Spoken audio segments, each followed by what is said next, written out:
All right. We'll again call the meeting to order. I'm going to be chairing today for the morning.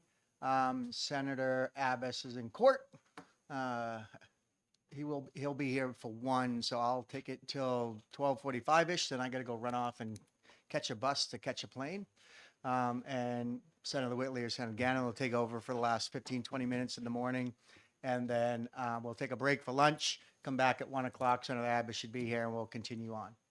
So just to give you a rough idea, our goal is, again, we're just going to continue. We have the state treasurer here today to testify and answer questions around cannabis and the finances of it. But until then, we have the minutes from the last meeting in front of you, and I would entertain a motion to adopt the minutes. Somebody, anybody. Make a motion to adopt the minutes from last meeting. It's been moved by Representative Cahill, seconded by Senator Gannon to adopt the minutes of 11/9/23. Are there any edits that anybody would like? Just that I was marked as present and absent, so I was here last week. That's the only edit. You were here last. There you go. We'll be up there. Great. So with that adjustment, is there any other adjustments to the minutes? Seeing none, all those in favor say aye. Aye. All opposed, nay. The ayes have it. The minutes are adopted. Next up, Monica, Ms. Mezzapelli, if you want to come on up, and I think there was some people had some questions for you, and I don't know if you want to give any testimony relative to the bill and your thoughts on it.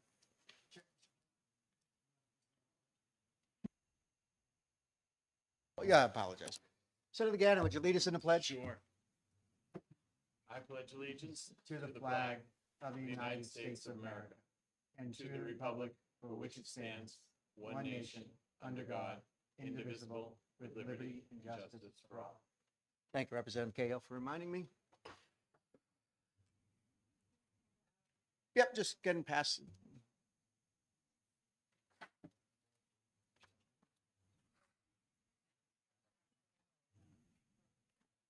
So remember to hit your microphone and give your name and that kind of stuff so it gets in the minutes.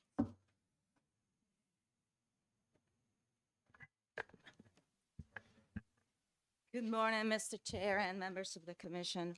For the record, State Treasurer Monica Mezzapelli, and with me this morning is Chief Deputy Treasurer Rachel Miller, just joining me. So thank you very much for inviting us to come over today. I do have a few points that I think I would like to cover first, but then sounds more than anything, I'll be happy to answer any questions the commission may have for us. And I know there's some handouts being distributed.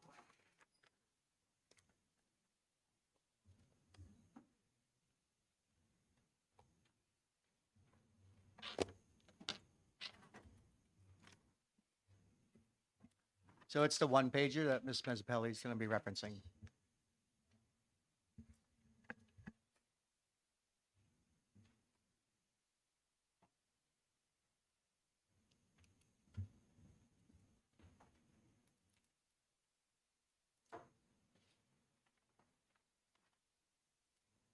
Well, thank you very much. It sounds like everyone has the handout. So there's probably really not a lot new in this page, but essentially from my understanding of what the model there's being right now is being explored by this commission is to establish a franchise model where the Liquor Commission is going to oversee the franchises, the franchisees, and the business of legalizing cannabis in the state. So some of the points that I'm just including here is really have to do with banking, but perhaps because the Banking Association is here, as you probably all are very familiar with some of the concerns that exist around banking. But so my first point, the first ball is really the banking may represent a challenge for the potential retail owners. My understanding is there are some out-of-state charter banks and perhaps in-state charter banks that will be willing to do business with some of the retail owners. But again, there will be those challenges, and until legislation is passed at the federal level, really those challenges are not going to go away. And nothing really has changed over the years in that, in that related to that aspect. So again, that represents a risk for again, the banking represents a risk for some banks, and again, for the potential owners of cannabis business. So for example, my understanding is the existing facilities selling cannabis for medical purposes. I don't know this for a fact, but I believe they're doing banking with banks in Massachusetts. So again, that may be different right now, but my understanding, that's how they began their establishments. So the second point is really that the state may face some similar challenges. We are aware that we are fully aware that there are some banks that don't want to be associated with the cannabis, again, due to the regulations at the federal level. So we know there are we know of banks that have, again, different positions. Some may be willing to want to continue doing business with the state and treat our revenue the same way. But there are some banks that clearly have said, no, we don't want to be associated with that. So some of our challenges are going to be, so the third point, again, which is sort of rolling now, the third point is we do have many relationships, banking relationships with many banks, but we conduct most of our business with the three major federally chartered banks in the state. We do that because of the large footprint and their infrastructure. They will accommodate the state's business, what the state needs to conduct its business. So with those relationships, we will have to really consider and have clear discussions about whether they're willing to continue, just considering the collections, the revenue collections, if they're okay considering those just like any collections, or if they don't want to have anything to do with that because they know there's cannabis revenue and commingle with that. So again, we've heard two positions, and so it would be a matter of reviewing our agreements with them, having conversations with them, and perhaps receiving some guidance from the Attorney General's office as to how we should proceed in those cases if the legislation were to pass. So that's related to, again, our potential challenges that we may see, again, if this legislation were to pass. And I sort of just went down to the last point. From a cash flow perspective, and again, this is based on a little bit of what we've learned how the commission is planning to do the collections of the franchise fee. We just want to mention that at the Treasury we care about our cash flows. So if these businesses are going to be charged a franchise fee based on gross sales, and those are monthly sales, the state could benefit for that monthly collection of revenue. That's what most states do. They tax and they collect those revenues on a monthly basis. So having that revenue stream, predictable revenue stream for the state will be beneficial for, again, to maintain just comfortable cash levels, especially knowing the amount of the estimates that we're hearing, the potentially large amount of revenue will come back to the state from these fees. So that's sort of what I wanted to cover. Again, not really knowing what the commission wanted to really hear from us, but those are the points that, again, thinking about the potential challenges, nothing new. All the states have facing similar challenges. Again, we will probably have more conversations with our neighboring states, Maine, Vermont, to see how they're handling some of those, again, potential challenges. And again, perhaps receiving guidance from the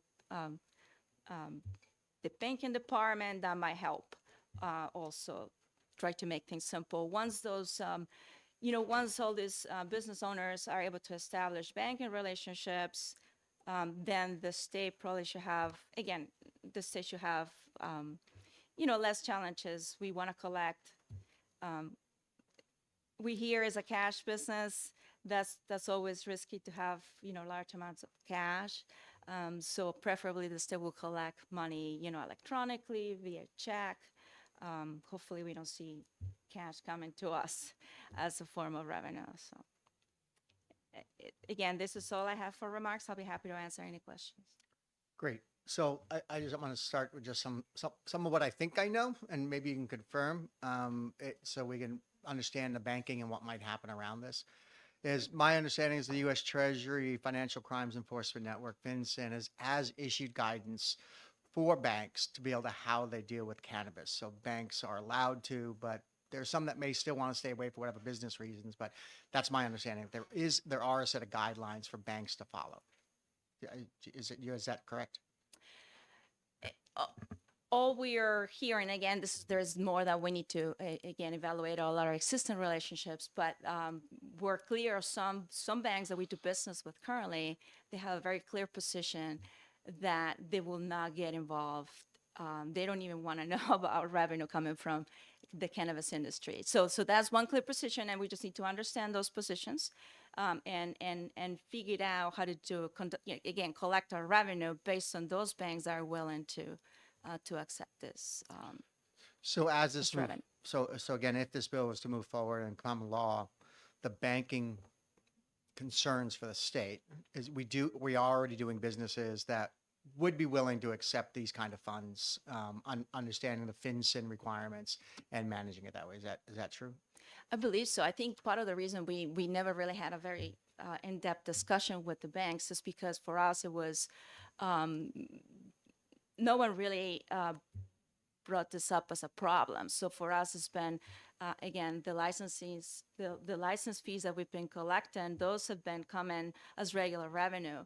It's really more now that we're asking the questions, we're more, more direct with banks, do you have any suggestions? And then we're, again, from one of our existing partners, it was very clear their position. We wouldn't accept this revenue. But again, we do business with many banks, and I know for sure they all have different positions. Great. And the last question I have is, or understanding I have is, again, this bill establishes a new fund under the state for the purpose of, treatment programs and other things. And that's not going to be a problem to manage as well. Creating a fund like that within the state, you think that's able to, I think the concern is the commingling of money, right? And if the feds ever decide to swoop in and do something, that we have that money as a separate, not commingled with other state money, so they don't just confiscate the entire bank account, so to speak. Yeah, that's going to be very difficult, especially so creating a fund is not a problem. That's very simple. The accounting, as once this, it'll be interesting how we handle this. But the fund, yes, I mean the accounting of that fund will be clear, but there's money coming and going to several places. There will be transfers to the Department of Health and Human Services, transfers to Education Trust Fund. So it's going to be complicated in terms of keeping that clean. I mean, there are things that we can do. Again, for example, yeah, great question. I think, one of the things that we can do, in terms of cash, we could probably again, try to segregate the funds themselves and not commingle them with the regular state business. That's something we will explore. The fund itself, the accounting will have specific tracking of all of the transactions. So I think there'll be a way to really differentiate if the federal government came after the state to say, okay, this relates to the cannabis business collections. Great. Questions from the committee? Thank you, Mr. Chair, and thank you for taking my question. It seems to me when we're talking about banking relationships under bullet number 2, it would be a smart decision not to engage in this scheme. It seems to me it constitutes money laundering, doesn't it? It does. We would just be operating under state law.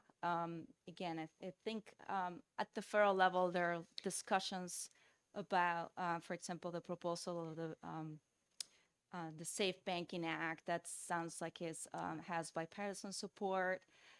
It's just, once, and every state is dealing with that. There are so many states doing business. So I think it's just a matter of time. Um, but but you're absolutely correct. It's just not legal at the federal level. Follow-up? You mentioned the banks that the state is currently dealing with, many are, refusing to do business with an illegal operation. So how have any stepped forward that said, yes, I'm all in? We are aware of one bank at least. Again, we haven't had open conversations with the banks. Again, just because I was trying to prepare for for this meeting, but certainly we'll have to have those conversations with all the banks and review our agreements. There's one particular bank we had the opportunity to speak with recently, and their view is that the business that the state will conduct is not directly related to the cannabis, meaning there is not the liquor stores selling the product, is really the stores selling it, and then they're just remitting the fees, the taxes, however this is going to be called. So they see it as a separate, meaning having an indirect relationship or receiving that indirectly allows them to collect those revenues and transact with us. That's this particular bank's view. Again, not all have the same view. Okay, one follow-up, please. One more. That being the case, would that limit liability to the state, or would that 15% revenue? It seems to me that still under FinCEN would be illegal. I'm not probably not the right person to speak about liability. I think probably all of those discussions will have to be held with Department of Justice, and we will have those discussions again once, because we will have to review our existing agreements. As far as we know, there are some clauses that speak about is it that we don't do any illegal business? This is section Internet gambling. like internet gambling, and then we clarify that is we're not going to do, state is not engaged in illegal business. So some of that language will have to probably be reviewed, and again, we're not the right group to speak about the liability, but that's what we'll have to do, work with the Attorney General's office on that. Thank you. So I just want to make sure, but at least one bank the state's already doing business with follows the FinCEN guidelines and would be willing to do business under the federal guidelines for working with cannabis. That's my understanding right now. Ryan, I think you had a question. Yeah, not so much question, but just to kind of help with the conversation. So you're correct, Treasurer. There's different tiers of marijuana-related businesses. Tier 1 is directly touching the product, right? So a little bit higher risk. There's Tier 2 and then Tier 3. I think what was proposed in 1598, where the state would be selling directly, that created Tier 1 marijuana level, and so the risk was higher. This is fees and taxes, so lower level. But again, banks have different risk thresholds, risk tolerances. We are aware of a number of banks that are interested in getting into it.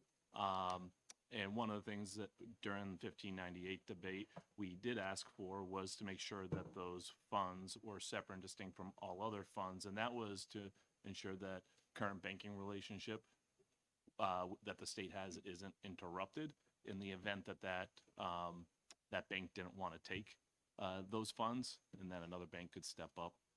But again, we are aware of a number of banks that are interested in getting into marijuana related businesses. And again, this is a lower tier that we're discussing in this bill. So. Great. Thank you. Any other questions from the committee?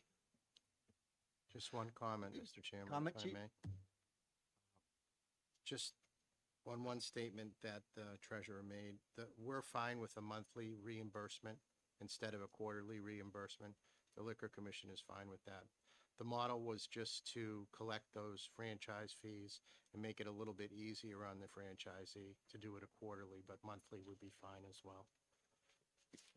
Thank you.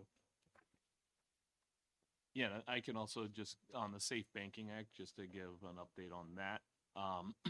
It's passed the House 7 times. It's always failed in the Senate.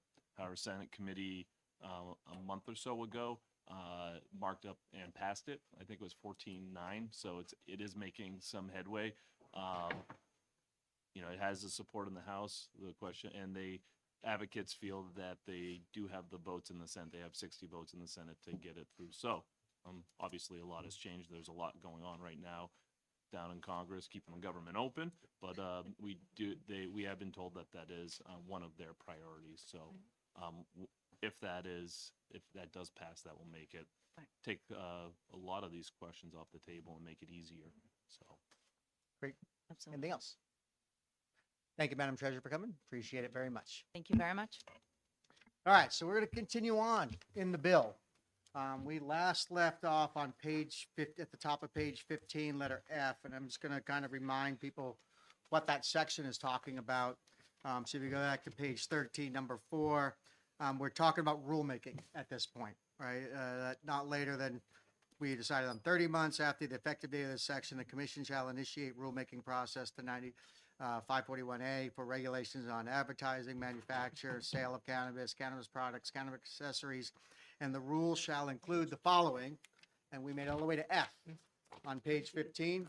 So again, we're talking about the fact that liquor needs to adopt rules, and this is relative to packaging, product manufacturing, labeling requirements for cannabis and cannabis products included, but not limited to. And we have a list of things talking about how packaging would look like. So, Chief, I'm not sure, Mr. Malika, sorry, I didn't mean, I meant the liquor chief there. Given in light of your most recent adventures, do you have any comments about anything we might add in here to make sure it's clear and distinct for packaging and labeling that, what it can or cannot contain that we might want to put specifically in the bill?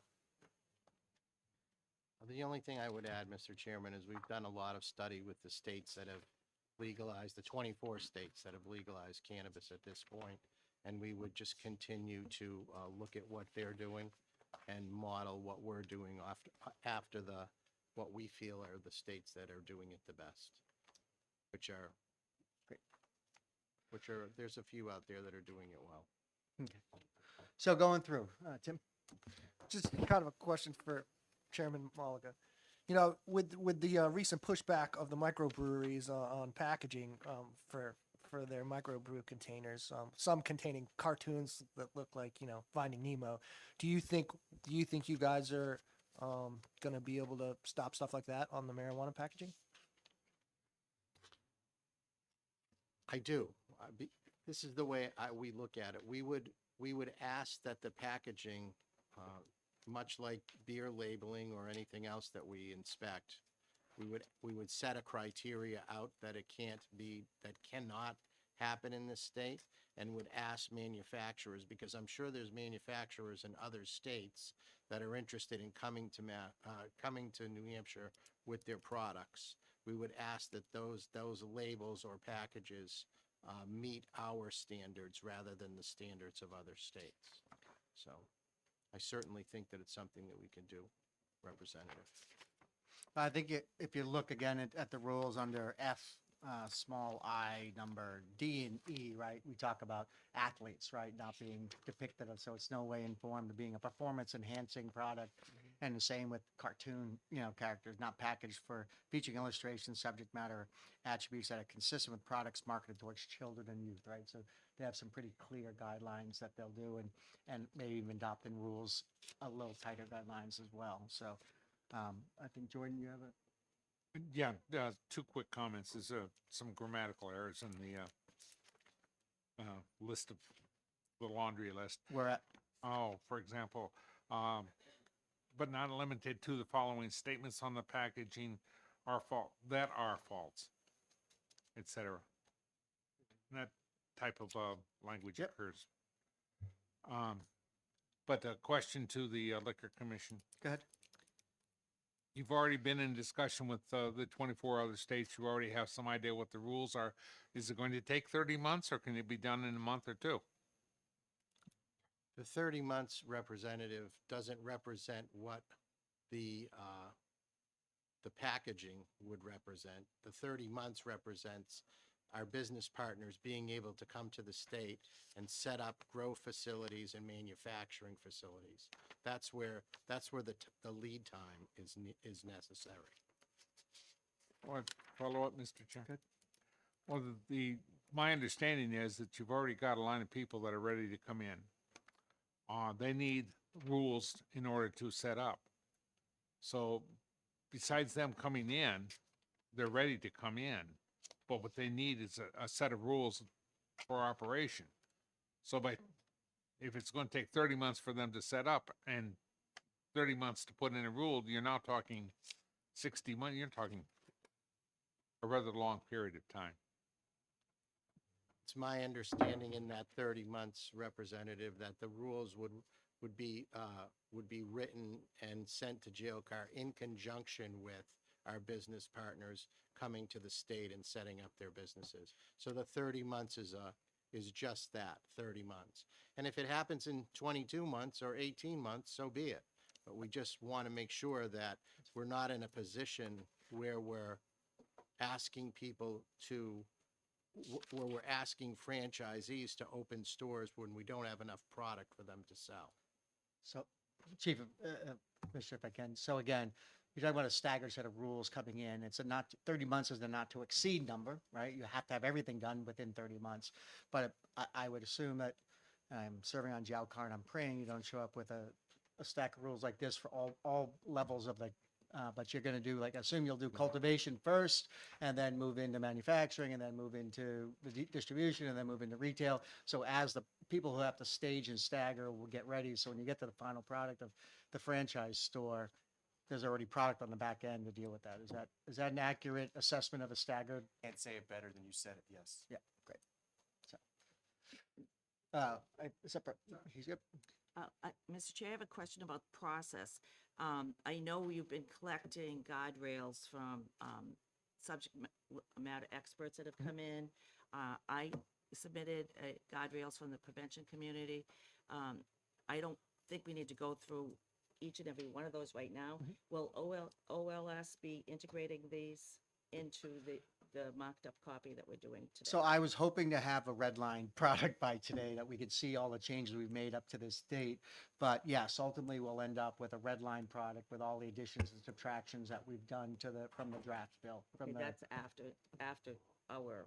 Yeah, work after we're here. all done. Right? Okay, great. And remember, the biggest, through all of these rulemaking stuff, you'll always see the language as, not limited to, right? And the argument is that we may not put it in the law, but the liquor can take the sheet that you've submitted and integrate into that rules anyway, even though we didn't specifically outline that. Right, because So- there's 12, we have 12 suggestions on packaging and also several warnings. And I don't want to hold up the process by going through each one of these right now. But we can integrate that into the recommendation. Okay. So the one thing I'll remind the committee is that there are things we're not agreeing on, right? I'm gonna go back to my favorite topic right now is the public consumption argument we're having right now. What happens on a first offense? What happens on a subsequent offense? Right? I think we all agree that subsequent offense should have an enhanced penalty over a first offense. We just can't get to what it looks like, right? And so what I anticipate is we'll go back, we'll modify that section to say that first offense, that a subsequent offense will have an enhanced penalty. But we're going to leave it to the policy committee in the House to decide what that looks like, because we're not going to come to an agreement, right? And we'll let the people in the Criminal Justice Committee make that determination, because they'll do it in alignment with all the other determinations they had on other things, like we're talking about public consumption, public smoking in general, and what the penalties are for that, and whether they're corollary or not.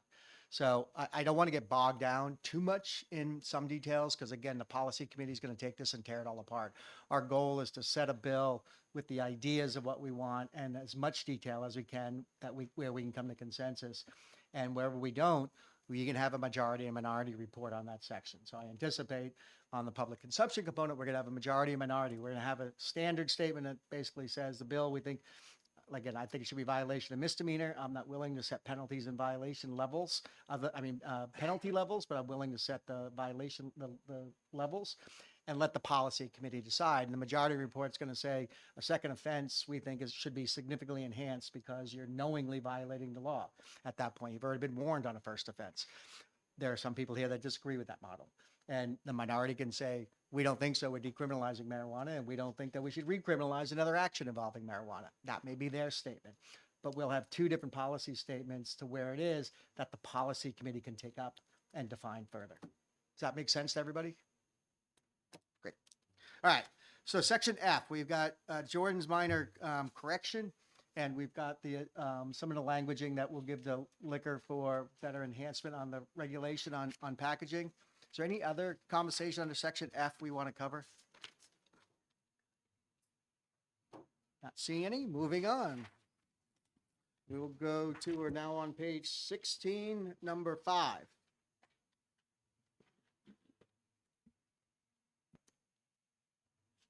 Mr. Chair, just a recommendation on 5. When it talks about a government ID, perhaps there should be some consideration to using the same language used in the DMV statutes with respect to identification. There is no definition earlier in this proposed legislation with respect to what a government ID is. And so perhaps just using the current language that's used for DMV would be the easiest way to address that question. I'll see if I can dig that up, and I'm okay with that if everyone else is. If we have consistent language somewhere else in statute that talks about, in liquor, for example, we have to have something that talks about what is a valid government ID for the purposes of identification, and we can copy and use that language so it's consistent more for enforcement reasons. For liquor, they're using the same standard both for alcohol and marijuana, considering the same people are going to be enforcing. It makes sense to try to normalize that as much as possible. Jordan. We have RSA 260.14 to consider as well regarding the scanning of the driver's license to make sure that that doesn't take place. Right, I don't think there's anywhere in the bill we're talking about the scanning and retention of licensing. Yeah, of I data. just want to Anything else? belt and suspenders. Anything else on 5? 6.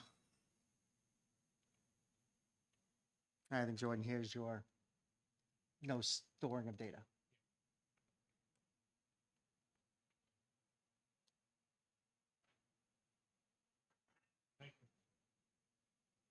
Everybody okay with 6?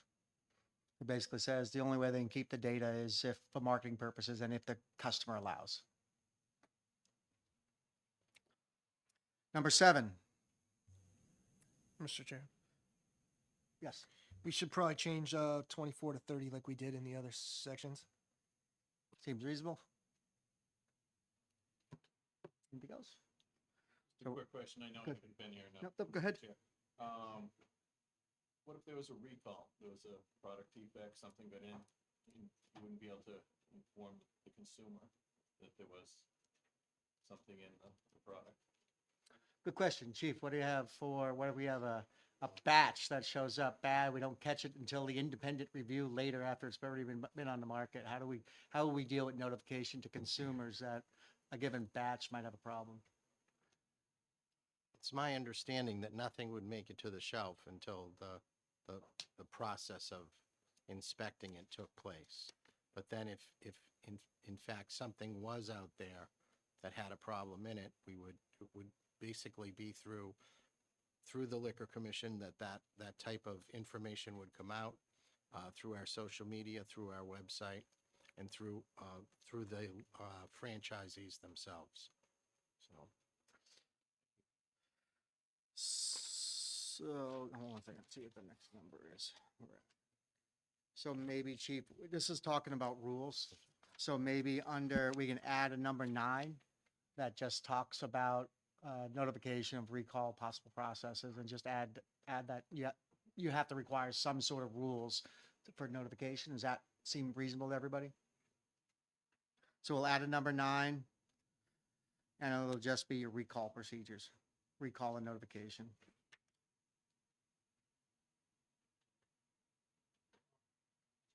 Yes.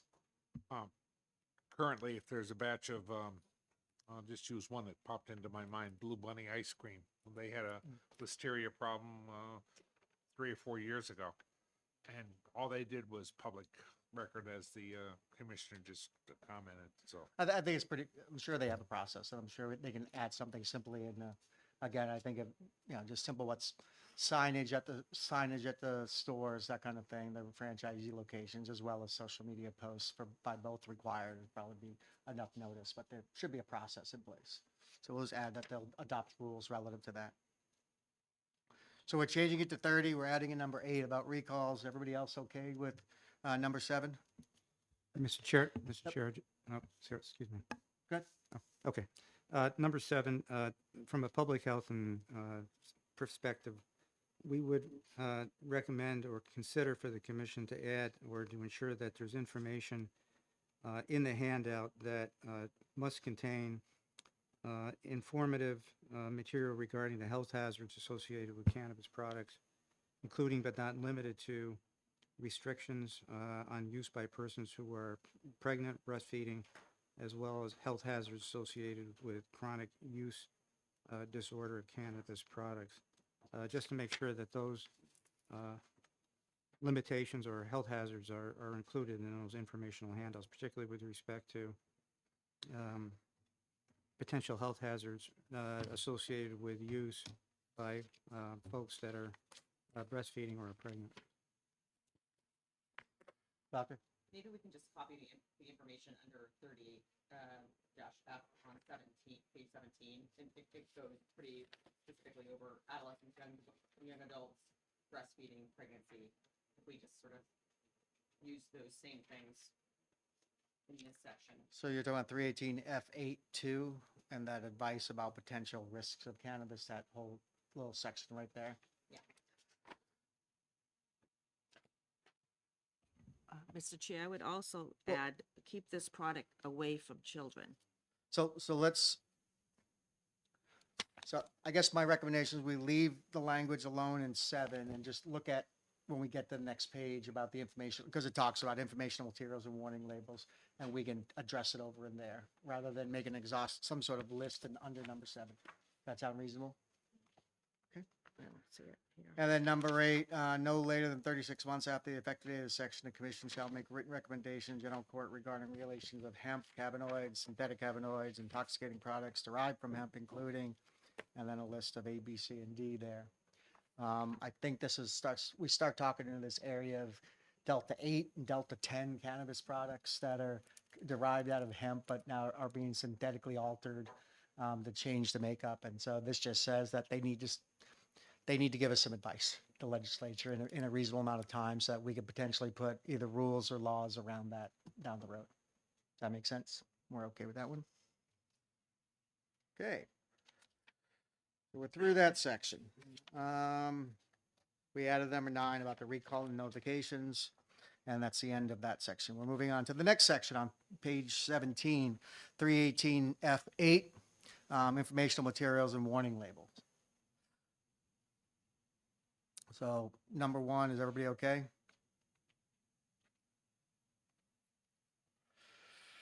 Number 2, this is the informational handout and designed by the commission in consultation with the department with all cannabis and cannabis products sold to customers. So these are the warning advice, the handouts, if you will, as to possible issues. We see that talks about the risk of driving, adverse effects to the youth, and effects related to mind development, potential adverse effects of risks, including mental health, and risks for pregnancy are some of the big bullet points. I'm sure there may be others that are contained within the handout, especially with the advice of some of the handouts they submitted regarding labeling. So, is there anything you see that's not listed here that is a big line item we'd want to make sure we had, and not leave it to the rulemaking authority where they'll end the development process? Well, maybe we should add a risk of driving. Well, it is, right? So that's right under number 1. If you look at Roman numeral 2, letter A, small I, the risk of driving under the influence of cannabis and the fact of doing so is illegal.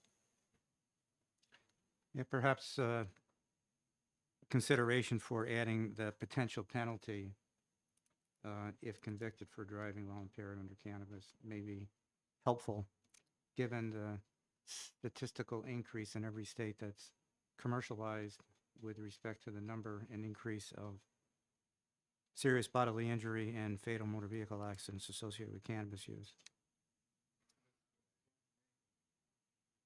So we'll put it under the small Roman numeral I when it talks about the risk of driving, and just add possible penalties for violation will be up to kind of language. Certainly, the easiest way to make it is shorten it up. It's a penalty up to a maximum of right. whatever. Yeah. Thank you. That sound reasonable, everybody? Yeah. Yep. Okay. Anything else? Yep. What the chief suggested was, don't always go for the highest because that's scary. Right. That's what I said. Well, that's what we'll use up to language, right? Up to, I don't know what the DWI is now, what, $1,200 for a possible maximum fine with penalty assessment. And I think for a second offense or aggravated, it's 2,000 or 2,400 and up to a year in jail is the penalty. So that would be the penalties that would be cited in here for driving under the influence. Yeah, Mr. Chair. Lieutenant, did I get my numbers right? All right, good. Haven't put a badge on in over 20 years, but anything else? Mr. Chair, the only other perhaps gap here would be, unless it's already contained elsewhere in the reference statute under 318, information with respect to the health hazards that may arise from chronic use disorder, which is a burgeoning problem in the health industry with respect to cannabis use. Those health effects might be helpful in a handout. So, Mr. Malika, maybe under that, again, Roman numeral 3 under A, where it talks about the potential adverse effects and other risks, including mental health. We can talk about chronic use disorder possibly there, reoccurring use, or whatever the word you want to use. Frequent use can result in chronic, cannabis use disorder. Probably go under D. Yeah, I think that could go under D. It says, for There you go. 2D, yeah, 2D, it says how to recognize problematic, or how to recognize maybe cannabis use disorder and how to obtain appropriate services or treatment. Yes, that's actually the language that we had here. Yeah. So we'll add that under D, that it'll include something about cannabis use disorder. Flipping the page on 18, going to E and continuing through. Anything in E or F that anybody would like to adjust?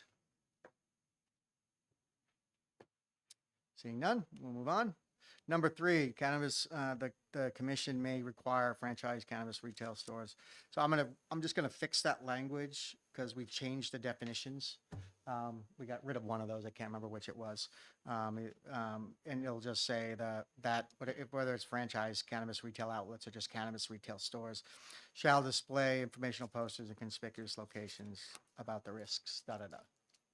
Everybody okay with that? With that one little minor amendment? Number 4. Tim? So where it says conspicuous, I don't think we want inconspicuous. Is that what you were just saying? We want to put the posters out in the open? No, all I was doing is we have 2 definitions of retail stores and we struck one of them. I don't remember which one we struck. We just said they're cannabis retail stores, I think. And so in number 3, I'm just striking that. Well, I just wanted to make sure the informational posters didn't include the warnings, and I don't want the warnings in a conspicuous location. I want them out in the open where people can publicly see the warnings. Conspicuous sounds to me like I'm not an expert, but conspicuous means like kind of hidden. No, conspicuous is just the opposite of hidden. It means out front. It's easy to see, right? If you're conspicuous, it's very easy to see.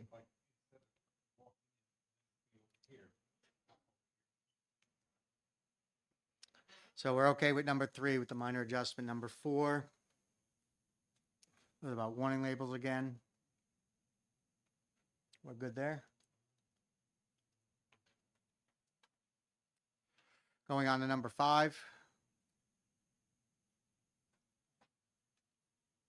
Yeah, Mr. Chair, on a warning label Go ahead, Chief. recommendation, we've looked at a number of warning labels, and the current language there perhaps may not be scientifically accurate. We're looking at something more broad, which would say consumption of this product, products, intoxicating effects, which may be delayed and impair the consumer for an undetermined amount of time. Well, placing a time limit there would perhaps be limiting and give a false sense of security. In fact, inaccurate sense of security to someone. I'm going to turn to the doc there for a good answer on that. Again, I'm not sure if any place else we ever use this kind of language. We don't use it in alcohol.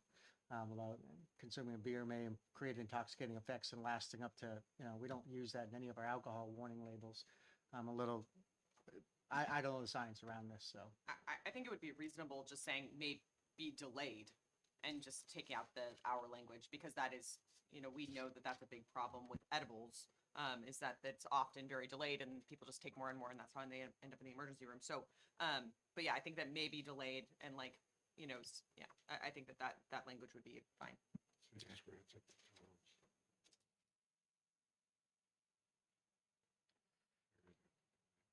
Anything else on 5?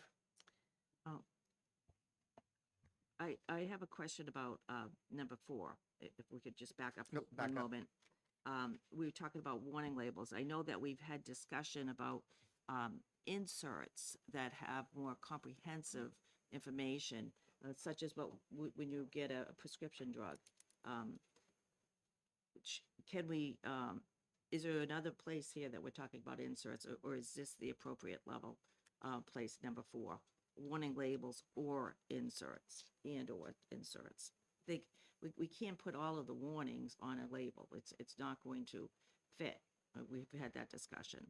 Yet inserts would allow us to raise awareness on multiple risk factors and harms. So I guess the question that you're really asking is whether or not when we sell cannabis will we give again a warning handout? Just Right. saying, here's in bigger, larger print, not just so fine print on the side of a bottle, right? Or on the side of the Similar bag. to but- interactions with prescription drugs, Mhm. when we see these, when we get these. I happen to read those. Doc? I think that seems very reasonable. I also think that we shouldn't have language that says or, it should say and. There And, should be a yes, warning label on yes. everything, in addition to additional information or warnings.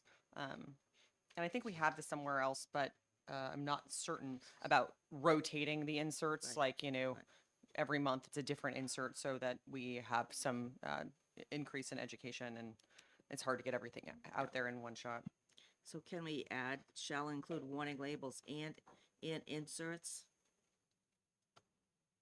So let me back up. So again, if we back up one page and we go back to number 2 on the handout that we were talking about, the handout specifically says, right?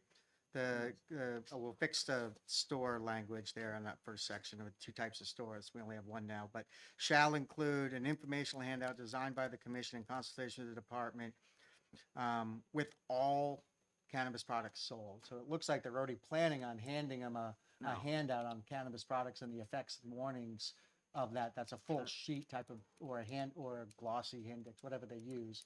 But I think we're there's talk- on top of whatever sales I stuff. think we're talking apples and oranges here. I think this is more specific to the substance. For example, if it's a THC edible gummy versus, it would be, I think, be dependent on THC levels, things along that line. But again, not necessarily a brochure. This is more. I guess my general feeling is I don't want to, part of me, I don't want to weigh down the department. We're trying to figure out the right handout for the right product, considering they're all cannabis products, right? And they can include, like, based on potency, your effects will change, right? They can add that kind of language into it, but do you really want them to carry, if they have 50 products, 50 different handouts? Well, maybe it's just one general handout. That's but- well, but that's what I that- think that- section 2 does. It's one general handout that talks about the effects and that and So it'll be include, With every sale. numerous warnings. with every sale. with every sale, numerous warnings. And they'll get this with every sale. Correct. It's not something they go to and pick up a brochure on. Correct. Based on number 2, it says, Okay. with all, shall be include the information handout with all cannabis and cannabis products sold to consumers. So they have to have a handout for every single one, every single sale. In the retail world, it's called a bag stuffer. Yep. So you just put it in, has all the information, all the warnings about everything that is included in the store for sale. So it's can be as general as you'd like it to be, or as specific to individual products as you'd like it to be. And you're going to develop, by statute, by this, you would have to develop that product and give it out at every sale. when you- Correct. Thank you. All right. Where were we? Mr. Chairman, on 5, Yep. just a quick comment. Some of the manufacturers have contacted us and asked that the word opaque be removed in D, and only because some of this product is light sensitive, and some of the product comes in foil packages that would have some sort of advertising on it, so that the word opaque be removed in D that just says child-resistant packaging. And then we could add something, we could add an E that says be packaged in opaque packaging or placed in an opaque bag at the time of the sale. So in other words, if somebody, if the idea was we wanted to see what people were carrying out or be able to see what people were carrying out, the bag itself would be an opaque bag, but the individual packaging of the products, due to their light sensitivity, some of them, the actual opaque bag of each one wouldn't be a wise thing for them to do. I mean, I don't know about anybody else. I really don't care whether the package they're carrying out is opaque or Okay. not. I think it's important that the product itself I understand the potency in UV light and all of that kind of thing. So it makes sense that the packaging of the product might be not in a opaque package. But I don't know. We're going to go to the detail of telling you what kind of package you got to walk out of the store with. A lot of them come in metal tins Yep. with, the warning labels on them, foil bags with the warning labels on them, so. Does anybody have a strong opinion on whether the bag they carry out of the store is opaque or not opaque? No, we'll leave it to you, Chief. Good. We're done with that section. Franchise fee imposed. And we get to the money, my fun part. So we're talking about the 15% franchise fee on gross monthly sales. We're going to have an interesting discussion down here because especially as we're starting the concept of whether or not we're going to sell medicinal products or therapeutic products in a retail store, whether that's going to be taxed or not. Or do we say, yes, all cannabis is taxed if it's in a retail store, or only retail recreational product, therapeutic product is untaxed? So let's have that discussion. I would just ask, Senator, that the word tax, Fee, I apologize. thank you, appreciate it very I'm the much. Chair Ways and Means, I always talk No, about taxes. Understood. Thank you. So, But Mr. Ch- we spell oh, P, T-A-X in New Hampshire, Yeah. and tax, F-E-E. Just regarding the 15% tax, Dr. Lynn Silver, who testified 2 weeks ago from California, in reading her material, she said that will be inadequate to counter the social harms, law enforcement, and that we're going to be needing, so that we can get it right from the start. So my question is how did we arrive at 15% and why?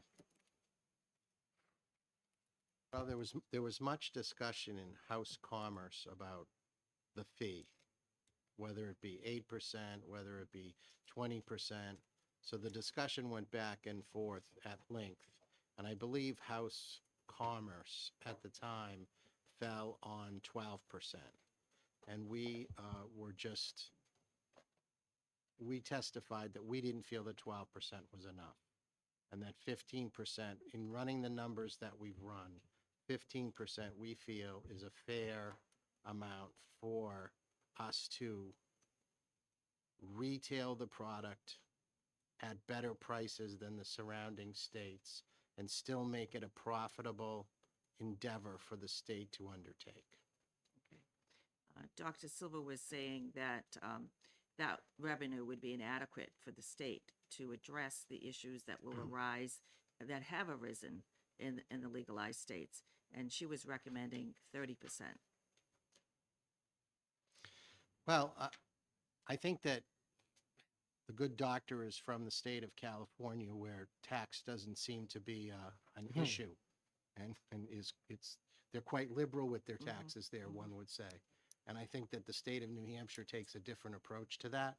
And we feel, as business people, that 15% is an adequate fee for the franchisees to pay in order for it to be profitable in a state this size, and for us to be profitable as a business that intends to sell product to folks out of state, much like the folks in this state now are now going to Massachusetts and paying exorbitant fees and taxes, and in Maine, exorbitant fees and taxes, and in Vermont, exorbitant fees and taxes. So our goal is to be as reasonable as we possibly can with the prices in order to keep that business solvent.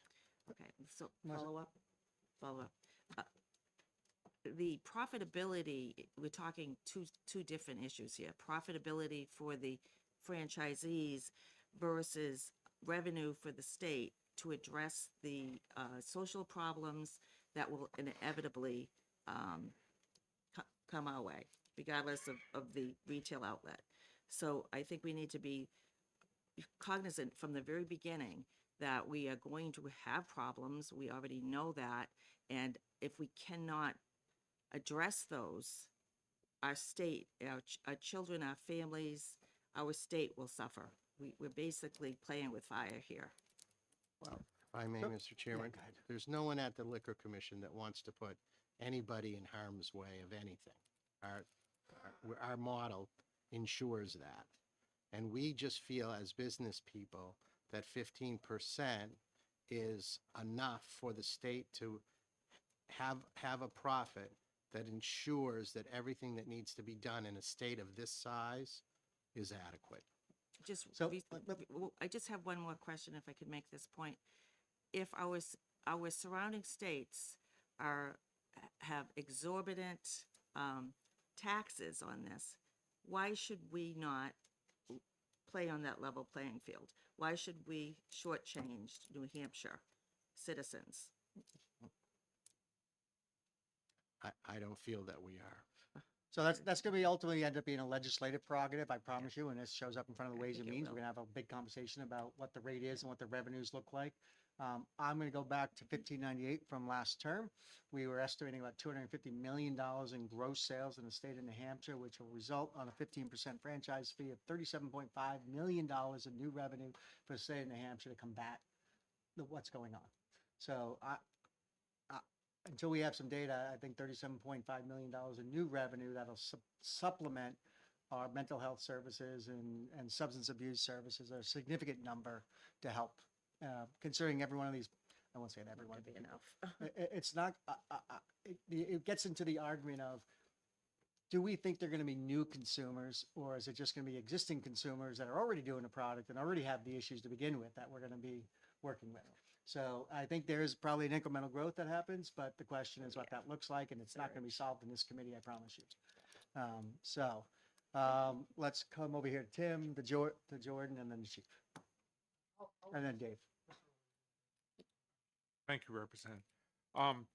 Yes, in Ways and Means, this will get a proctological exam, actually. One of the things that we will consider in Ways and Means will be the effect on the black market, which has not been discussed in here.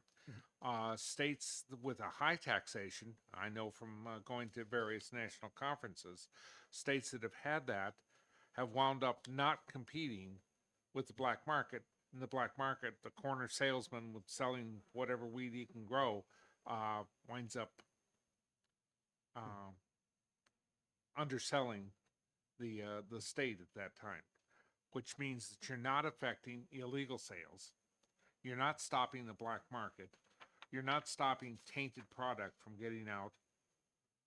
But if you can provide a product that is less expensive and that is tested in the same fashion that we do with both cigarettes and with alcohol today under the program that we have, then you don't have bathtub gin being sold. You've got beef eaters, which isn't bad, but it's kind of bitter. But that's my point, and that will be discussed in Ways and Means. Tim? Didn't we have some discussion about removing this 1% with the municipalities because we didn't want to put them at risk of if something happens federally and they crack down on money, then Again, so right now under this bill, although I think we might be talking wrong, Chief. I think the intent was not 1% of the 15%, but a full 1% of the rate of the fee would go to the retailer. Because the way this is written, it'd be 1% of 15%, which is a really, really small number. And so I think we just need to correct that. The idea is the state would keep 14%, the town would get 1%. The state's collecting all 15 though, and then just start bringing it back to the town. And I'm assuming when you say town, Chief, you're talking about the community that hosts the retail store, or are we talking like rooms and meals tax where it just goes into a pool of money, it's distributed to all towns and all cities? No, Which way is it? This goes to the individual towns Individual that town. have the stores. Chief, and then Dave. Thank you, Mr. Chair. Again, not with respect to whether or not I'm weighing in on the 15% that's either high or low, but in the connection with what you mentioned, which is the research, and just for the edification of the committee, there is a report out that was issued fairly recently, September of 2023, by a rather esteemed institution that really has no dog in the fight, if you will, and that's the Federal Reserve Bank of Kansas.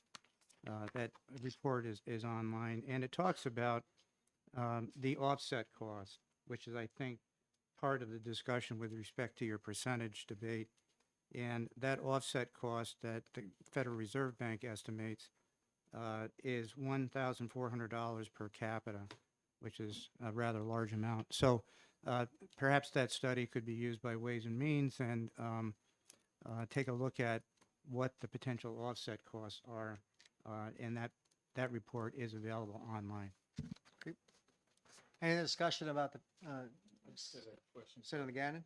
The Commissioner, you said earlier, Turn your mic I'm on. sorry, I apologize. Commissioner, you said you didn't want to put anyone in harm's way, but if you're increasing sales and the amount of products in this. Got it that time. You said you didn't want to put anyone in harm's way.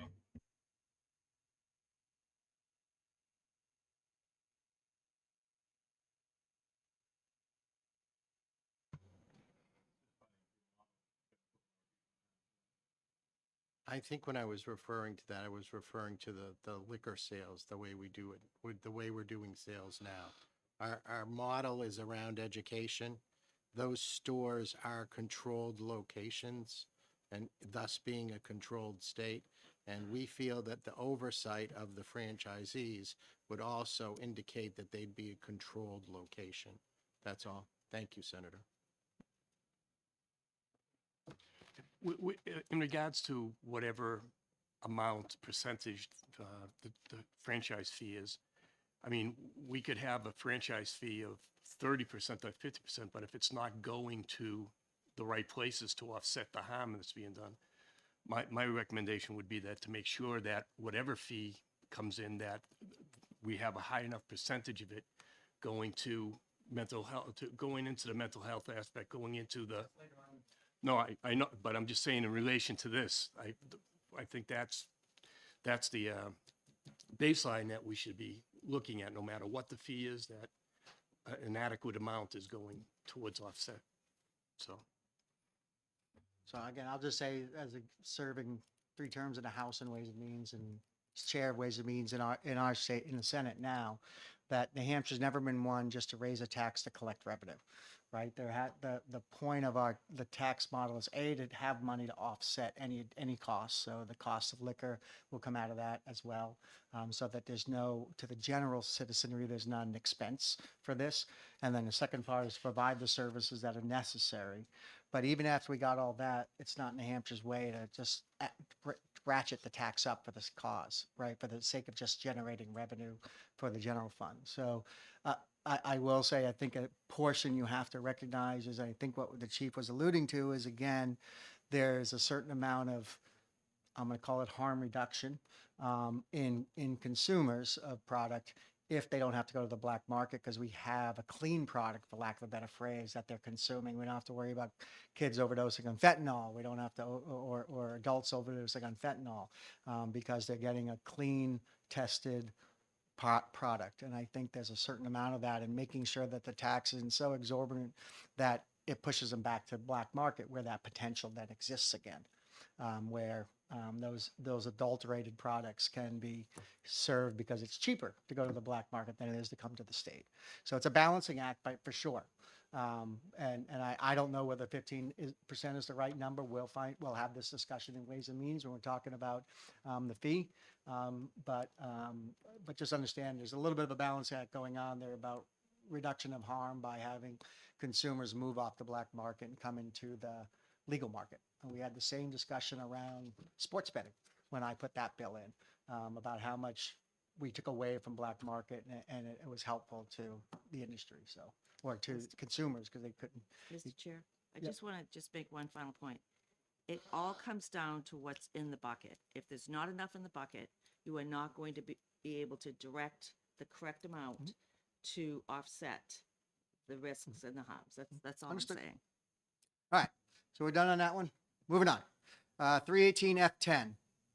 So the only change I had in that last section, by the way, was I'm going to clean up that language around the 1% of 15% to make sure it's clear that they get a full 1% of the tax that's collected, And the removal of the word opaque and a removal of the word opaque. on D. That was in the previous section. Yeah, okay. What do we have here? And it's a fee, not a tax. Correct. It says tax. Little side note, Mr. Chair, you were saying that we don't tax products to make money so much as. I know. You're saying the $600 to $800 million we're making off of alcohol isn't to make revenue to pay Well, for no, it? I'm not saying it's absolute, but we just don't do it for the sake of doing it. That's what I'm saying. All right, moving on. Residency requirement. Except as provided in the section, any person applying for a cannabis establishment license shall be a resident or shall have at least one director, officer, partner who is a New Hampshire resident. Yeah, Mr. Chair, just Yes. one recommendation here. Establishes and maintains. This would prohibit someone from establishing a residence just for the purposes of getting a license and then not maintaining residency. I think the intent here is to ensure that the individual establishes and maintains residence in the state of New Hampshire.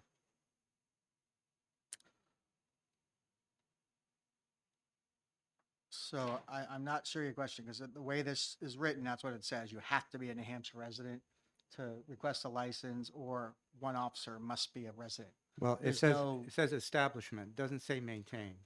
So you No, can no, the establishment is the facility. Not establishment, established residency. It says a cannabis establishment license. a person applying for an establishment license. So we're talking Shall about the be a person shall establish a residence, but doesn't say that they should, that they're required to maintain a residence. That's what I'm recommending to add. Establish a residence and maintain. Okay.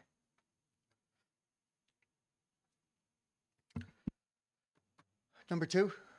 Anybody have, so we all set with section 10 on residency requirement? Okay. 318F11, alcohol infused cannabis products prohibited. Chief, conversation? I think this section was just put into place, so we didn't have, there is many products out in the market now that are cannabis infused drinks, and we wanted to make sure that those weren't allowed to be sold in the state. That was the goal behind it. There's cannabis vodkas, there's cannabis cocktails, beers, so. So I will say this, and this is going to be an important section in the future. So in October, I was invited by the beer distributors to sit on a panel out in Las Vegas to discuss THC infused beverages, and what regulatory requirements. We had someone from Massachusetts, Wisconsin that did this, and I was on a panel to discuss it to the distributors, and one of the benefits of that was I got to go on their trade floor to see all the new products that are coming out. 1 in 4 products that were beverages in that was a THC infused drink, whether it was alcohol or whether it was non-alcohol related. Basically, think cannabis infused, THC infused Red Bull, type of products. That were 1 in 4 of the products were THC infused beverages. So as we talk about this, this is specifically talking about alcohol, but how do we? I don't remember reading anywhere how are we going to deal with other products that are THC infused beverages. Are we just going to treat them as regular edible products and leave it at that, or this is specifically about alcohol? But there were a significant portion of the products that were on there were not alcoholic drinks; they were just THC infused beverages. Jared? Yeah, and I'm kind of curious too because this seems like the way it's written now, could lead to a problem where things are legal everywhere else in the country or everywhere where it's currently legalized, but then it's illegal in New Hampshire because I'm assuming the Liquor Commission isn't going to sell these products because it's sort of like a cross of the two. The Liquor Commission also doesn't want these franchise stores selling alcohol, right? So I mean, it seems to me like this is going to create, and people are going to be buying these in Maine or New Hampshire or Vermont. I mean, Massachusetts, Vermont, whatever, coming across the border. Like, it just seems like this is something we should probably flesh out. How are we going to handle it in terms of if you get caught with it? Is it going to be illegal? So if you got caught with a beer infused with cannabis, are you going to get arrested in the state of New Hampshire? Like, how is that going to be all handled? Well, I think, what this was done, how this was written was kind of a general outline, much like we don't sell beer in the liquor stores. So if we wanted to allow the franchisees to sell cannabis-infused drinks or perhaps cannabis-infused beer, not alcohol, beer, malt beverage, or drinks, that's something that we certainly could add to their license and something that they could sell, if that's the wish of the legislature to do that. Alcohol would be another. Cannabis-infused vodka, for instance, would be something different that the Liquor Commission would have to look at, being that we're the sole retailer of alcohol. So we certainly don't want them selling a cannabis-infused alcohol when we don't allow anyone else to sell alcohol. Malt beverage is different. And I can further define that malt beverage and or spirits beverage under the 6%. Most of these are under the 6%.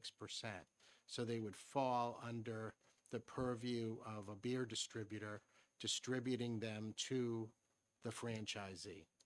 And the Liquor Commission would be fine with that. I just wanted to point out that there are dry counties still in the United States of America. So just because alcohol is sold everywhere, there are still places where it's not sold, And some very good alcohol comes from a very dry county in Tennessee. So again, I guess I agree with the other issue is around their federal license, right? So is there an issue around the federal alcohol license, a TTB or something like that they have to get? And they're not allowing cannabis to be infused if you have one of those licenses? And I don't know if it applies to beer or not. I'm not sure. It's something we could look into, but I'm just, to your point of going to the event in Las Vegas, this is a huge emerging market. We certainly wouldn't want the state to, if it's the goal of the legislature to make sure that we're competitive with other states, we certainly wouldn't want these products not to be available in the state if that was the goal. And if they were available in the state, then they should fall under the umbrella of the controlled market of the franchisee. Not in, every corner store, Right. grocery store, bodega, et cetera. That was my concern. Doc? A couple comments. I think that, responding to Representative Sullivan, I think that as it stands, it's not for possession of or consumption of. It's for us to like manufacture, import or sell. So if you were to buy this in Massachusetts and bring it home to New Hampshire, that shouldn't be a problem I wouldn't think. But I think if we're talking about in other parts of the bill, not combining cannabis with other drugs, so like nicotine or anything else, this is sort of the exact same thing from a public safety standpoint. And, certainly the medical literature shows that the combination of cannabis and alcohol together have a, additive influence on driving impairment. So I think we would caution against having that be at least the combination of an alcoholic beverage as being something that we're offering. Yeah, I'm just concerned of how, like, to the doctor's point, it's true that this is written as like manufacture, import, whatever. But if somebody would be caught with that in the state, do we just ignore that? And I don't know if it's clearly laid out in here, but I think that that's something we should address, because we don't want that to be some sort of weird loophole if we're legalizing something and then suddenly this product is illegal to manufacture here. So if you get caught with it, you are arrested or something. That's just my concern, that could be sort of a backdoor way to arrest people for something that shouldn't be. And maybe it's fine. I don't know what you would arrest them for, because they're not in violation of any statute. If we legalize marijuana, the THC in cannabis is legal, and alcohol is already legal in New Hampshire, so there would be no violation Okay. of law if someone was in possession of a cannabis-infused beer. Right. So in New Hampshire, there's no law a police officer could possibly charge them Oh, with, that's a good point, yeah. so. Would, in reading this, it appears it would be like picking up a six-pack in Mass and driving it up to a campground. Right. Same Still thing. legal. It doesn't apply unless you're manufacturing, distributing, or selling. Then you're in violation. Otherwise, you're not in violation. So there's no, And I guess my point is, I want to make it semi-clear that those THC-infused beverages that are non-alcoholic in nature may come to our market. But the question is, I want to make sure they're sold in our franchise stores and not in, the Cumberland Farms, right? So they should be a regulated market within our franchise stores if you're going to do a THC-infused beverage. I just, as I read this, then, craft breweries in New Hampshire would be prohibited from, manufacturing and selling THC-infused products, correct? Correct. Okay. The way this is written right now. I just want to say, I think the intensifying the intoxication, that's a public health issue and public safety issue with, combination of whether it be malt beverages, beer, spirits. That's a significant concern. So it sounds like from the conversation, we're okay with the section. We're going to leave it alone. Chief, I just do want to talk about, at some point, make sure in the bill we deal with those non-alcoholic cannabis-infused drinks, and making sure that, my opinion is, those are sold in our franchise stores and not in corner convenience stores. Sorry, Mr. Chairman, we do have a reference to that, as the chief just explained to me, in RSA 175-1,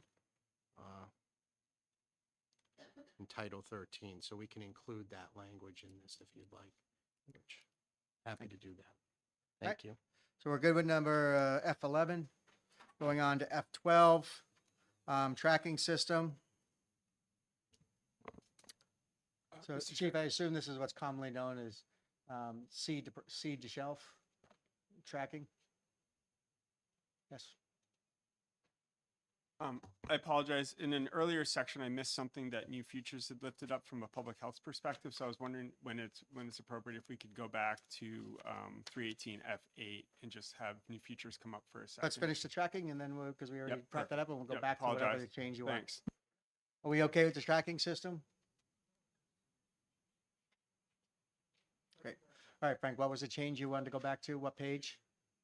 I'm sorry, Dave.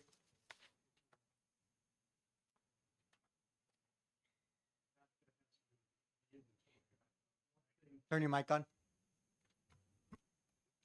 The tracking system, now that just jogged something on my mind here. Going back to the ID section, I know this has to do with inventory, but if we're not taking people's names and there's no record if somebody buys marijuana, and I'm not saying I'm in favor of doing that, but if we have no matter what limit we have, whether it's 2 or 4 ounces of marijuana, what would be in place to stop somebody from going to a store in Manchester, hypothetically, and then going to Concord and getting 8 ounces? And I'm just curious, do we have any safeguards with that? Or is it just like a liquor store where you could just, Let me turn that back on. So first, I am going to make one change to this section, and I'm going to add the word product tracking system, because we're not talking about tracking people. In this language, we're talking about tracking the product from seed to sale, to making sure we can account for anything for whatever reason, but not including the actual sale, right? Seed to shelf is really the title. Nope. But so I'm just going to change 12 to read product tracking system, so it's clear what we're tracking. no, We're no, I tracking the understand product. that. I read that, but it just goes back to the earlier section where we talked about not taking anybody's identity or identification or anything.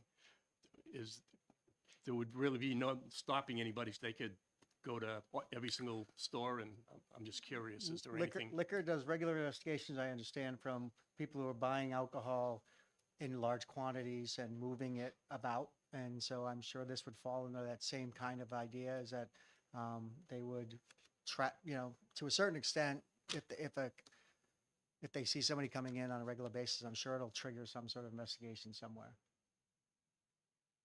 But hard to do because it's not illegal.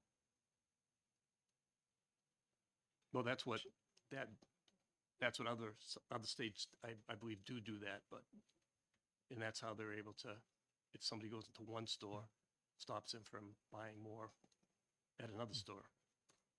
Whereas with alcohol, you can, if someone buys a bottle in Manchester and drives to Colebrook and, is at an event and the event runs out and that person goes to a store in Colebrook in the same day, there's no tracking of that. And this would be the same. In any of we don't track anything as far as what people buy in the liquor stores. Oh, okay, just wanted to Tim? put that in the record there. I just wanted to say we do track that people buy firearms, and having marijuana and firearms at the same time is definitely punishable federally. So we're getting a little bit off kilter from what the actual title is, right? Again, we're talking about product tracking right here. We can come back and see if there's something else. If there's things missing, we come back to the idea of identification information. Again, right now, the only reason we would look at someone's identification is to validate age and then give it back, and we would not record that data per the bill. Chief? Just one, perhaps consideration on the third line, adding, tracking the cultivation, manufacture transfer. I'm not sure whether or not that's needed, but to certainly make sure that the tracking starts from the time it's manufactured or cultivated.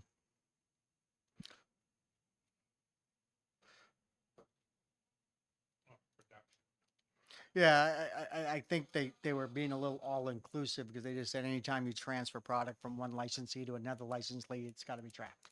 So whether you're moving from a cultivator to a manufacturer, the product has to be tracked. And I'm assuming somewhere in rules, they're going to deal with cultivators and quantity they cultivate, regulations around cultivation and quantity. So they know Purchasing of seeds. what happens if they have surplus and Exactly. where that goes and that All kind of that thing. will be done in rules. So all that'll be tracked under other parts. Okay, moving on to F13. Mr. Chair, Sorry, yes, Chief. I was wondering, could we go back to Yep, good. F8, and it'd be okay to have Kate come up from New Futures for Sure. a second? Thanks. So F8, just to remind you, this is around the label and warnings. Thank you. I appreciate this. Just a couple points I wanted to point out during the warning labels and information section. I think one thing that the commission really should consider is prevention strategies in terms of the latest information we have from the National Poison Control Center and the New Hampshire Poison Control Center. We're seeing a 1,400% increase nationwide on ingestions since 2017. Not to say that's a good thing or a bad thing as far as whether commercialization should come into the state, but we have really learned a lot about prevention practices. One thing to consider is plain packaging of edible products. I know that there's a lot of nuances there as presented by the commission. Another thing that could be considered is what we are learning a lot of success from our prevention partners in the state, especially those who are bordering states that are legal, is the use of medication lock boxes, where parents, families, they have these tools to lock up any cannabis products that may be loose, especially edibles, and appealing to kids. What we have suggested is that retail sales have for sale medication lock boxes. These have been proven to be a really successful tool with, as we know, prescription drugs. Now we're seeing it more with cannabis. Again, it would be a requirement for those stores to sell those products, just like we would have those information materials there about locking up your products, have those there too. There are, again, different prevention strategies that we learn. And with cannabis, this is what we've found has been successful. So that's a suggestion from New Futures that I think can be really workable and a very creative approach. Mr. Malika, so again, I know we talked about requirements of having that every franchise store sell a lockbox, a medication lockbox. And I don't know where, maybe you can tell us next meeting where in the rules we think we should put that requirement. Happy to do that, Mr. Chairman. All right. So we're on to enactment of municipal ordinances, 13. Chief. So on this particular one, there perhaps needs to be a couple of minor changes here to ensure we're looking at an opt-in and not an opt-out process, and that would be striking the reference to the election held in November of 24, and then later on where it reflects July 1 of 25, and perhaps consider language that should say prior to the approval of any licensed establishment to manufacture, cultivate, or sell cannabis product in that municipality, right? That it goes forward from there that the licensing should be approved by the municipality in advance and conform to whatever the municipality's zoning ordinances may be, just to ensure that we have an opt-in provision here, not an opt-out.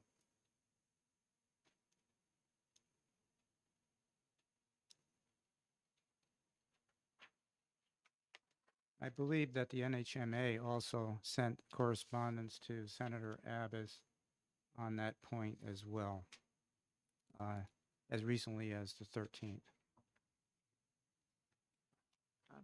Mr. Chair, I think that's a very. Let's talk about section 1 first, right? So this is strictly the opt-in provision, whether the town was. I agree we should strike the words held in November 24 and just say at the biennial election period, right? Because obviously no one's going to put it on the November 24 ballot by the time we're done. Not even sure we'll have a law by then. So we can strike held in November 24 and just say it has to be on every 2 years is your option to opt in for a town, is every 2 years. The wording, interesting because in theory, they're asking for 2 separate questions on this ballot. One of which is, do we want an operation of cannabis establishments, which could be any license type, whether it's cultivation, manufacture, or retail. But then the second one is specifically to retail.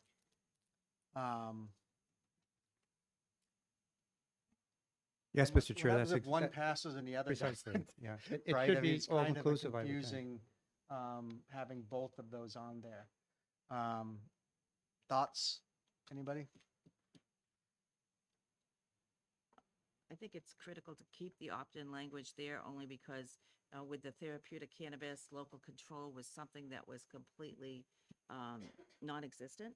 And so we want to make sure that the towns are, My question is, we have two different questions that'll be on the same ballot, which in theory you could pass one and fail the other one for some reason. okay. And it's kind of confusing. You're saying, yes, we want cannabis establishments, but then you're saying, yes, also we want retail Yeah, I see. establishments. Either or. In two, Yeah. and so I think Yeah. it should be, I would do away with the second question altogether and just say, should we allow the operation of cannabis establishments within the town, period? Yep. End of story, that's the question on the ballot. Yeah. And then it's clear that it could be anything, it could be a cultivation, a manufacturer, distributor, or a retail store, but it's cannabis establishment. Yeah. Does that make sense to everybody? Yeah. Jordan? Yes, that makes sense, but at the same time, you've got two different types of activities taking place. One is agricultural and the other is retail. So Understood. your zoning would have to take those into consideration. Well, we'll get to the zoning, which is in the second piece. Right. So the first piece is strictly about the opt-in provision. Right. And I think we just have one question. It says, shall we allow the operation of cannabis established within the city or town, period? Right? And then strike the next question. And then the rest of it's still okay if the majority, yada, yada. Yeah, I think that's a good point. And then they're not starting even they signal approval of the operation and cannabis possession may start applying for approval on July 1. I tend to get rid of that myself because the second half of this is municipalities need time if they opt in to write zoning ordinances to deal with the fact that they're now allowing it and they need zoning ordinances to go along with it. So I would like to strike that July 1 date and just, Precisely because you're hamstringing what the timeframe for the municipalities here. so, In some cases, the municipality will be a year plus. correct. because of Yep. meeting date.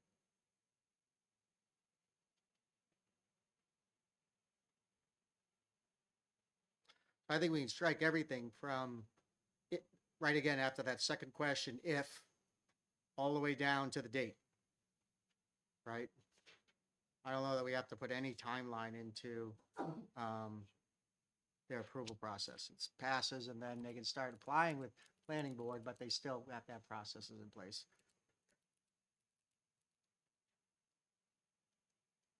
And then there's a recount procedure, which is typical municipality recount processes. And there's a clear language that, obviously, if my town of San Bernardino decided it wasn't gonna legalize any cannabis establishments, it still means I can drive through the town of San Bernardino on Interstate 93 to get to the North Country with cannabis product to get it there.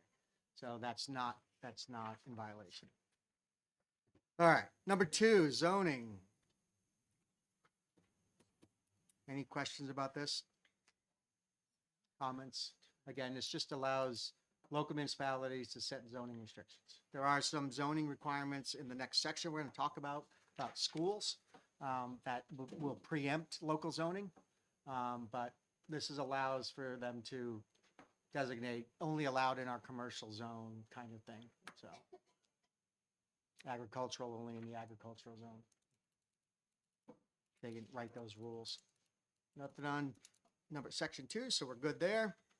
318 F14 restrictions on location near schools. I will tell you, I've got lots of conversation about this. The 2,000 feet seems to be extremely makes it so they're going to be in some towns you could never do it because they have so many schools that you would never be able to have a facility in there even if they voted to allow one. The recommendation was to look at other statutes where we have zoning ordinances around, usually it's vape shops and pornography, around schools and churches, and use similar language as that, and similar distances to that. But let's open up for conversation. Yes, Mr. Chair, thank you. We would recommend that in addition to schools, that we also include community colleges, or universities in this particular section. Particularly since the majority of those folks fall within the age frame of being exposed from a public health perspective at risk. So your recommendation, Chief, is to include colleges in the distance restriction from possible cannabis locations. Community colleges, universities, right? You have comments on that, Chief?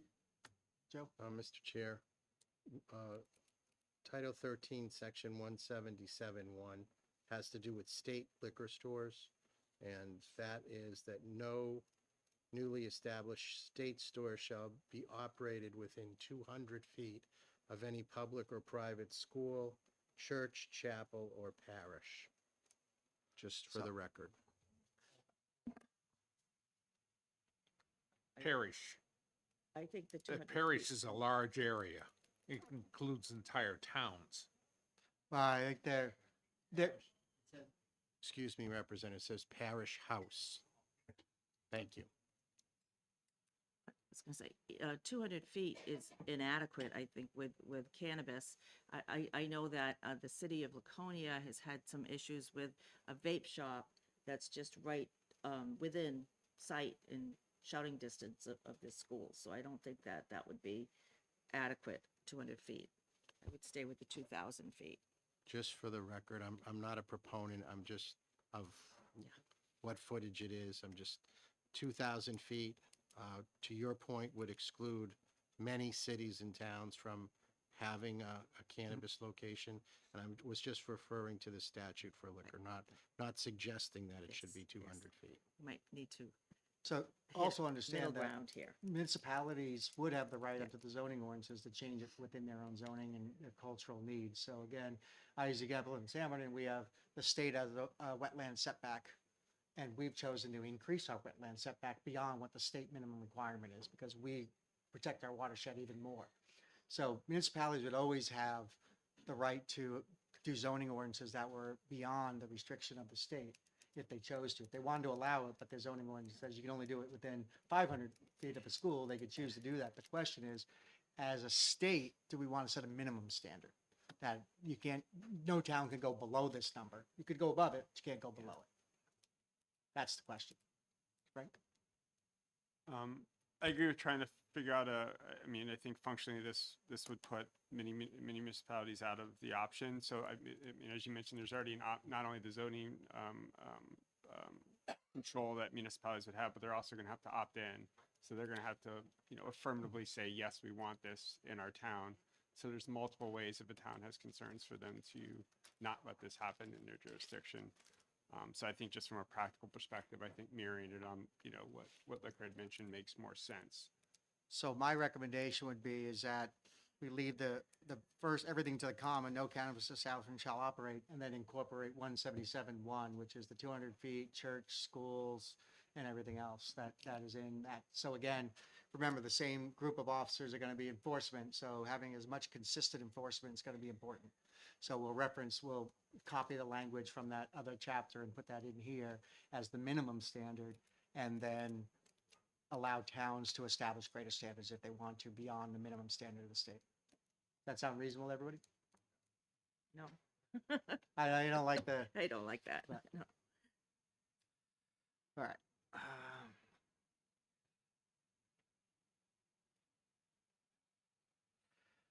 All right, lawful operation of cannabis facilities.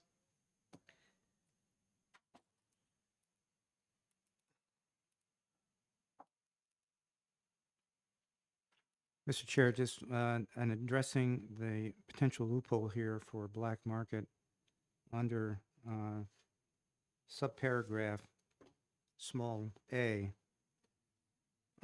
Perhaps to tighten this up, it should read possessing, displaying, transporting cannabis or cannabis products that are cultivated, manufactured, or sold pursuant to this chapter. That makes it clear that it separates it from anyone who's doing it otherwise inconsistent with the chapter. I'm sorry, what do you want to change?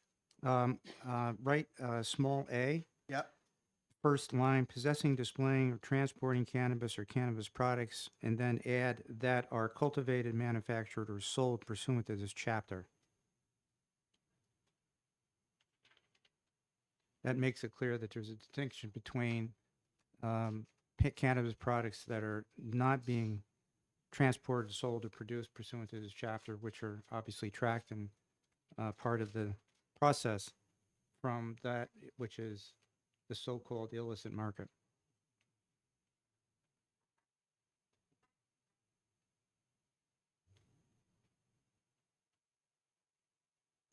Or to shorten it up, you could simply say cannabis products um, sold again, this- pursuant to this chapter. So this is relative to licensees, right? And it's just saying that it's not illegal if you're a licensee to do these things. Well, if you go to number 1, it says, if undertaken by a person 21 years of age or older, it doesn't reflect licensee, shall not be illegal for the basis of seizure or forfeiture under New Hampshire law, possessing, displaying, or transporting. Well, essentially, what we want to do here is make sure that there's not a loophole for illicit market by simply making sure that you're referencing that those products sold pursuant to the chapter. Mr. Chair. So so again, I think, Chief, if you go down to line 37 on the page, right? Because everything, you start off with a list, right? We're saying it shall not be illegal for the following, and we have a list of events. But we're talking about, again, to a testing facility, from a cannabis product manufacturing facility. So I'm trying to understand where you think a loophole is. Well, I'm just making sure that you have tight language here. And when it comes to prosecuting people or stopping people from a practical standpoint on the road, right, or litigating a case, and again, we have attorneys here from the Attorney General's office. They may disagree, but I think language here that simply says that you're referring to products sold under this chapter makes it very clear what you're talking about. It excludes everything else.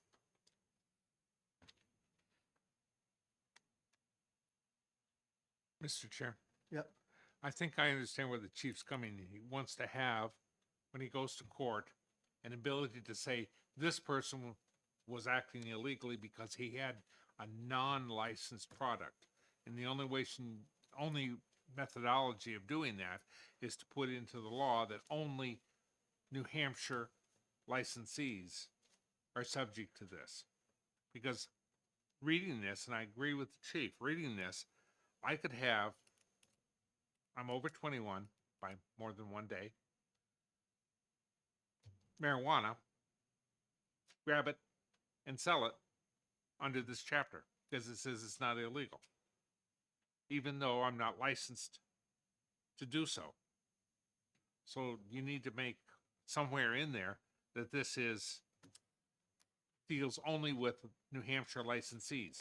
And it's a belt and suspenders type of activity, but it certainly makes it easier for the chief or any of the Leos here to.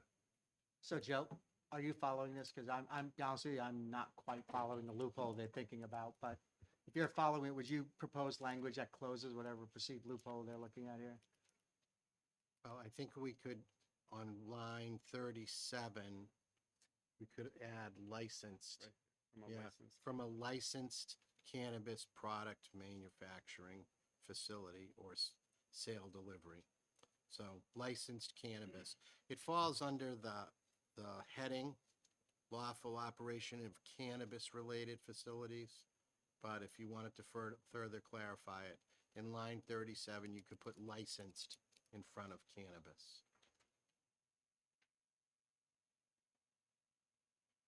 I'm going to do the same thing in front of the cannabis testing facility, a licensed cannabis testing facility. Absolutely. From a licensed cultivator.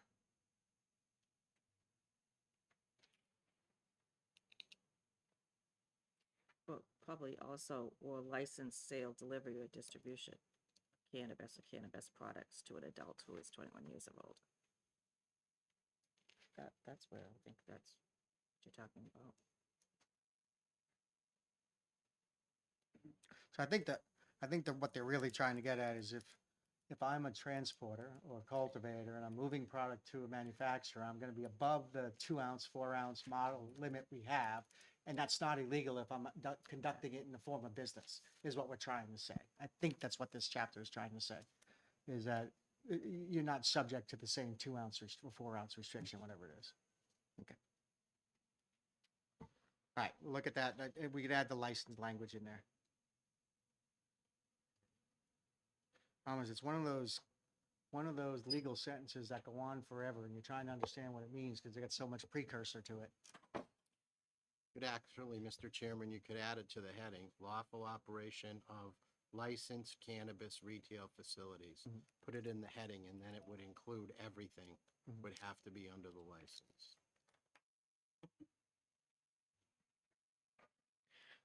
So just thinking of the statutory construction here, that the title appears to refer to cannabis-related facilities, then the prohibition or the designation that certain acts shall not be illegal doesn't specify that as well. And then there's the list of different types of conduct or activities that would not be illegal. So if I'm understanding the chief's concern, one of those, the first one, and all of these would be different clauses separated by the semicolons, would be simply possessing, displaying, or transporting cannabis or cannabis products.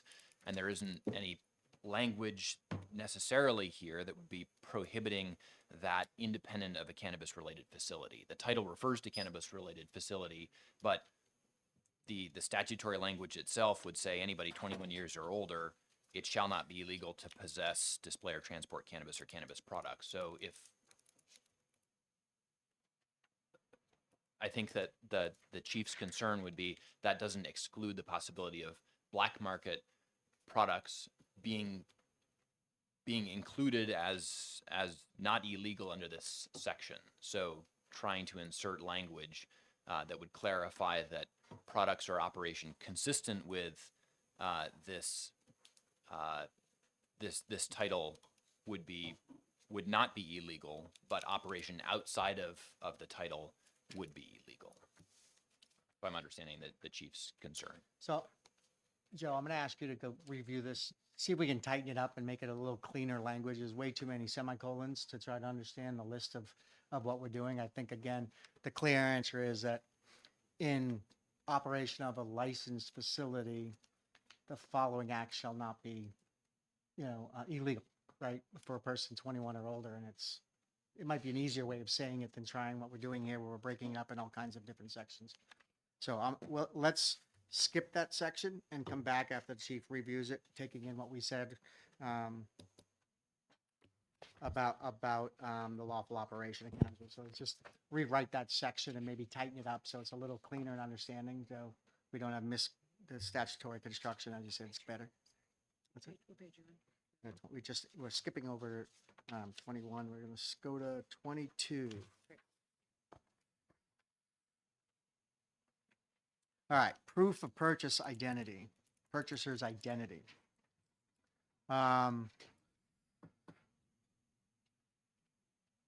So again, this is interesting because we have a different standard than we just used in the other one about government ID.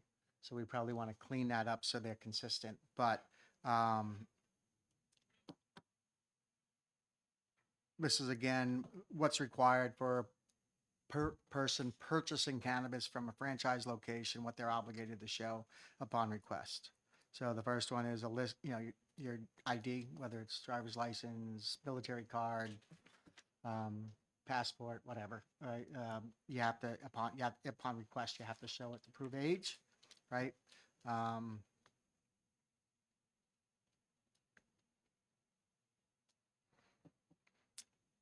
Second one is it's got to have an ID, a photo on it. Mr. Chair, Yes. if I could ask, the Liquor Commission, you already have a standard for, buying alcohol.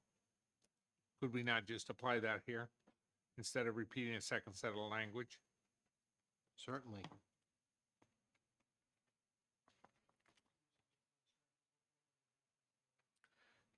So so the question is, do you have, I don't know where that is in law, but if We it's could- in we could law, if we find can it. just, maybe just reference. Sure. Shall be subject to, and reference the other RSA again, so we have one consistent standard for purchasing alcohol or cannabis above the age of 21. Yeah, I think, and that would also make it, from a law enforcement point of view, more simple, Right.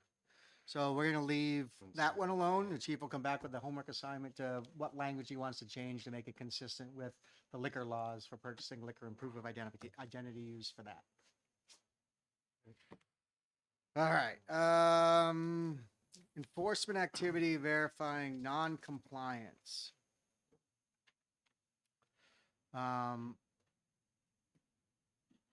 It shall be a violation to sell any cannabis product, or cannabis paraphernalia to a minor during enforcement activity initiated solely for the purpose of verifying non-compliance. So again, Chief, are we talking about sting operations here? Solely for the purpose of verifying non-compliance? It sounds like we're doing a attempted buy for someone under 21 or something on a retailer, just like we do alcohol now. We do that with liquor now to retail stores for beer.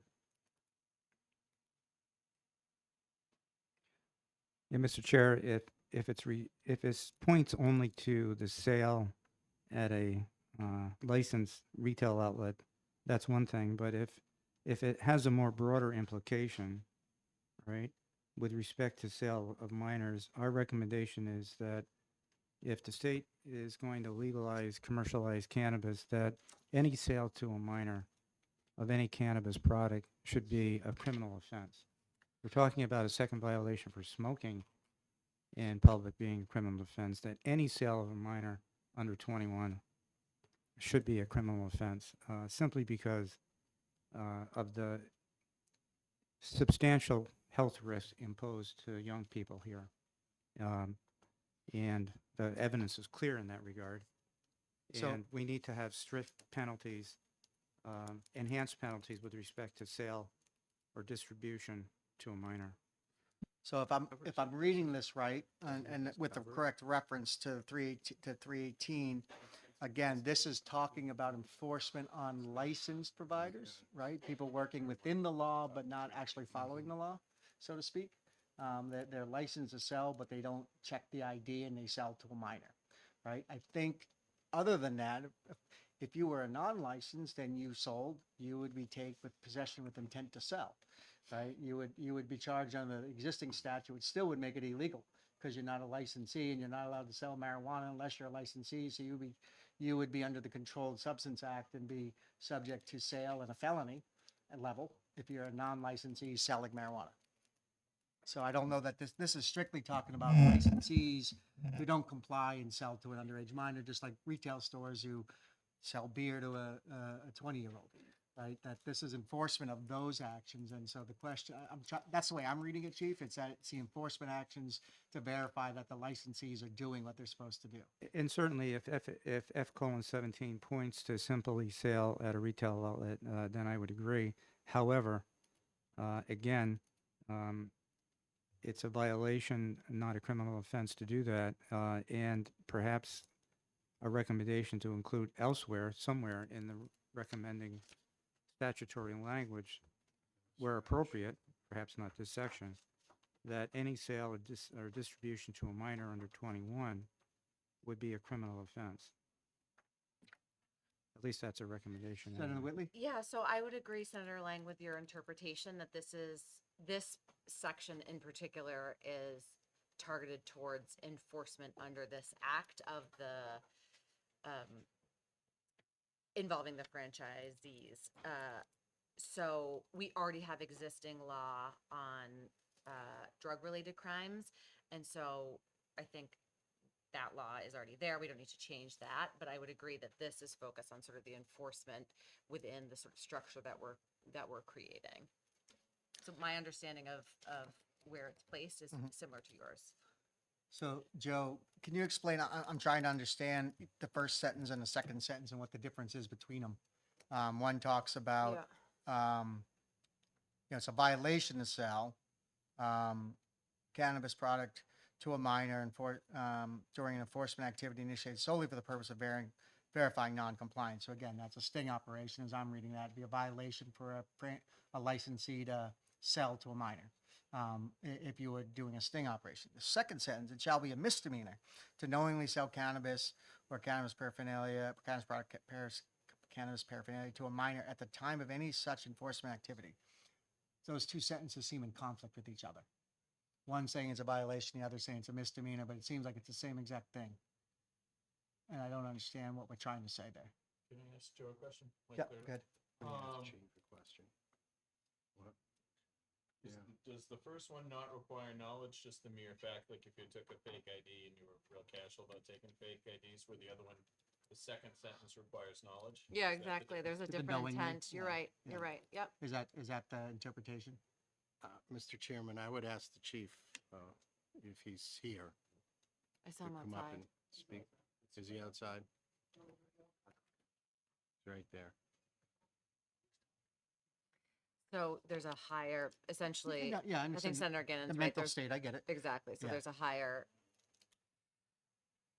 First one's if it's a mistake, fake ID, oops, we didn't do our due diligence. Secondly, is we knew we were doing it. Do you want Mark to come over and answer some questions? Chief Armianian, have a seat. Raise your right hand. No, I'm just kidding. Thank you, Senator. Do we all have to do that?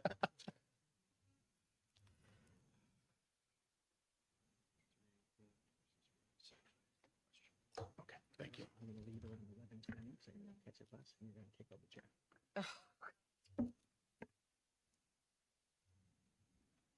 So Chief, we're looking at page 23, section 17, 318 F17. And that first sentence and the second sentence, and I think we got the answer, is one talks about a sting operation, I think, where you send somebody in with either a fake ID or something like that who is under 21 and has a fake ID, and they still sell to them and not identify the fake ID. That would be a violation. Can I correct you on that, Oh, sir? go ahead. No, I appreciate it. Yeah. So we don't do that. Okay. Trickery isn't part of our mantra. We do use underage buyers with their IDs. What we find is people don't check IDs. So they look at a real ID of somebody of youthful age, usually in the area of 17 years old, 16 to 17 years old, and they don't check the ID. There's no fake IDs coming in or anything, because actually that would be a defense, wouldn't it? If somebody had a really good fake ID, how would the establishment be liable for a fake ID? So we're trying to understand the difference between the first sentence and the second sentence. One's a violation, the other one's a misdemeanor. We're trying to understand what the difference is. Why you would charge one as a violation, one as a misdemeanor, but it looks like the same act of selling to a minor. Except one, As a knowing yeah, mistake. if you look on line 6, the misdemeanor is for knowingly selling it. So it's going toward culpable state of mind. Right. I would have to research 318 F18 just to get a better view of that. It won't take me long to research it, but sorry, I'm coming in cold on this right now. So we'll leave it as it is unless we have something, we come back with something different that explains, but we'll leave it as is. But Chief, you could look at it and let us know, come back next week and just.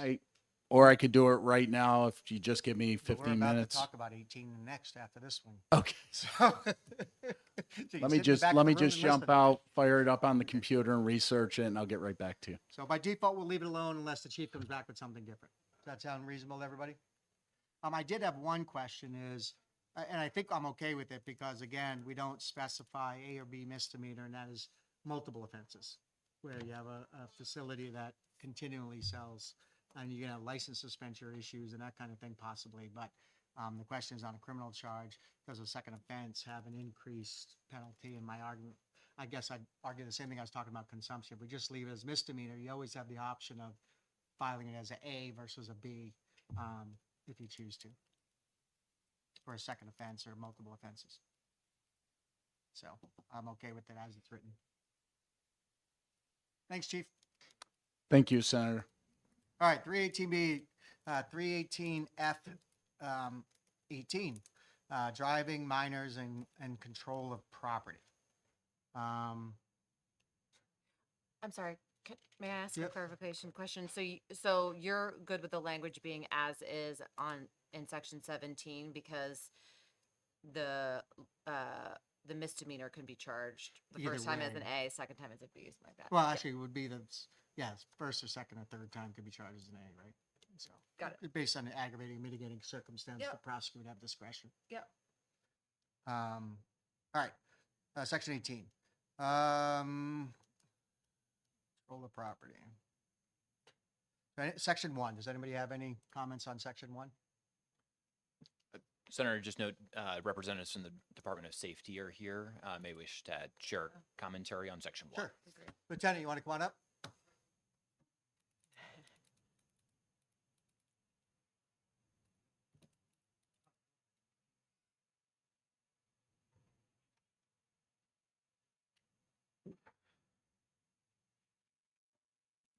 So again, the first number 1 is just saying that nothing in here legalizes driving under the influence. I think that's a pretty clear statement of fact. We're good? Lieutenant, you okay with that section? Yes, sir. Section 2, nothing in this chapter shall be construed to permit the transfer of cannabis with or without remuneration to a person under the age, or allow a person under the age of 21 to possess use. Again, makes it a statement of fact, very clear that under no circumstance can a person under 21 have possession of marijuana, or can you give them possession of marijuana by minor. Number 3, nothing in this chapter shall prohibit the state or county correctional facility from prohibiting the possession, consumption, or use, display, transfer, distribution, and sale, transportation, or growing of cannabis on or in a correctional facility. So again, I think this just says that the state has the right to say we don't want any drugs in our jail, even if it is legal, just like they do alcohol. One quick question, I apologize, on the previous one, and I think this will depend, it may depend on how we end up dealing with the medical, is under 21 with a medical license? If- Oh,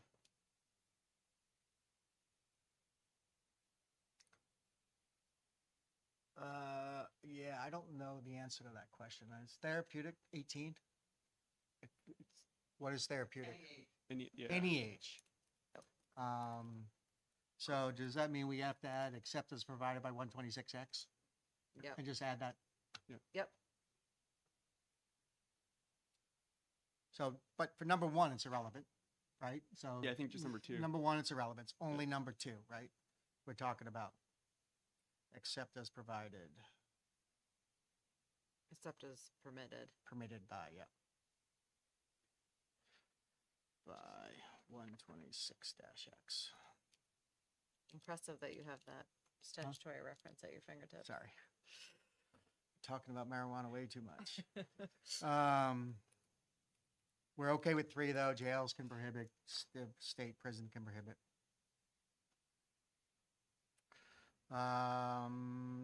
Number 4, except as provided in this section, this chapter does not require any person, corporation, owns, or controls to allow consumption, private sale, right?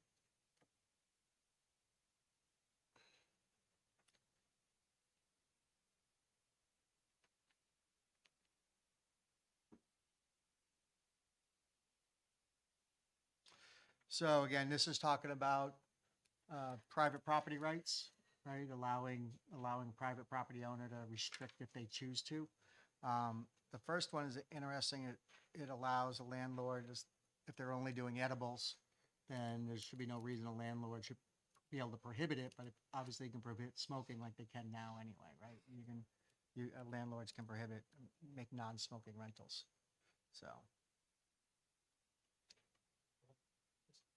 Yep, good. Just to be clear now, what you're saying is that even if it is in a zoned area, the owner of the property, say, just picking a name out, Sullivan Brady or Meg Properties or whatever, can say, no, Can say no smoking marijuana in our facilities, yes. smoking in. Can they prohibit the sale of? In theory, yes. Oh, this says consumption, it doesn't say, yeah, it does. It says sale. Consumption, cultivation, display. So I'm going to use the example of Market Basket right now, right? So down in Nashua, Salem, there was a charitable gaming operation, wanted to go into a Market Basket owned facility, and Market Basket says, we don't want that operation in our state, and they're allowed to do that. So this would give them the same right if a strip mall owner and someone wants to come in with a retail franchise operation, they would have the right to say, no. Yeah, I don't want that in my strip mall. Just so long as we're clear in that,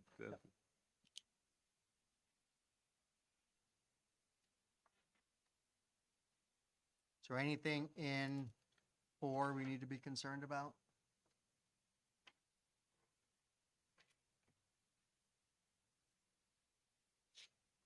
Nope, we're good. Property rights wins again.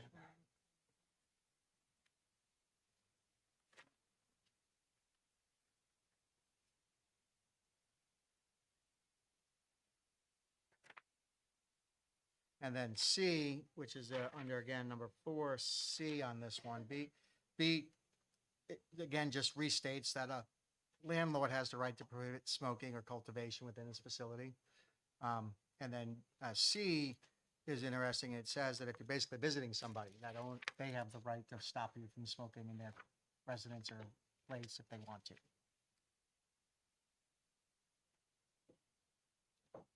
Oh, everybody good with that for property rights? Great. Let's go on to enforcement of contracts, 19. Senator. Contracts related to the operation. I'm sorry. Just before moving off this section, just like to go back to subsection 1.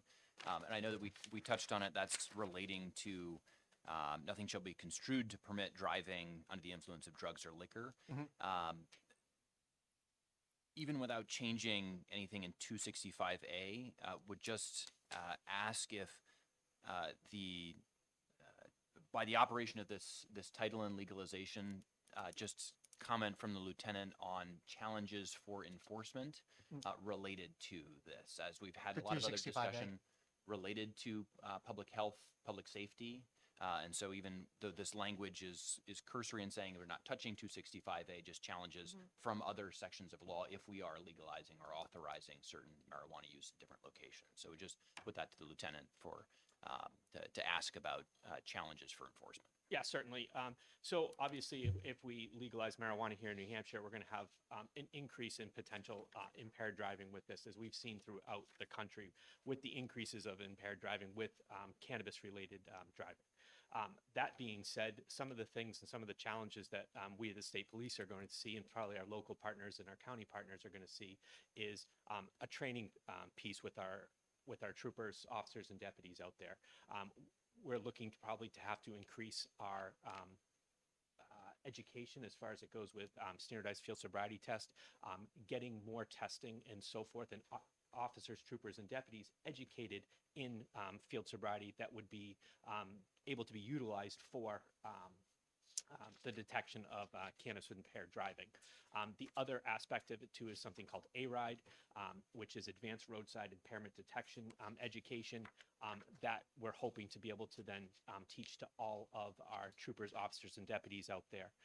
We're working very hard already as a state to do that through the drug evaluation and classification program, but we just don't have the funding or the ability to get out there and teach all of these officers, troopers, and deputies that particular course. The other aspect to that is to increase our DRE program, which is the Drug Recognition Expert Program, that will help correlate all of those different things together to show that that individual is actually impaired by cannabis when they're actually operating a motor vehicle, boat, OHRV, and so forth. So all of those trainings would need to come forth. And then the bigger piece to that is our laboratory. Right now, our laboratory is very backed up, and Melissa could probably speak to that far better than I could. But we need the help with testing. We need the help with the facility. We need the help to be able to get those blood tests that are turned around. And the other piece is the refusal piece that we struggle here with in New Hampshire.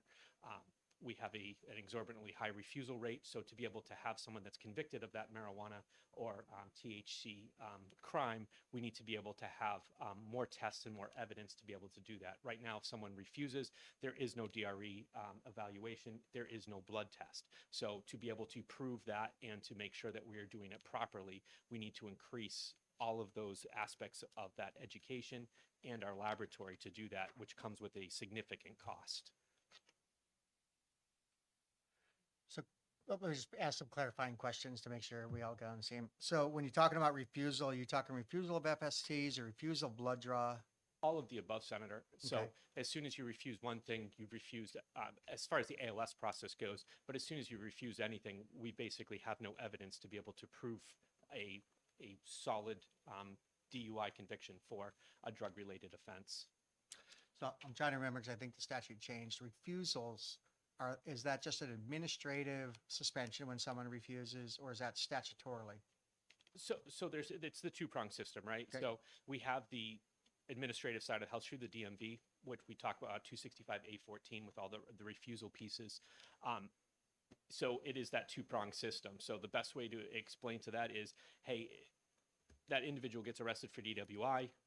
They are criminally charged, but there's also the administrative side by the DSMV 426 form, which is the ALS form that we read that set of administrative rights to that individual to have them either take a test or not take a test. And right now, our state is obviously one of the highest refusal states in the country. So to be able to have and get that evidence that we need to prove that someone is actually under the influence of cannabis or THC, we need to have those tests to be able to prove that case and make it right for that particular individual. Does that answer your question? Does. I guess my question is, given how high our refusal rating is probably outside the scope of this commission, but It is. maybe it's time to review that statute again and make the penalties a little higher to encourage compliance. But, Agreed, sir. but we can take that up another time on a different topic.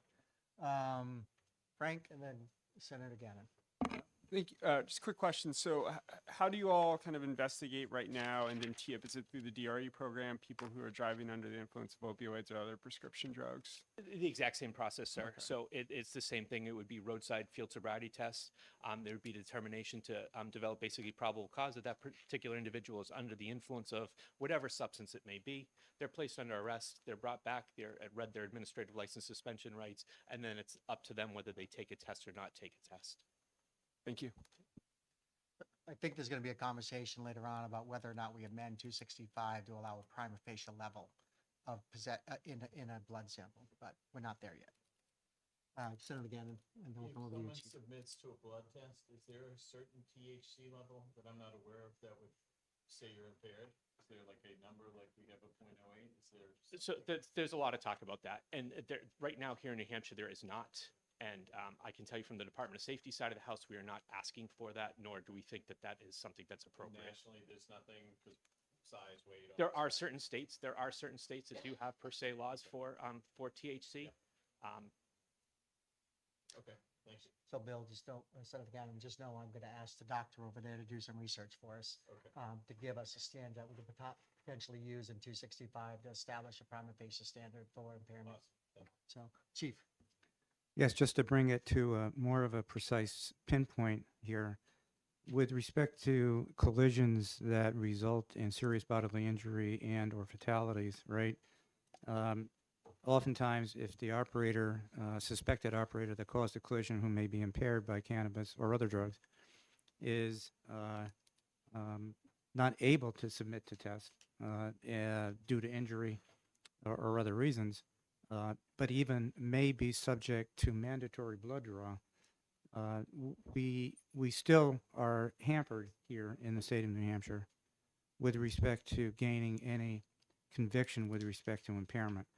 There is no operation. You just arrive at the scene of the collision, and you have injured operators, including the one that caused the collision, who may be impaired. So there should be, whether or not as part of this discussion with this commission or elsewhere, looking at other provisions where other states have enacted some provisions with respect to either blood or other testing, as the trooper indicated, that would provide us with a better process of gaining conviction. Because right now, I can tell you, and trooper may be able to validate or not, that we have a very, very steep challenge, not only with all DUIs, but particularly with cannabis-related DUIs and in the state of New Hampshire, and that is only going to increase. And there is a significant concern amongst the chiefs throughout the state with respect to how cannabis legalization will impact the safety on our roads. Tim, did you have something else? Yeah, I just was going to ask him a couple questions. So, sir, if you're driving down the road and you see someone smoking, and you smell the smoke, do you really have to do a blood test to charge them with smoking and driving? You would, yes, sir.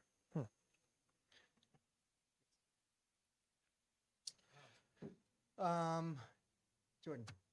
Yeah, Lieutenant, correct me if I'm wrong, of course, you gotta say that.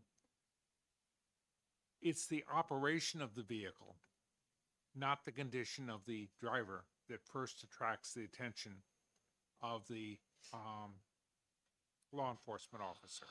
You got somebody that's bouncing between the yellow and the white line, that's an indication that that individual should be stopped, aside from the typical, Certainly that. tail light out, et cetera. Yes, Representative, certainly that would be definitely one indicator that absolutely, but there are many times when different traffic violations, you end up walking up to the vehicle and there's certain indications that that person is impaired. So it's not necessarily just the operation of the vehicle. And then follow up on that. Because of the long-term retention of cannabinoids in the blood system and the metabolism by the liver, how do you know that it wasn't 6 weeks ago, 6 months ago that the individual was? That's a Melissa question. I can answer some of that for you. But yes, you are correct. There is a long-standing for different metabolites of cannabis to stay in your system. There's lots of research out there talking about how those levels are all different in all different individuals. I think it's safe to say, Lieutenant, that any given case, even a DUI for alcohol, is a cumulative of facts, not just a single incident of facts. Absolutely. It's a totality of the circumstances, correct. Absolutely, Senator. So, Frank? Frank? And so in the draft bill that we have now, we have in terms of where the revenue is going, some money going for DRE so that you all can have more expansive opportunities there. Is that the kind of thing you'd want to see then? Absolutely. Not only the training, the education for the officers, we're also where we in the drug recognition expert program are also out in our schools, out in our communities, trying to educate not only our SAUs in when they're dealing with impaired children, or when workers from different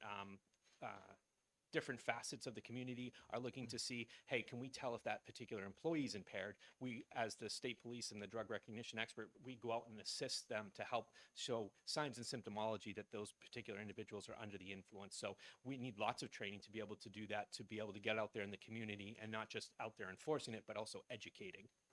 Thank you. So Chief, just understand, Lieutenant, I'm sorry, I'm sure you want to be chief one day, but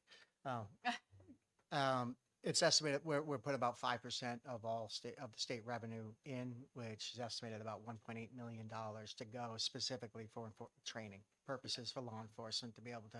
We recognize you're going to have a harder job and you need the tools necessary to do it. So there's 5% of that revenue being earmarked for law enforcement training. I think one of the bigger ones that we have to consider too is the lab. The lab is going to take a lot of funding to make this to work properly, and to be able to do those blood tests and to give them the resources that we need to do too. So that's probably a Commissioner Quinn question, but yeah, we'll find out what that number looks like. And again, that may fall underneath the some operational expenses that we put before we give you money out. So,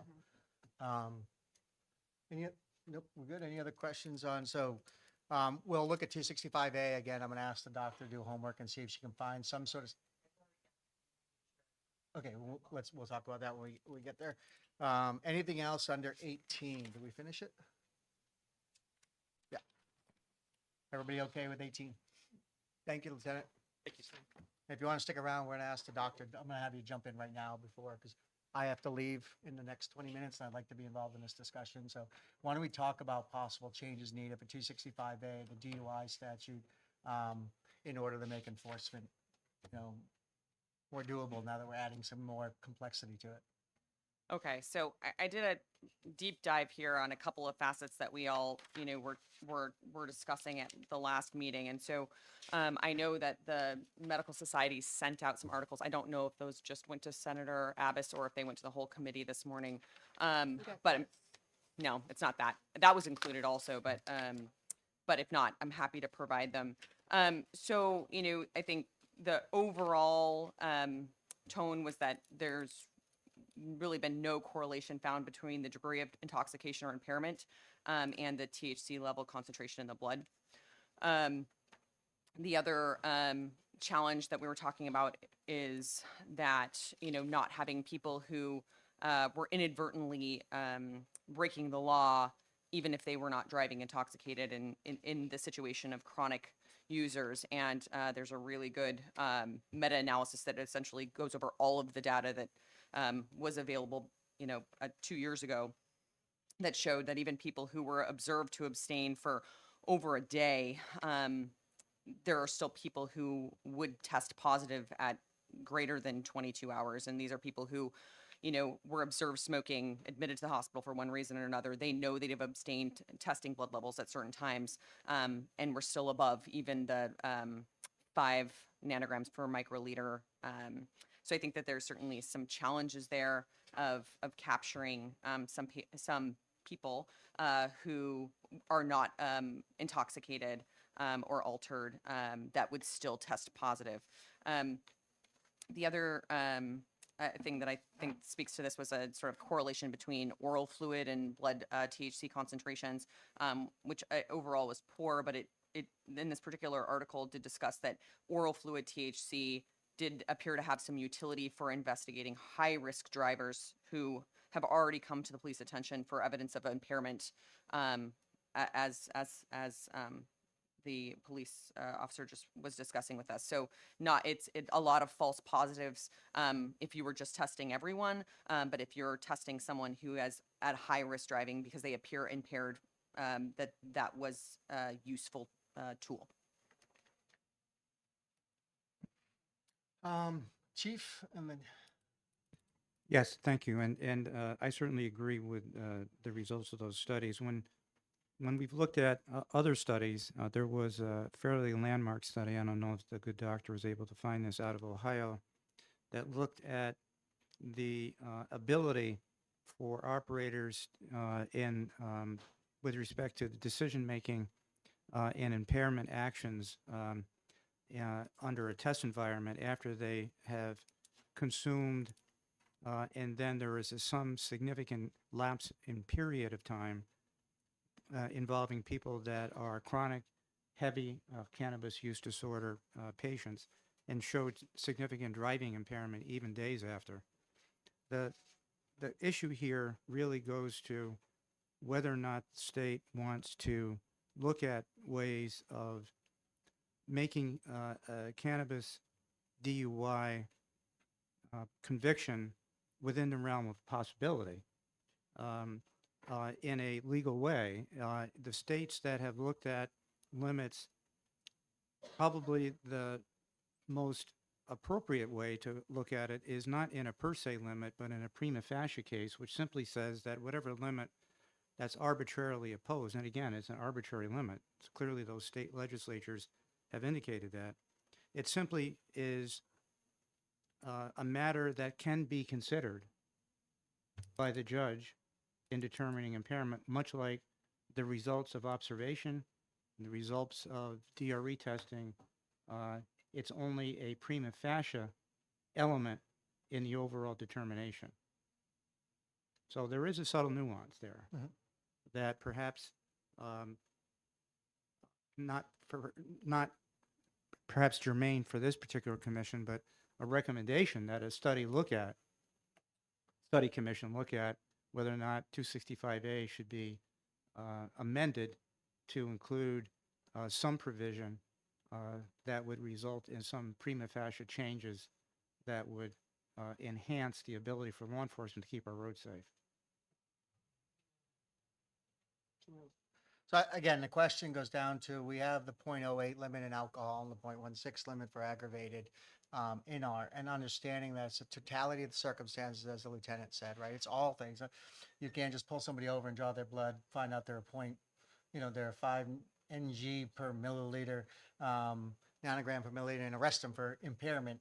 You have to have other facts associated with that stop, right? There has to be first reasonable suspicion for the stop, and then you have to develop a probable cause for the arrest before you even get to the blood or breathalyze, right? So it's a totality of facts situation. But the question is, just like we've established a standard for alcohol, is there a standard we could put in the 128 in the 265A statute that would make it easier for law enforcement to be able to effectively prosecute cases of impairment due to marijuana consumption? That's the question. Not in connection with a hard line limit like .08 is. And I think that's where the science is right now, because the science is clear that there is no scientific per se limit that says a person at X amount of THC in their bloodstream is impaired. So, given that, their alternative would be to simply indicate that a limit or a amount above a particular limit presents a prima facie indication, not a actual indication of impairment. And that's perhaps the correct way to look at it. And that's what some other states have done, not all. There are states that are per se that have drawn the same limit, just like .08, and that's what it is.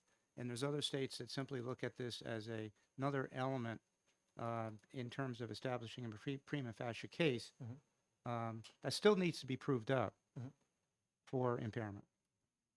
So you can get, even in alcohol, right? You can get convicted of DUI and be under an 08, right? It's about your driving, right? It's about the impairment itself. So the 08 just is kind of a nail in the coffin, so to speak. But you can have somebody who blows an 06. If I can still prove impairment due to the consumption of alcohol, I don't have to prove the 08. 08 just makes it easier for me to get the conviction, but you can prove it under an 08. So again, even if we set a standard, it doesn't mean that that standard is an absolute conviction. It just means that you would need additional facts to establish proof beyond a reasonable doubt that a person was operating a vehicle under the influence that it was caused by either marijuana or alcohol. That would be correct. That would be you're discussing what I'm referring to as a prima facie case. So I think we agree very much with you, Senator, that, I mean, I think the science is pretty clear. There is no number, there's no magic number. And so if we're trying to put something in there that's just going to be arbitrary, just because that's where the science currently is. And so if we invest in DRE, if we give the troopers and other law enforcement folks the tools they need to figure out, to have the resources to do that totality analysis and then to bring that for prosecution, I think that would be the best way currently exists to keep our streets safe. Jordan and then Tim. Yes, and you're talking about the totality of the circumstances. An alcoholic, of course, can operate a motor vehicle way over the .08 limit successfully, merely because of the body's adaptation to the alcohol level therein. There's a functional, I think there's the phrase functional behavior or something, anyway, immaterial. The same thing applies to the utilization of cannabinoids or inhalation of cannabinoids. However, I would hate to see some individual who went to a party 3 weeks ago be hit up with a prima facie case because he was paying inattention because he was drinking while driving, but the drinking was coffee.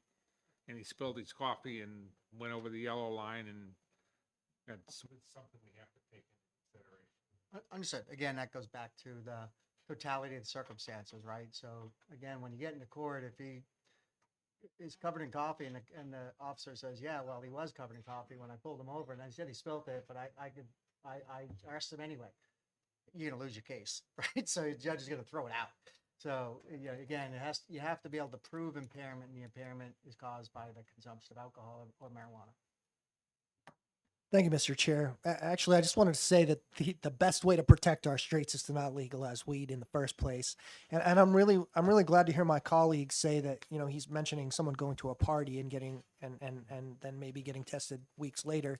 Isn't that true isn't that why we should not even remotely allow public smoking? Because then we could be hit up for an OUI or a DUI because we were around someone smoking.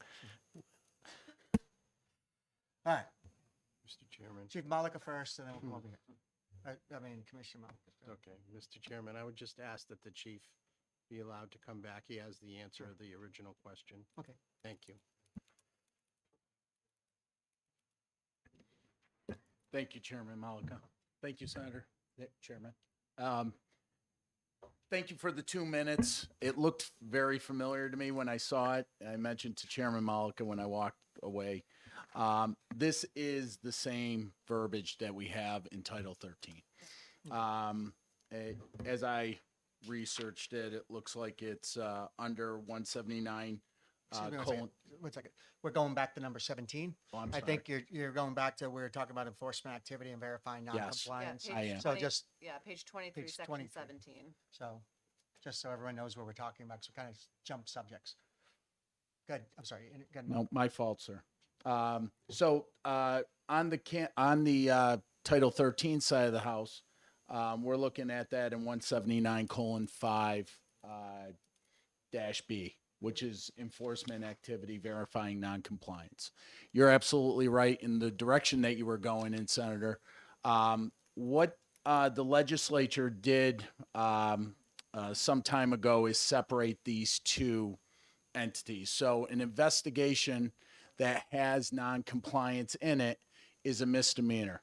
But if we are actively going out with an underage buyer to do compliance checks, it's a violation. So they have separated those two. It was straight across the board misdemeanor. Now it's a violation for that. And then they would jump into internally under rule our progressive accountability, starting with education, working their way up through. Again, so I think what you're talking about is, again, one is an enforcement action. Second one is there's a car accident, alcohol in the car, minors involved, receipt from a local store. They follow it up, find out that the Absolutely. store sold the minor liquor. That would be a misdemeanor level offense, whereas your enforcement activity would be considered a violation level offense. Absolutely. Spot on. Thank you, Chief. Thank you. All right, Ms. Fry- back to our I have 265A I have conversation. a question. Oh, you have it. Good. Yes, I have a question of Dr. Youngren. I think I heard you say that there's no correlation with impairment and THC levels in the blood. Is that correct?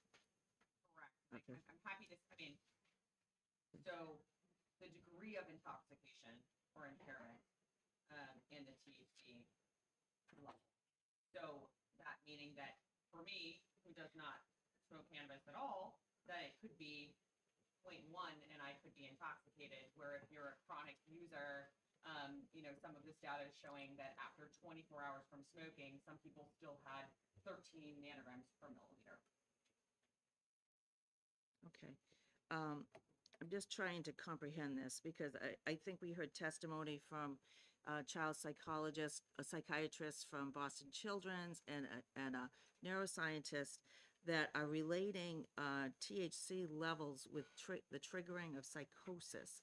So if we have science behind that, I'm just wondering what the measurements. I mean, what can we do to be able to pinpoint this? Yeah, I think I'm certainly not an expert on that, but I would say it's real. I mean, clearly the literature shows it's really challenging, that there's the need to enforce the law and make sure that our, children are safe, there's public safety for driving, but that depending on if you're a naive user or a chronic user, the level of which your THC would be in the blood to show intoxication would be extremely different. And so, even below, in theory, below the 0.2 level for the 2 nanograms per milliliter, you may be intoxicated if you've never used before, but at the much higher level, you may not if you're a chronic user. Yes, I understand that tolerance. I'm just trying to wrap my brain around, in the news just this week, the state trooper that was killed by the driver of the truck pled guilty. His blood levels were 0.224 with cannabis THC impairment. So I'm just curious. So we don't have any cutoff. I understand that between the 0.08 with alcohol, but a 0.224 sounds pretty serious to me, and a life was lost as a result of that. So why are we considering legalizing, marijuana, cannabis, whatever you call it, when we don't have the measurements for intoxication and impairment?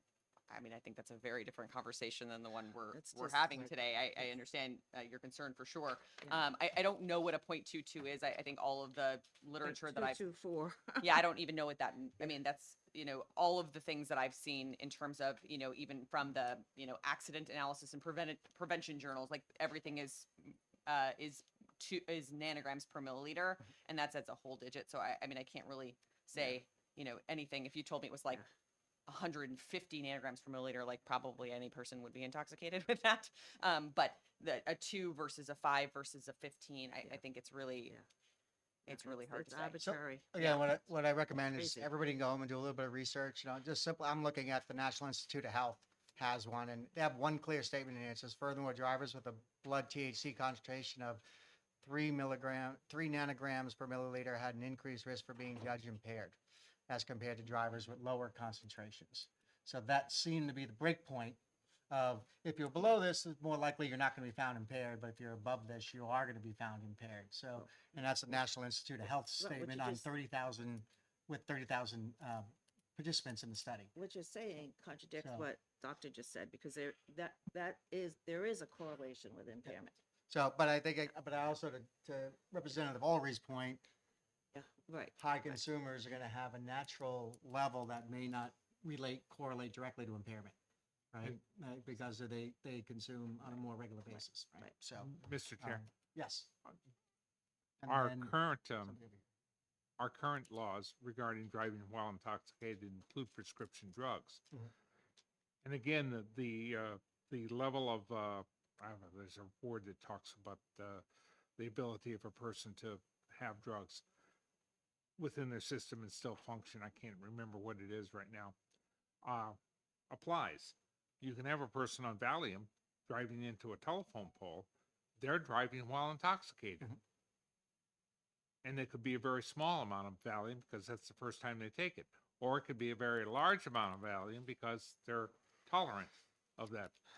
So the phraseology of a prima facie case depends upon the individual, and we go back to the totality, and that needs to be included. So if you want to look it up, I guess I recommend you go do the research. Like I said, I just did a quick search and I found Institute of Health's statement. They have kind of, this is the tipping point level, right? I don't know what that means for our statute, but that's what they have is that there's a tipping point level for impairment. With that, I am, Frank, go ahead. Mr. Chairman, yeah, I think also if it's helpful, so the AAA Foundation for Traffic Safety also did a report and they found, quote, there's no correlation or no concentration of THC that allows us to reliably predict that someone is impaired behind the wheel in a way that we can with alcohol. So I think just additional information if helpful. Right. So here's a scoop. I have to leave. I'm going to Florida. I have a tax policy to go to. So Senator Whitley is going to take over the rest of the meeting. We are at enforcement of contracts. I can actually use my copy and keep notes on here. Got it. Actually, I do want to just have one comment, so I'm not going to be here for it. When you're talking about F20, the next one, I want you to consider there's some concerns I have around licensed occupations in this state. And this is trying to do non-discriminatory language for licensed occupations. And I think we have to be careful because we have some federal requirements and federal guidelines we get stuck around. You think about a CDL license and a CDL truck driver who gets popped for, who does a random drug test and gets popped for cannabis being in their system and gets fired. But according to this, they couldn't get fired. And so we have some concerns. We have to go through in 20 to talk about occupations and occupational licensing nurses. There's another one, police officers, right? These are some licenses and certifications we issue where we may want to say there's a zero tolerance in that. But this language, as I read 20, doesn't allow for that. It says you can't discriminate against anybody who's acting and doing a legal activity. On that issue, we actually might want the lawyer from OPLC to come in. So, don't you think? yeah, that's fine. If you want to put it off and we can invite Lindsay and group in. I will. Do you want to have Daly do that for the next one? Yeah, but just, I have some concerns around that Yep. myself on licensed occupations. So, and with that, the chair's yours. Thank you very much. And Daryl should be here. He should take a break somewhere between 12 and 12:15. Daryl will be here, or Senator Abbas will be here around 1 o'clock, and he'll take over the chair. Okay. Thank you, guys. Safe travels. Yay, taxes. I would say that we should hold that issue of OPLC, not hold it, but we'll get to it, and I think we should have the lawyer from OPLC talk. So now we are on page 24, section 19, enforcement of contracts. Are there any comments about that?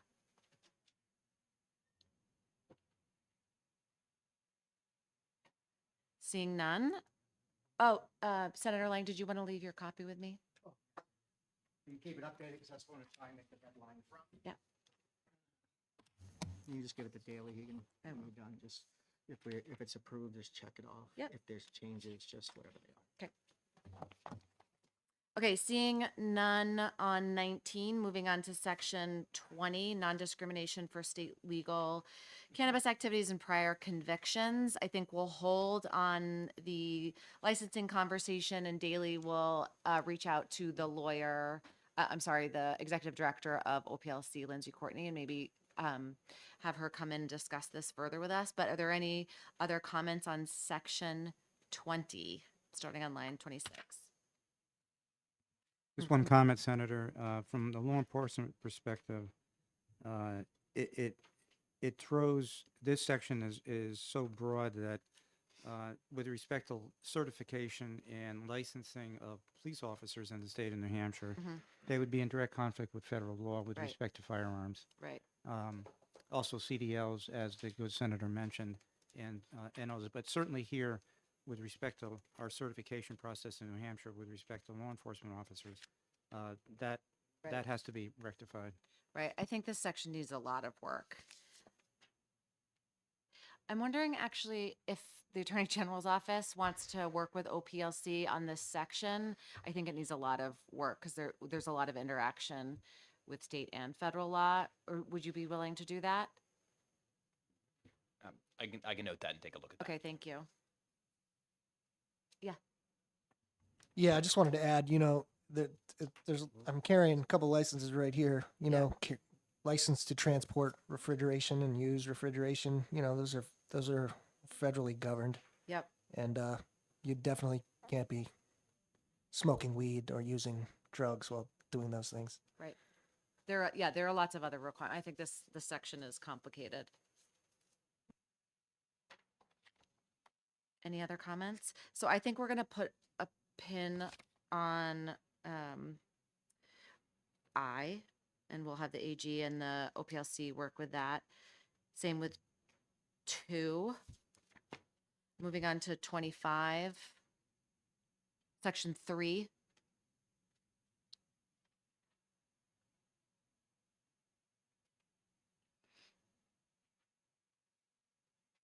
Seeing none, moving on to section 4, starting on 13.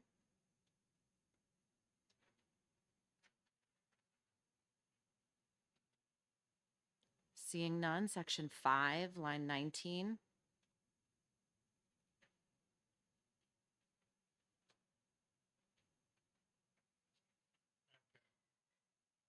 Yes. Going back to, no, I guess it's okay because it's only talking about entitlement or conduct. Never mind. Thank you. So section 5, I think that we want to maybe perhaps have a conversation with the director of DCYF on this issue to make sure we are not in any way interfering with that statute. Madam Chair, Yes. if you're going to use the word unreasonable danger, you have to define it. What's unreasonable? Right. And I think to that point, we need to have DCYF weigh on this.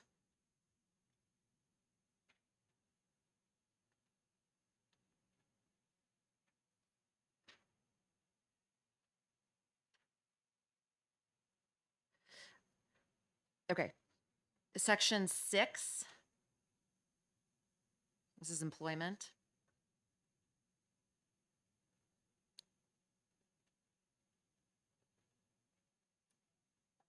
Yes. Yes. if you have somebody that is using and, they're going to work with children. Right. Are we then putting them, the children and the employer in harm's way with this chapter? Can't discriminate in the hiring, termination, or anything. Right. So I think there's a lot of issues with this section because I don't want to interfere with existing law. And so I want to actually touch base with the Attorney General's office on this issue. And I think if you can come back to us with potentially some language, because I feel like some of this may be unnecessary because of existing law. And I think we need to clean this up a lot, actually. Because employment, there's a whole body of law around employment law, and there's a whole body of law around child protection, and I feel like this is interfering with a lot of that. Would you agree?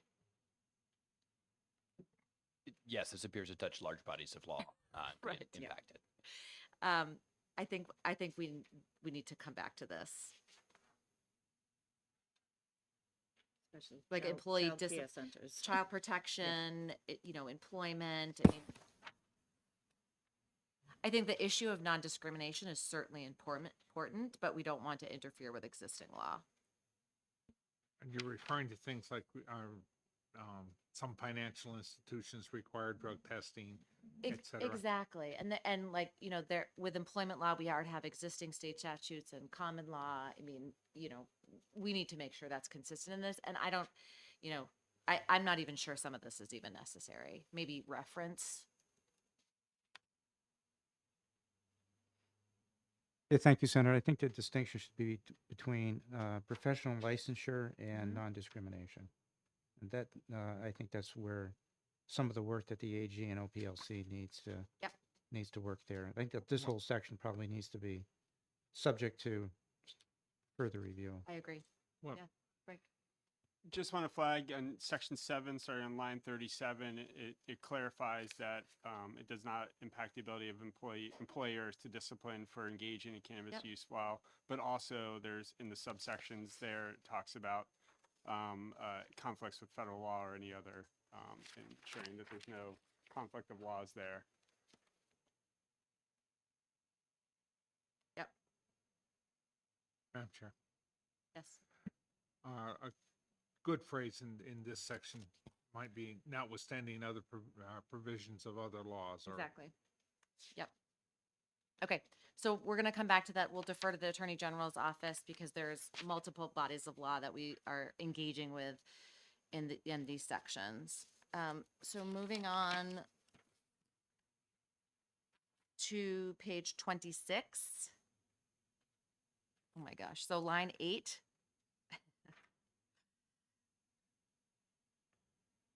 Do Medical Society have any thoughts on that section? I think that there's a little challenge here. I mean, again, I'm not a transplant surgeon by any means, but and not so much around the use of the illicit substance, but smoking. I know that for certain organ transplants, like a lung transplant, you have to be abstinent from smoking for a certain amount of time, just like you would for a liver transplant with alcohol. So I think that that's a little tricky. It's because it's not necessarily the act of the using the illicit substance as much as the route of in which you're taking it. So I think that might be sticky for lung transplant. Mm-hmm. Would the Medical Society like to come back to us with a recommendation on that? Yeah, Frank? We were part of the coalition. I think this is from 639. So I think we had tried, so I definitely understand if there's changes that need to be made, but it's like the definition of illicit substance, it's trying to limit and then make sure that any decisions y'all make, it's just based on evidence-based criteria, not just because someone happens to smoke marijuana. Right. Yeah, no, definitely. Yeah. And I don't think that it would anyway. I think more it's saying like if smoking cessation is a criteria for transplant, that would be the same whether or not it's tobacco or cannabis.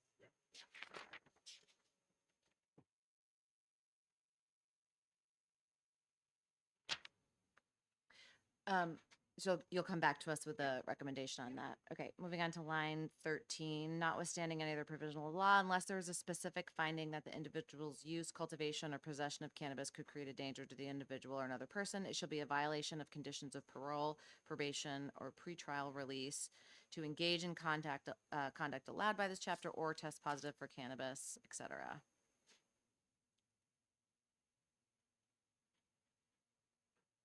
Any comments? Senator Lang had a question about whether cultivation should be included in this.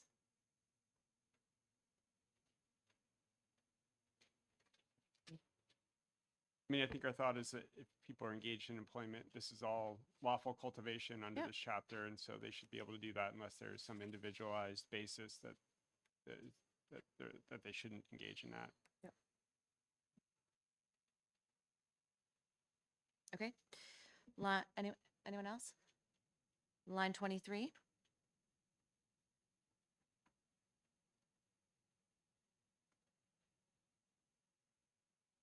Okay. All right, moving on.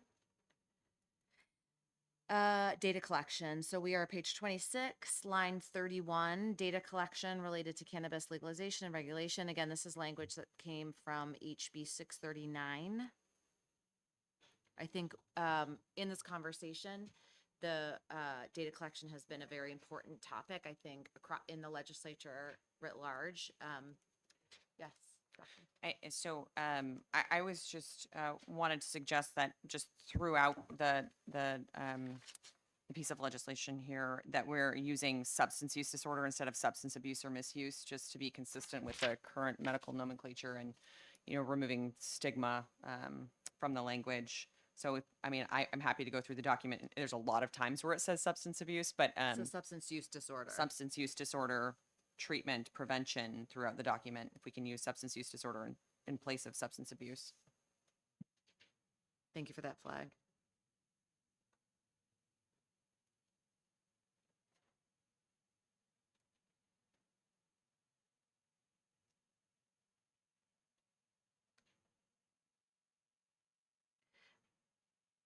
Okay, data collection. Any comments on the data collection provisions in here? Yeah. Just a comment, and that's going to be a cost factor Mhm. for the agencies engaged, whether it's Department of Safety or others. Mhm. So I'm not sure how to reflect that appropriately, but there should be a revenue stream that should support data collection and reporting. Otherwise, it could be very costly.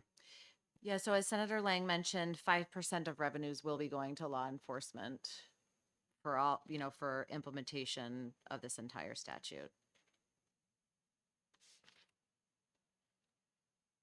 Madam Chair, Yes. should we include the clause in there that says non-identifiable data? Non-personally identifiable? On what line?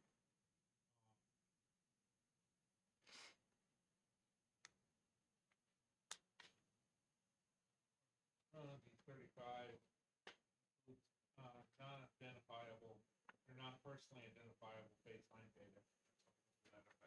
Yep.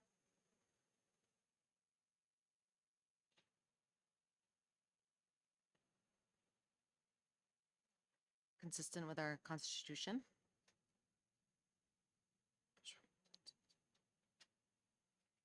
Or non-identifiable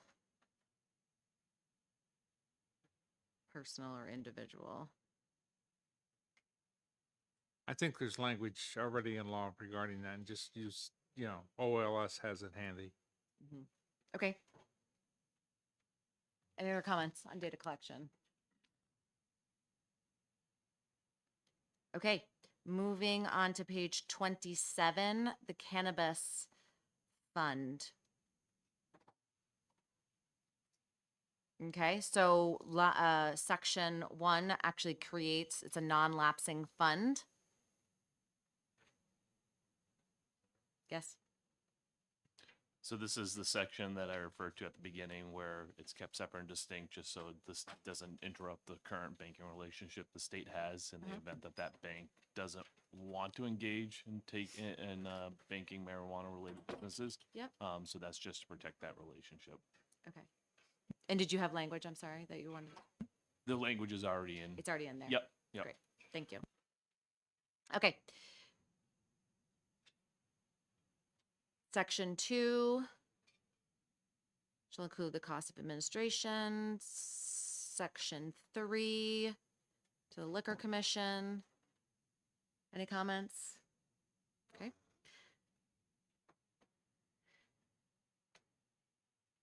Section 4, Substance Use Prevention and Recovery Fund. Yep. So I think that it may be helpful to have some clarity about who's framing the public education campaign. You know, if there was something in the language about, you know, either having some medical expertise or Yep. involving of DHHS or public safety, I think that would be helpful. Yeah, and actually to that issue, we have in our memo from New Futures, they had some proposal for that, and I would welcome Kate Fry up to the microphone. Just make sure you're identifying yourself too for the record. Thank you again for the record, Kate Fry, Vice President of Advocacy at New Futures. So this section needs to be just cleaned up a little bit, but to be consistent with what we discussed already regarding the creation of the Substance Abuse Prevention, Treatment, and Recovery Fund. I'm certainly fine with language to substance use disorder. We've established that fund. However, when we go through the appropriations in this section, I think if you look at page 2 of what we sent you, number 6, we talk about the Cannabis Control Fund, the disbursement of funds. They're sending that funding to the department. I think that was in an earlier draft, where it really should be going to the Substance Abuse Prevention and Recovery Fund, consistent with the language we discussed earlier. I put 10% in. I know that percent might change just because that was one of the numbers that was offered. And then to the doctor's point, I would agree that although there's an appropriation, it doesn't for a 500,000 for a campaign, it doesn't necessarily direct anyone to do the campaign. Right. So it is missing language to direct the department to do that campaign. Yep. And that's in under number 9 in our document on page 3. There's language that addresses that. Does everyone have this memo from New Futures with the proposed language?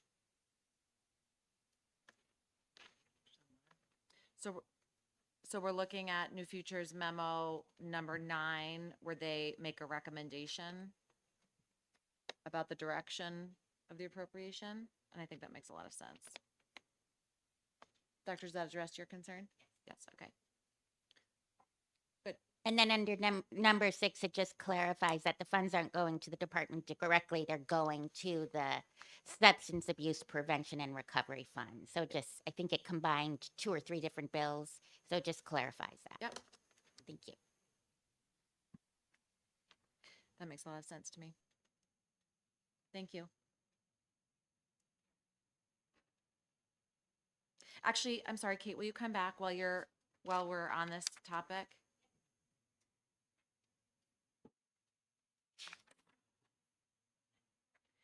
So after your discussion in number 10, you recommend, New Futures recommended the addition of new language to create a justice reinvestment fund to support communities and individuals. Yes. Can you discuss that? Yes, thank you for bringing that up and reminding me of this piece. So this was originally in a draft of the bill of HB 639. It never made it to print, but this was something that I thought had a lot of support with the pro side, people who cared about social justice. One of our principles is around social justice and what we have learned lessons from other states. And so one of the recommendations was to create a justice reinvestment fund to do look at the issues below. We know a lot of times when we talk about commercializing addictive products, what ends up happening is we end up re-victimizing the people who have been impacted by the war on drugs. So this was at one point a big selling point for even the pro side. I think the coalition that had been working on the bill had at one point supported it, but it seems to kind of fallen by the wayside. I know the ACLU has been supportive of this language as well.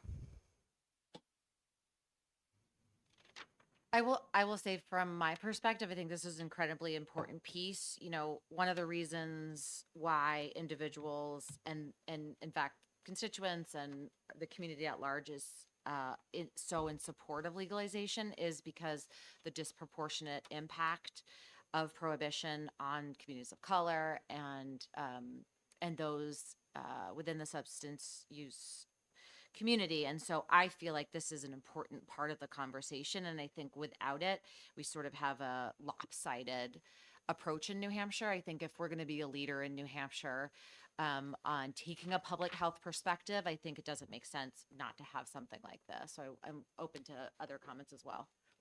Yep. No, as Kate said, this is something that we have pursued and we think is really important. So we would very much support the inclusion of this language in the draft from this commission. Anyone else? An agreeable bunch today. Everyone's Very tired. agreeable. Thank you, Kate.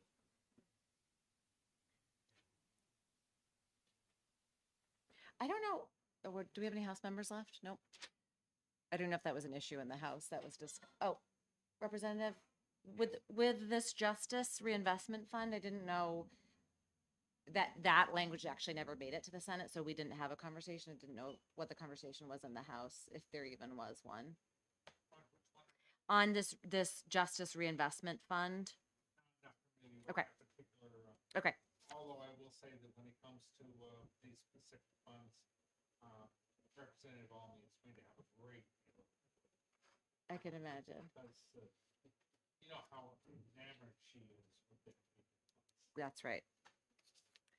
Senator Whitley. Yes. On that issue, it never actually made it to the House for consideration. Oh, it was I in see. an earlier draft. I see. That by the time it came out of OLS was I see. removed. So Okay. yeah, the House is not considered. Okay, that thank language. you for that background. Again, I do think it's an important part of the puzzle here, and we do have the time now to make sure we have a balanced approach. So I appreciate the consensus on that issue. Okay, moving on. Section 5. We have an appropriation particularly to the Department of Safety. I don't know if the Department of Safety wanted to comment on that. We're on page 27, line 34.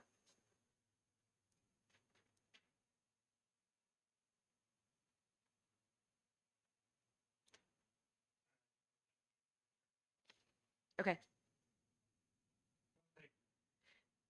So would the Department of Safety just get back to us if they have any changes on that? Okay.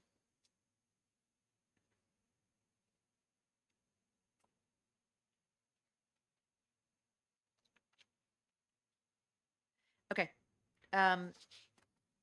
Moving on, of the remaining funds, 50% of the remaining funds shall be dispersed to the Education Trust Fund. 30% the retirement system.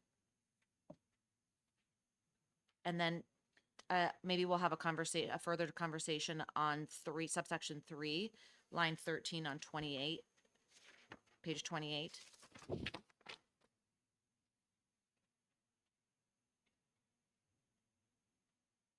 I didn't know if the public health folks had further suggestions or.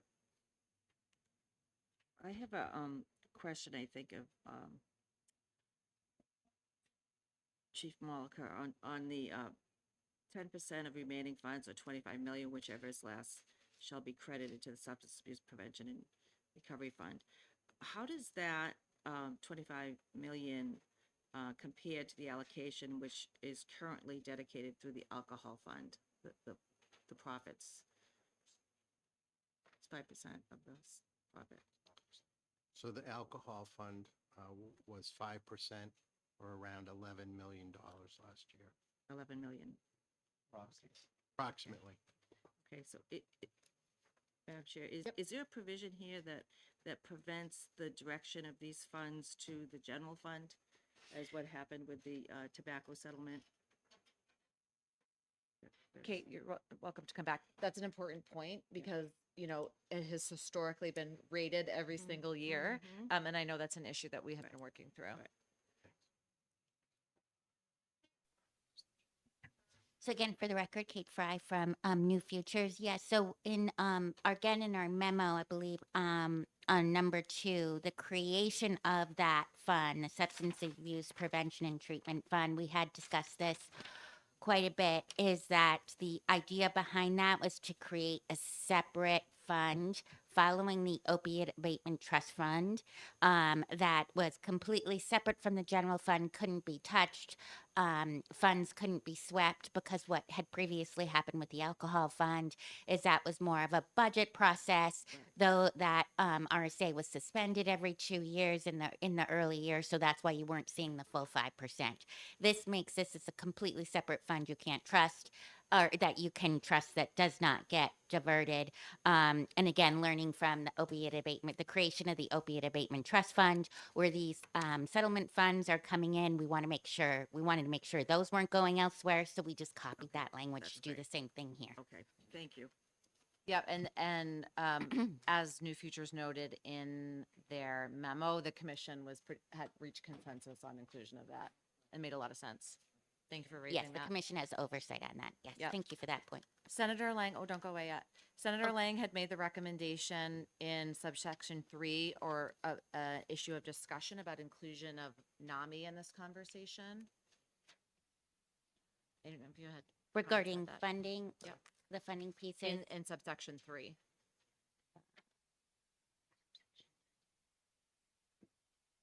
Or if you had any comments about that. Under the also. cannabis fund Yep. establish Roman numeral 3 or Subsection 3 on page 28. oh, okay.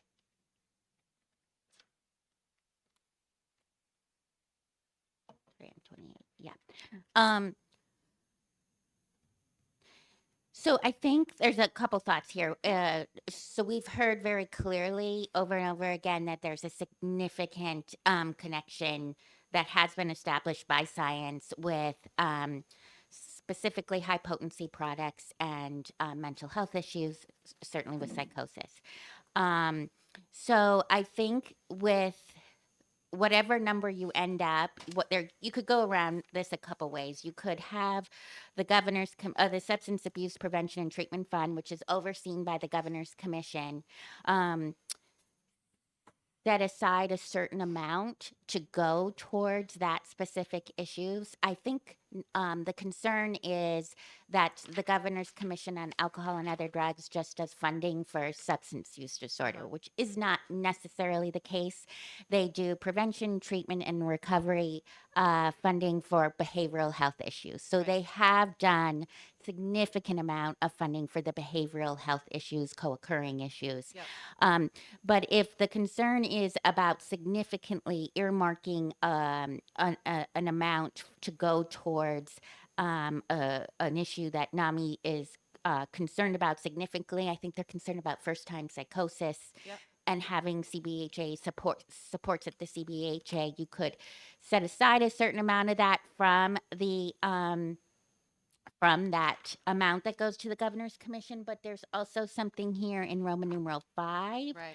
that you could clarify that goes to clarify that might address those issues more. So I do think there are places within here that we could come up with some language that addresses those concerns specifically, and either have it a part of the funding that goes to the Governor's Commission or tweak 5 or, if they wanted to set aside a different amount, we're certainly amenable to that. Go ahead. I'm sure. I think there's a risk in setting aside dollars for advocacy organizations when treatment funds are in scarce demand in the state. If I'm understanding what I'm hearing right here, Well, I think, especially for child. well, you're right. So I think the thought about NAMI is their more provider side of their shop that works on the first episode, so psychosis issue. So actually, Kate, what I'm going to ask of you is to, go ahead. So I actually have another suggestion. I just had to find it. So on page 2 of the bill, under the Substance Abuse Prevention and Recovery Funds, under Roman numeral 5, Yep. this is, it gets much more specific of how these funds are to be spent. Yep. And you will see already that there is some language for mental health treatment with a focus on dual diagnosis of both mental health and substance misuse disorders. I don't know if that's to the extent that they're looking into, but we could tweak that language there. So, there's some wiggle room here that we could put some language in. I would want to just look at what they're interested in funding. Again, the funding wouldn't go directly, I don't think, to NAMI. I think Correct. the intent is to have an infrastructure that can deal with Correct. these increasing cases of psychosis and mental health issues. Correct, and I think that you're right that we're not going to name the organization in the statute. Yeah. So Okay. if there's you. some language, I'm happy to try to work that in somewhere. I just I would haven't seen anything directly for NAMI. Right. If you wanted to touch base with them Sure. and make sure that that issue is covered, then you can come back to us on that. Okay, thank you. Thank you. Senator, if we're done with that section before Kate gets up, Oh, sorry, Kate. It's your day. I believe, I might be incorrect, but I think last time we didn't get to this issue. It's on page 3, number 8 in New Futures memo. Oh, page Um, 3 of the memo. Say that again. Page 3, number 8, which is the Public Health Advisory Committee that's doing with the public health side, but not the business I side. think that we did. Yeah. My memory, because I have a check next to it, Okay. is that we reached consensus. I just don't know if we figured out where exactly that was going. Yes, Oh.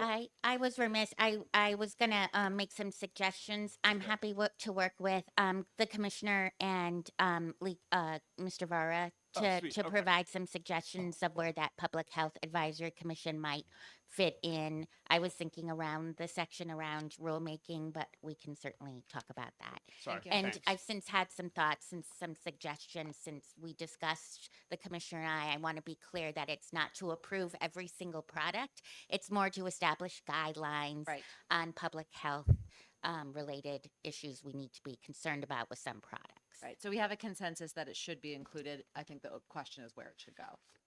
You agree? Okay. Anything else from Kate before she gets up? Thank you. We are losing people rapidly. Yeah.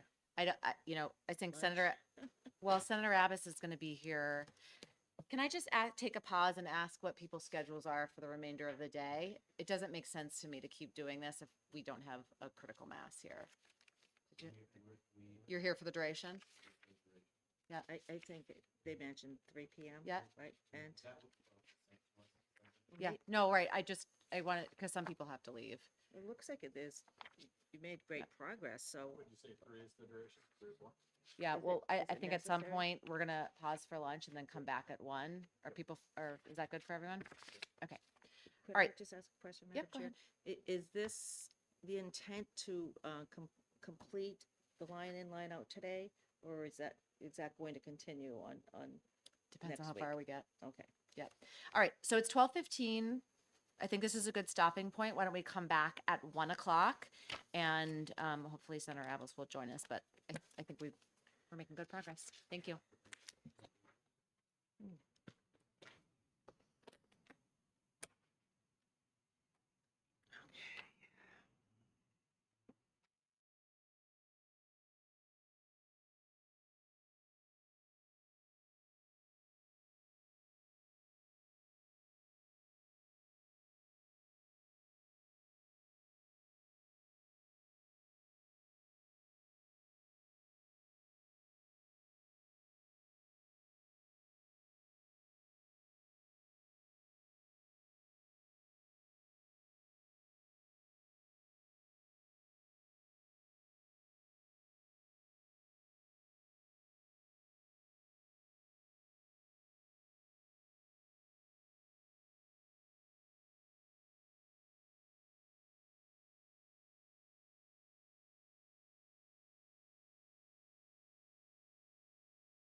Great turkey God dinner, feels Joe. it. Great turkey. Forward. So glad you're back. Thank you. And now we'll reconvene from the recess. Sorry that I was late.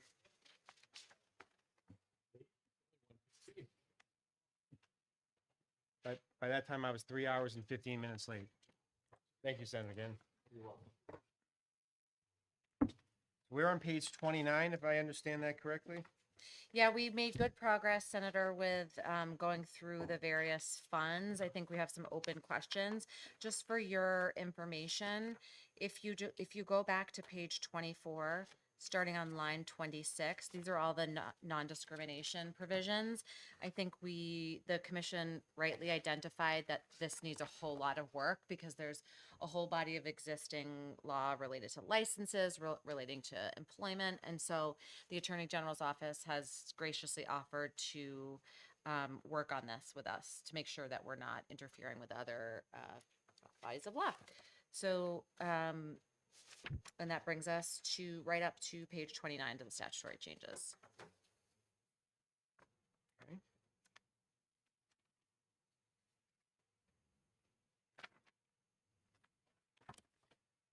So are we on number 8? Yeah, we haven't started this section yet. Yeah.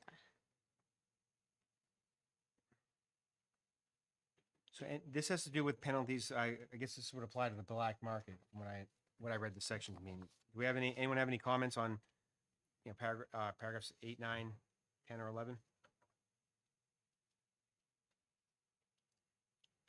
Maybe we should double whatever the penalties are for the black market. Just double them.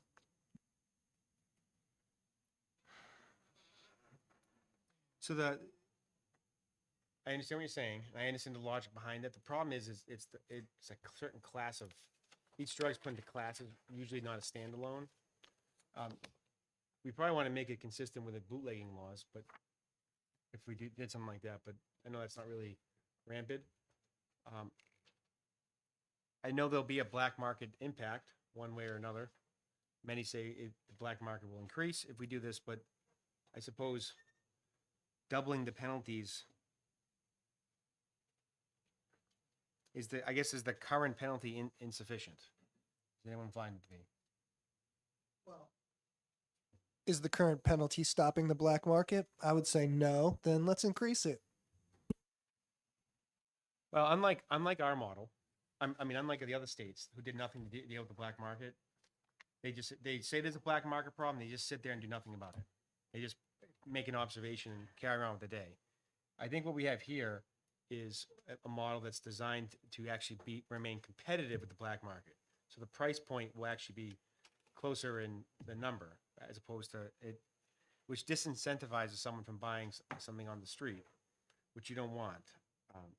The idea is for them to come to a store here, one of the retail stores. So we're hoping that would actually we'll have a competitive price point rather than Massachusetts is almost double the price when you count the sales tax. So people with lower incomes are still going to resort to the black market. We're trying to move away from that, not oversaturate the legal market, and that's why having a hand on the wheel is a good idea. So I understand the other states had that problem. We're trying to avoid that problem. They're like a moth flying into a light, the way the other states. We're not doing that. So maybe I would say let's see how it plays out in the real world. And I'm with you. If it starts to get out of hand, I would support it, if not now. Mike? Yeah, no, I agree with you, Senator, and I think just clarifying as well that we're not talking about changing anything. We're just really pulling people who are 21 and over out of the current marijuana penalty regime because we're legalizing the substance. And so this is really just how does it impact people under 21. Right. So I think that's important context for what these statutory changes are. We're not changing any law. We're just we're not changing any policy really. We are just updating current law to reflect what we're doing policy-wise in the remainder of the statute, or remainder of the bill. And not to get too far into this on right now, but if whatever we decide on a possession limit of what you can purchase, I thought that the law should remain consistent with this, and this is 3/4 of an ounce or more. I don't think we need to address it right now, but in future legislation, we may want to line everything up. Yeah, we'd very much agree with that. Thank you. I'm on record for saying that. right, next page.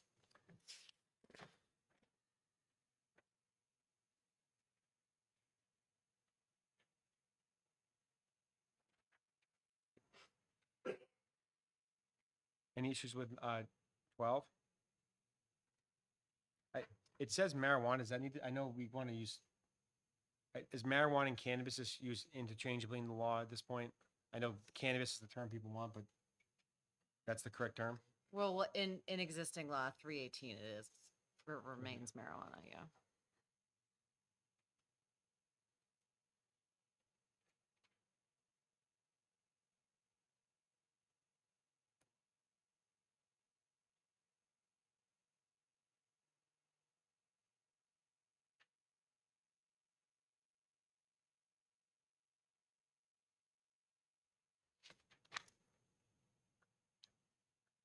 Someone can help me, I'm drawing a blank. What was the rationale for striking paragraph B from the law? Under paragraph 13.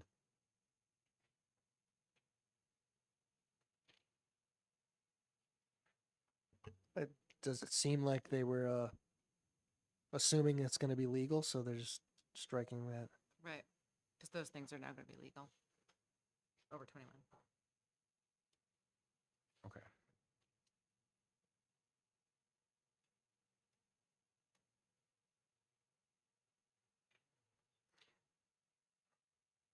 Does the attorney, can they offer any insight on that from the AG's office? Are you speaking to line 15B? 15 to 20.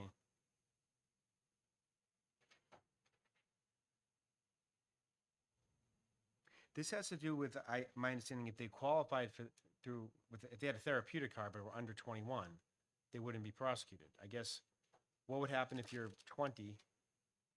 Because this has to do with personal use.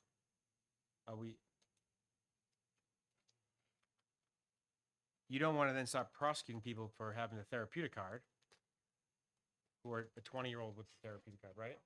Mike?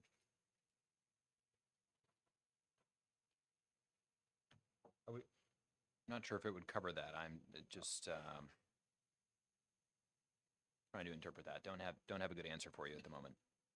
We'll come back to that, but just maybe for everyone's brain, we don't want to inadvertently criminalize the therapeutic, 20-year-old with a therapeutic card, number one.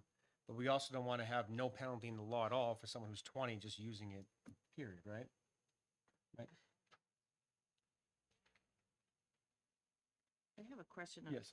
I'm trying to interpret the, it looks like marijuana includes the leaves, stems, flowers, and seeds of all species of the plant genus cannabis, but shall not include the resin extracted from any part of such plant. Why is that? I mean, concentrates are such a problem today. Oh, that's current law, I'm Where are sorry. you reading from? So I think you're looking at 8 page and 9. 30, line 8, that's current law. The current law seems like it needs to be amended because that's the resin and the concentrates are a major problem today. Shouldn't we strike seeds as well? I mean, is that It just doesn't seem right. anyone? If I'm reading this correctly. So We define on page 3 cannabis, and so I don't know if we just want to reference, because this is the problem, like it's already in the code, it's a problem, or sometimes we say cannabis, sometimes we say marijuana. Right. So if we just want to, we have the definition and all parts of the plant, okay, whether grown or not. Okay, so it seems like it's contrary to the definition on page 3. It's inclusive of all parts of the plant on page 3, but it isn't on. So maybe, if I may, Line 8. maybe we just need to, They need to line up. right, so just remove this definition and instead use our Yes. new definition for cannabis on page 3 of the Yeah, legislation. I think that's a good idea, yeah. Does that make sense? Yeah. All right, so on page, I'll repeat it just to make sure. On page 30, lines 8 through 14, we would strike that section. And Replace it. basically by reference, we now need to reference the new section. Yep. Right. Or just by reference?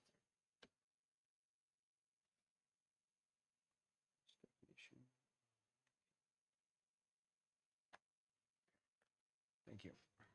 That's good. Thank you. Any other comments on this section? And maybe next hearing, if we can get some confirmation that when, what the section B. All right, page 31.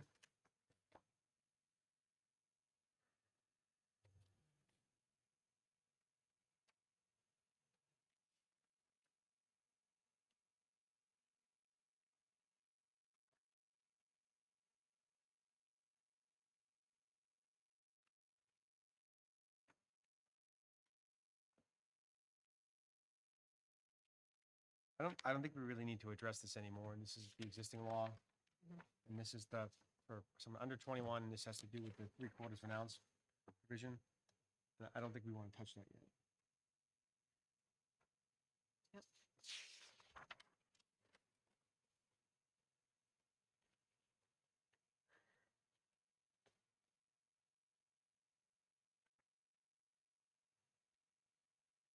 And Is the, that- Chief, any comment on line 31, paragraph 14? Page 31? Wait, where are you? Yes. Oh, yeah, page 31, line 31. Sorry. Is this the section regarding possessed by a person who's under 21 years of age, or Yes. in the case of an amount exceeding the possession limit defined by 318-F:1? Is that what you're referring to? Yeah, so it would be So this, alcohol or drug impairment, possession of drugs. where are we? What page? That's page Page 31, 31. line 31. Okay. So again, this is existing law, so all we're doing in terms of changing it is getting rid of that last sentence on line Yes. 37, 38. But sorry, I think, because aren't we striking? I think that our part might be stricken. So we gotta make sure, Here, you mean? yeah.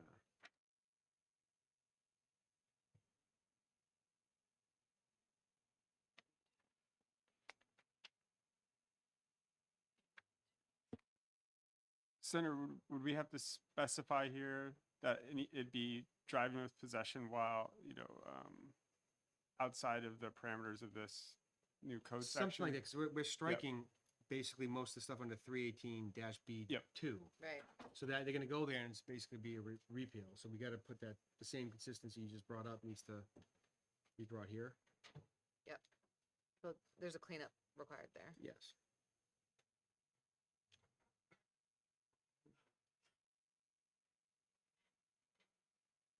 Okay.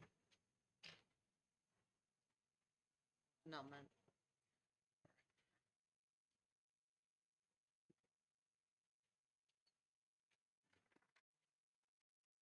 This is the new section. Are we on to section 15? Yes. This is the new section. It's a new section, it is. Give me 1 second. Any comments on the annulment section?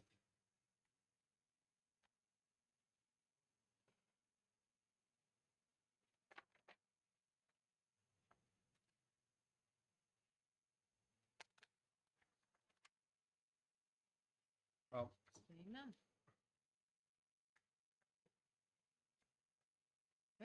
everyone's good with this section as it's written? It's just not changing at all.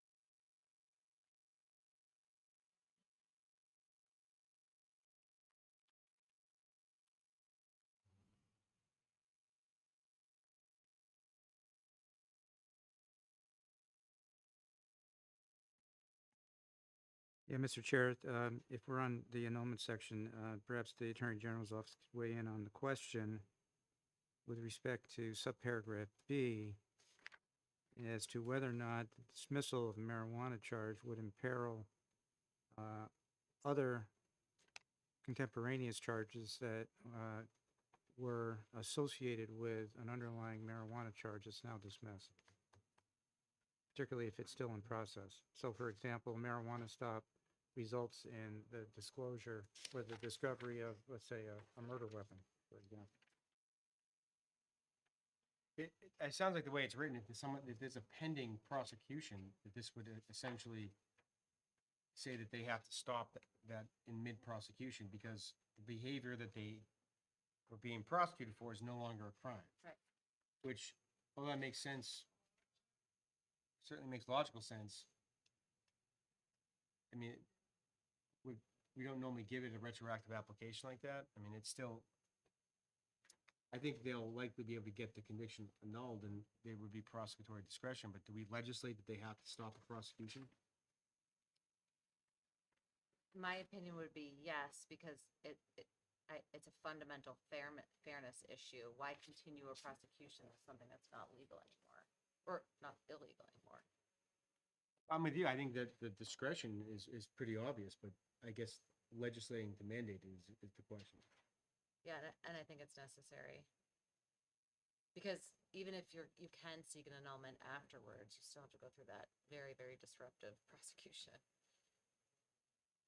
You might as and criminal proceeding.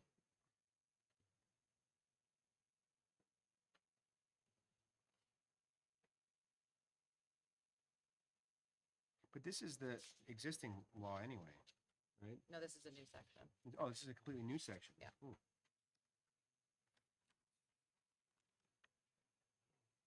I mean, I think this is the middle ground because, you know, what I would prefer is all prior convictions of marijuana be eliminated. We have a lot of folks in jail because of marijuana, and, you know, we have talked about sort of the disproportionate prosecution for those crimes. So I think this is a middle ground. If there's just a current case that should be proceeded. So to me, this is a middle ground. So when it comes to the possession charges, like I think if you, right now you're eligible for an annulment, if you were convicted of a possession charge, you had 3/4 of an ounce or less. I envision that 3/4 of an ounce or less changing to a higher number one day. I think the annulment section can get rather animated sometimes. So I was hoping that for the sake of this bill, whether we do a state control model, we can maybe kick that can down the road, is what I was hoping to do when it comes to the annulments. But I think, let's say the possession limit's 2 ounces, right? We should expand the annulment section to 2 ounces, consistent with the legal possession, right? I think that makes sense. But I would concur with that assessment because that's consistent with what the maximum possessory limit would be. It's previously stated in the proposed legislation. And again, careful to be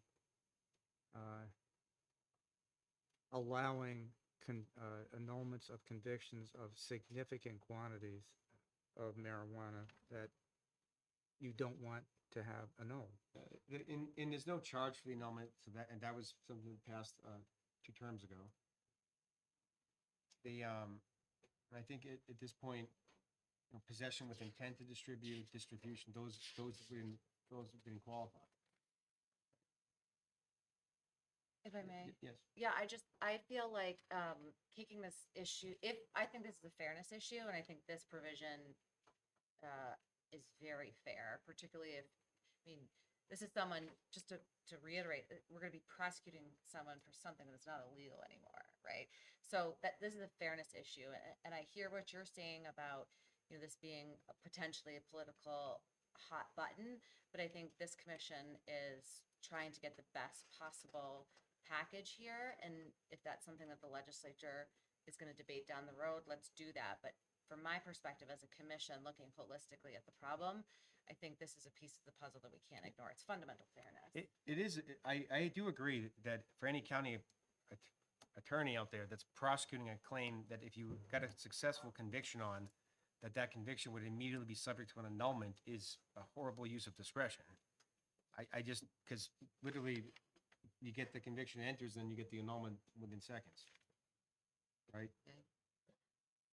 Yeah, I very much agree with Senator Whitley on this, and particularly that it's a middle ground. We're not talking about resentencing Right. here, which I think from our perspective would be the most appropriate thing to do for all the folks who are currently facing penalties or living through penalties because of what will hopefully soon be legal.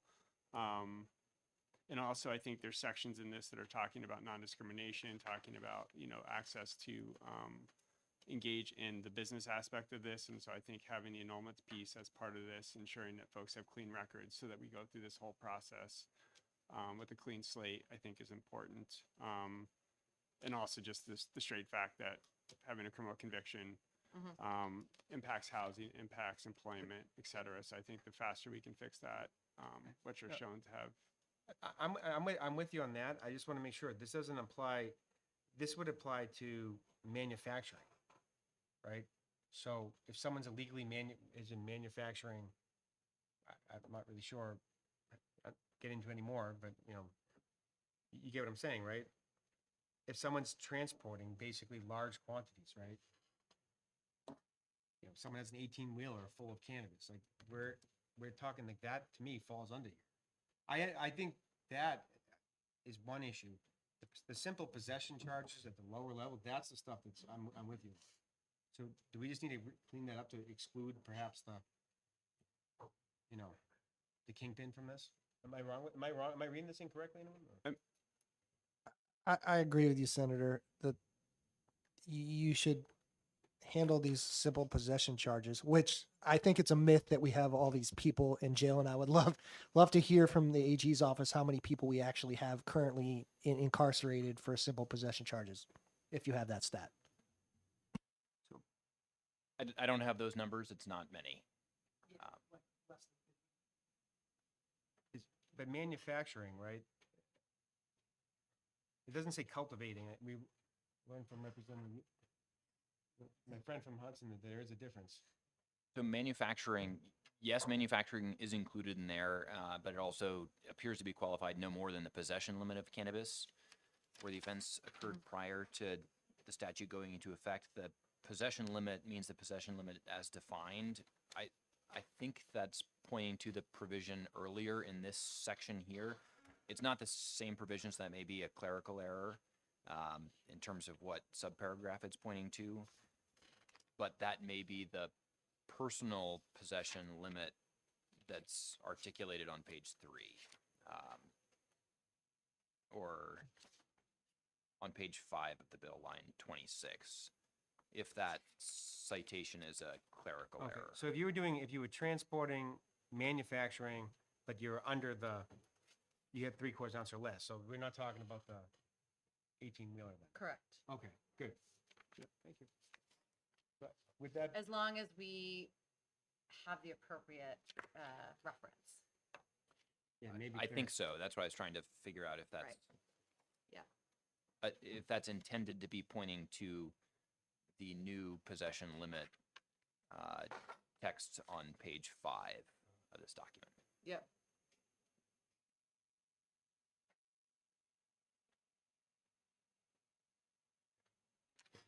All right, but if anyone against that, just raise your hand for the provision.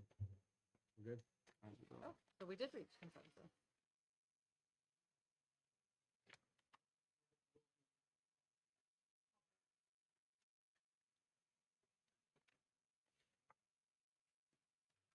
Good.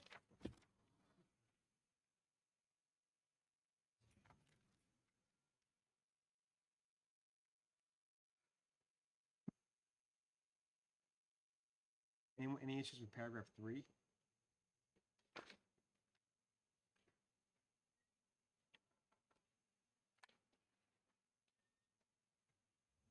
So this, all right.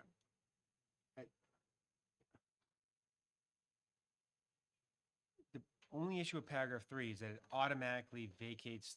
So it automatically vacates the conviction. All right.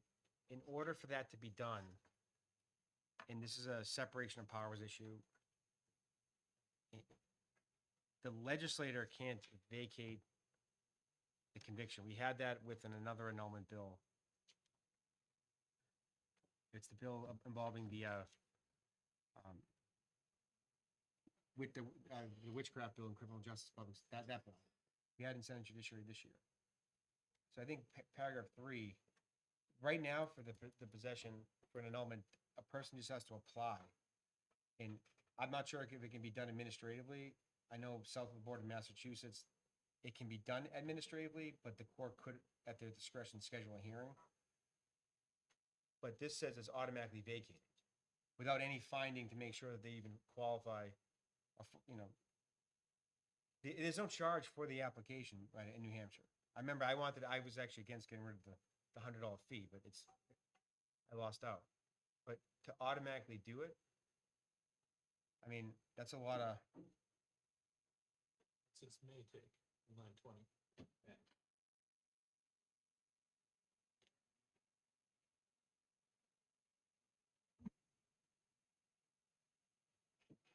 Well, but it says that it's vacated by operational law. Right, and I think that's because we're talking about a crime that's not a crime anymore. Yes, but I'm just saying for every other annulment section. I mean, witchcraft's not a crime either, so we can't just retroactively. Can the legislator actually vacate a conviction by the court? Like when there's a state of emergency, the court technically doesn't have to listen to the executive order. Neither does the legislative branch. So they tend to line up correctly. They tend to all work together quite well, but that's more out of cooperation than mandate. All right, so what's your proposal? I'm just explaining that we're mandating that it be vacated. Is that an issue? We can do that, Yeah, I don't see and a we problem have with in that. other areas. Okay, I'm not sure it was any more constitutional then than it was. We're the legislature is the general court. Massachusetts calls it the great and general court. We are the ultimate, and we're for a long time the decider of cases of law. Okay, all right, we're good. I'm outnumbered anyway, so. We're outnumbered. Anyway, we can move on. Zero. Senator, sorry, on that, are there any issues too with criminal records and making sure that the court is talking to police or whoever have crime records as well and making sure that it's fully cleaned up? There should be. I know in the annulment language from the other, it's in there because part of the annulment is it's sealed from all ways of finding. The only thing that would remain if there's any news articles online, but otherwise, that would include making sure it's not accessible to the public at a police station. But at the same time,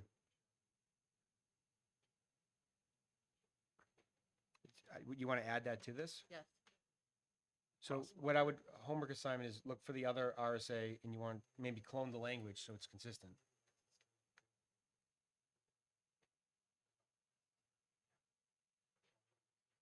Thank you. Now, this has to do with the revenue side of things. Mhm.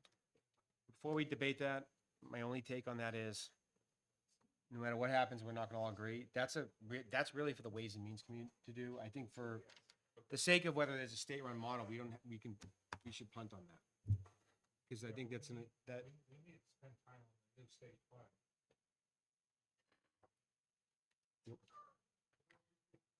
Well, I would say to the extent that there's policy decisions within this revenue section, we should discuss. Anything specific that you want to reference? I know not everyone agreed on some of the revenue going to the statewide education property tax. Well, we actually went through that and no concerns were raised. So we went through, Senator, on we went through, starting on page 27, we went through all of that. All right. Yeah. Everyone's on board, all right? If I could, 17 and 18 are good? excuse me. And Senator, yes, we did leave off on that page, I just wanted to make a comment. I thought I was going to be making it when we come back, that the revenue splits that we went over, what was on page 27. 27? If you look at all the different percentages, Yeah. I think that the percentage going to the treatment prevention and recovery side should be a lot larger than what we're looking at the split. When Dr. Silver spoke, I think she was talking about, rule of thumb was that out of all revenues that are collected, that what is it, 30% should be going to fixing or trying to manage the harms that, legalizing marijuana costs. So, So I agree with you on a principal basis. When I put the bill in last term in the House, the original revenue share I had was the first 25 million in net revenue would go towards go to DHHS for drug treatment programs, and it had a bunch of sub inclusions in there, and then there was the split otherwise. The problem was that I didn't really get much support, I guess, testimony in support of DHHS justifying that expenditure. Meaning, if they came to the committee and explained what that money would be used for, it's $25 million a year, and explain all the things that could be done with it, that was where that kind of sank. So it got they reduced it to about 10%, which might not have been as much revenue to them. But so I guess my question, just when it gets to the politics in the legislature, they're going to want to say, all right, you're giving X amount, what are they going to use it for? They need to come in and explain to everyone and sell it, because I did a good job doing it myself. That's why they changed it. Just following up on that, 80% of the allocations here would be to non-public health or public safety amount. So just refining that a little bit more, if it's the take from this is 15%, then that would be 3% of the total commercial activity would be set aside for public health and public safety. So that would be an order of magnitude different than what Dr. Silver had referenced. Would also note that there aren't other aspects here that would probably demand additional funding if the enforcement is supposed to be here. So for example, the state lab, there is no additional funding here for the state lab. There is the 5% set aside for the DRE and A-RIDE training. If the enforcement mechanisms that are included here would be envisioning additional testing, then the lab wouldn't be able to handle that without additional resources. And So maybe on that issue, maybe if you wanted to work with the various departments and you could present a proposal, I think, to the commission for adjusting the percentages. I think that might make a lot of sense. And I think letting that be fought out in Ways and they're gonna have to fight it out again in Ways and Means anyway. Is my point. But I don't think anyone's wrong what they're saying. It's No, just- I don't either. But I guess from a policy perspective, I would like to hear sort of what the state thought was an appropriate amount. So, if I can, regarding the fee for the labs and everything, the manufacturer is going to pay for some of this as well. And that's a factor that hasn't been taken into the cost of the labs. There's going to be a charge to the manufacturer for the testing, and that should cover a good section of it. The presumed massive amount of testing that's going to take place may be a little enthusiastically described, because people are now going to be getting a product from a secure establishment. And the tracking of that particular product is being done by the coding that we talked about when we were talking in the tracking section. So the lab's not going to get involved in that unless the product that is found at the scene of an ancillary crime or a motor vehicle incident or something like that doesn't match up with the tracking number that would be on the packaging. So that would cause the lab to get involved, but the lab would be involved in that in any case. So it's not in addition to normal use. I think that the concern about funding the lab is a little misplaced. One of the concerns with the lab funding was you didn't want, when you have prosecutions for the, opioids or, whatever, those labs are already behind schedule. So adding cannabis to that, we were hoping to not overcrowd it. So if the state wishes to engage in to have their backup, testing, what Sal was saying. Well, the state's going to be engaged in that anyway, so as a follow-up to the commercial lab testing that's going to be taking place. And in addition, the state is always can engage in the business of charging for its fee in the labs.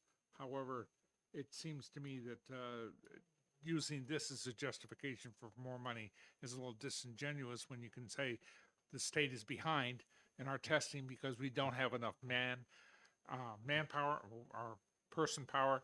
We don't have enough equipment. We don't have enough facility to handle the drastic increase. That I think, particularly when we're dealing with the opioid crisis that's going on, has a stronger appeal. Remember, this is all a political appeal, so With if you're this going to do it money- that way, do it that way. I had the opportunity during the break to talk to the director of the lab, and I was just talking about whatever enforcement.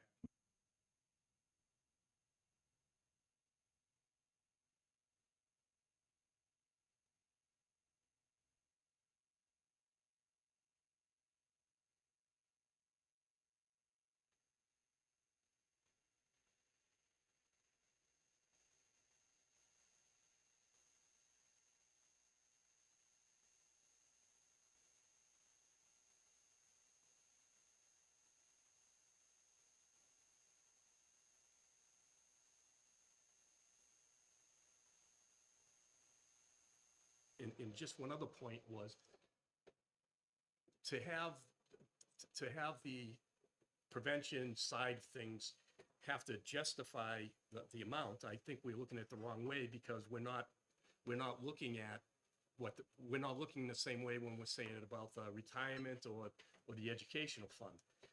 I think what we should do is leave that, as we discussed at an earlier meeting, to the Governor's Commission on Alcohol and Other Drugs, for them to decide what would be best for our state to use that money. And I'm positive they would tell you that there's many uses for that money, and that it's not going to be like they're going to have too much and have a surplus. Thank you.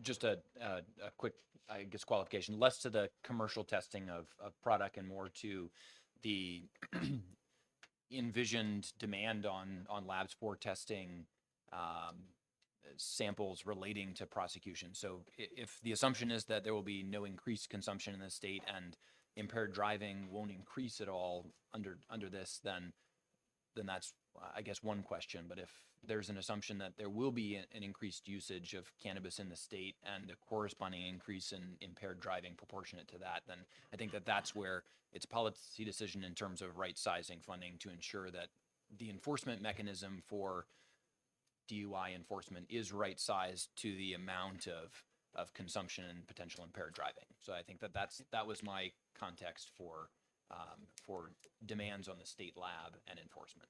And that money going to the state lab, the extra funding that goes could help with prosecution of opioid cases too. So part of the problem is that's already, I don't know, underfunding, they're understaffed, whatever you want to say, it's already operating on fumes. So giving it, in addition to the burden this could put on them, it's still serving a function by helping them. If you don't get those results fast enough, yet you will get your case thrown out. Well, yeah, So- timely, prosecution, yeah. Because we're not California, where it takes 6 years to process a jaywalking complaint. But I'm still of the opinion that rather than trying to tie it to this bill, you tie it to the overall need. because there definitely is an overall need. I'm not against funding the lab more, any more than I am about putting more cruisers on the highway because we keep killing people. You know, let's do it for the right reasons. You're on the House Ways and Means Committee? Unfortunately, yeah. Better be ready. We'll let this rematch. Well, not only that, but there are several others on both sides of the aisle that will come up with a similar discussion. Okay. Well, be prepared to justify that, but I think for the sake of the bill going forward, for the commission, I think we can move on, but your point's well taken.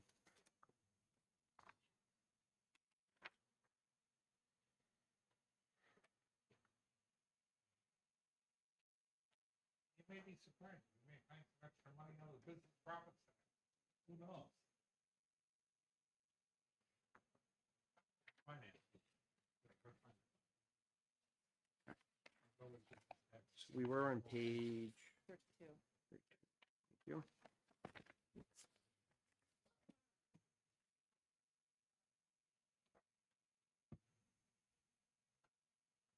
So this would basically make the existing therapeutic stores, assuming they remain just a therapeutic store, it would let them be a for-profit entity. Is that basically what this does?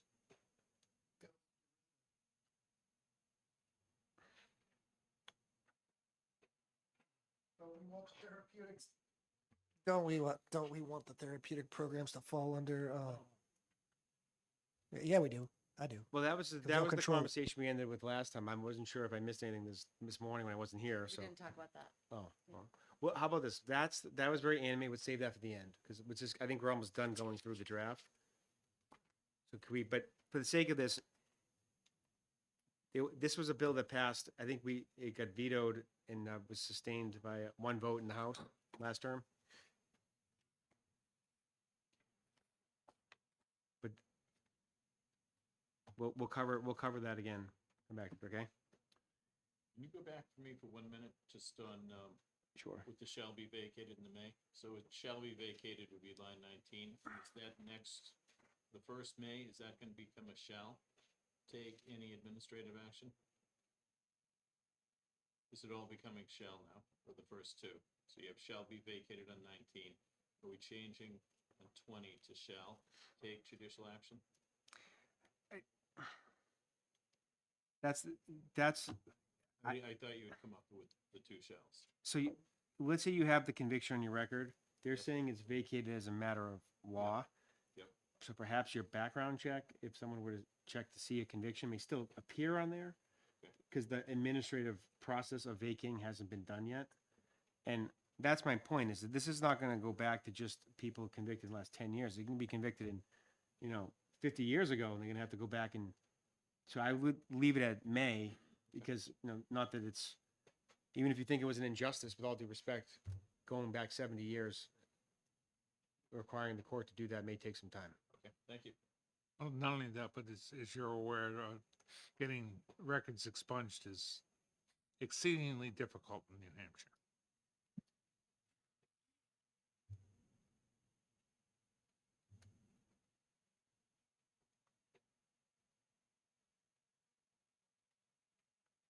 Any issue with number 42?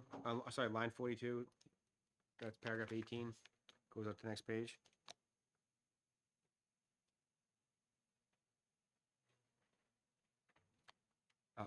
Is that language just being changed? Because if you're going to be a for-profit entity, the titles of the people change?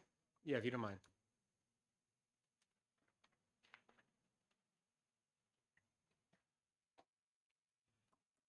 Thank you, Mr. Chairman. For the record, Matt Simon, Granite Leaf Cannabis. I'm not an expert on this section necessarily, but I can help you understand where it's coming from. So everything beginning on page 32, line 32. So paragraph 17, paragraph 18, 19, 20, 21, 22, 23, and 24. So all the way to the middle of page 35. That is all what used to be standalone legislation.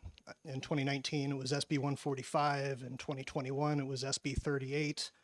And I believe the only changes have been to the dates, but the whole section envisions a for-profit conversion opportunity for the ATCs. So It's identical language, and that was the one vote, I believe so.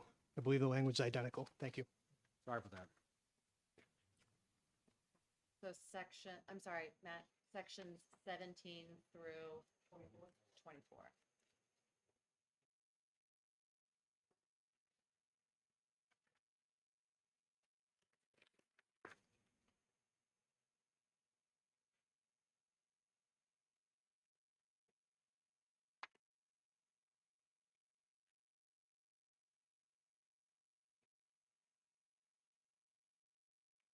We would now be on line 22 of page 35, that's section 25.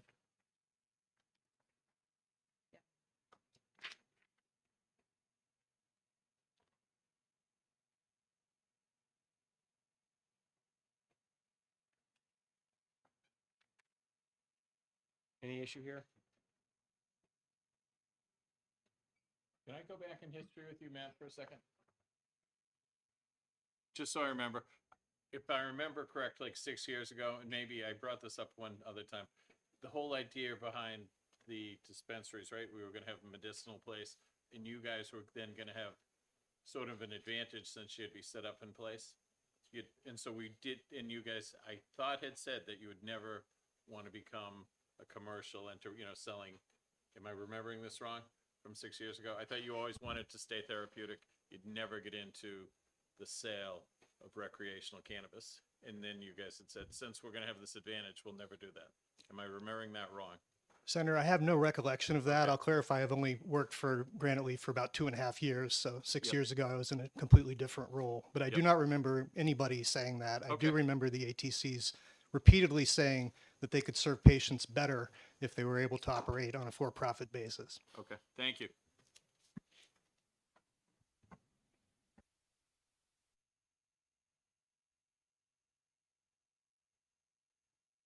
All right, so back to section 25 on page 35, section 25 on page 35, beginning on line 22. Any issue with, I think that's pretty straightforward.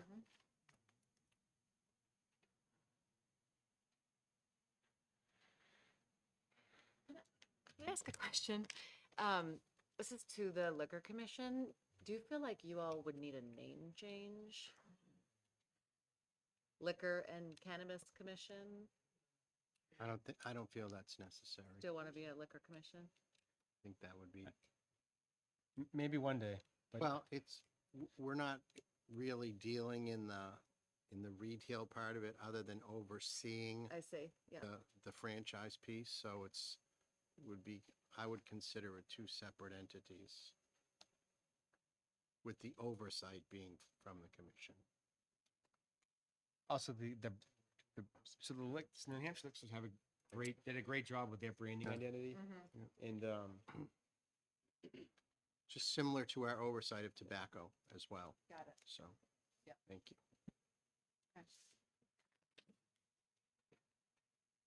Mr. Chair. yes. Paragraph 3 under paragraph 25, that would be line 30. Search and seizure without a warrant.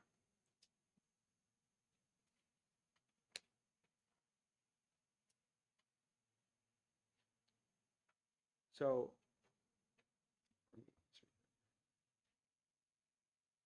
If I can speak to that quickly.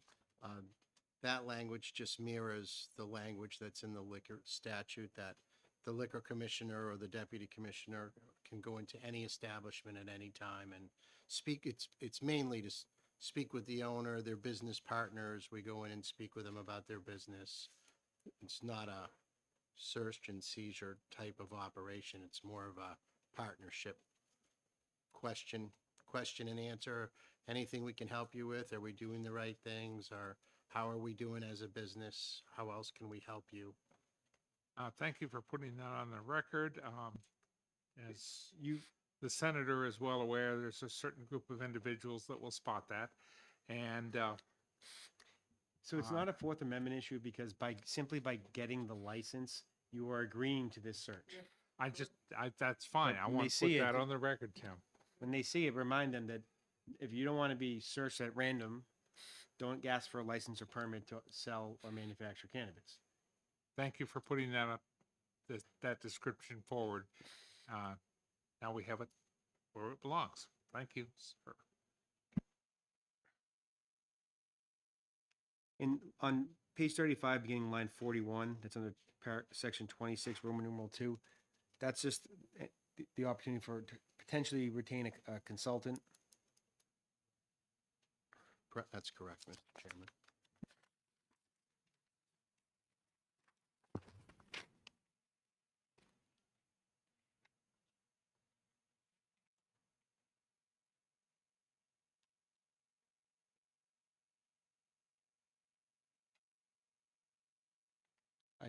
Obviously, you want to have a prosecutor perhaps that is accustomed with prosecuting these types of cases. That makes sense. That's pretty common. That's section 27.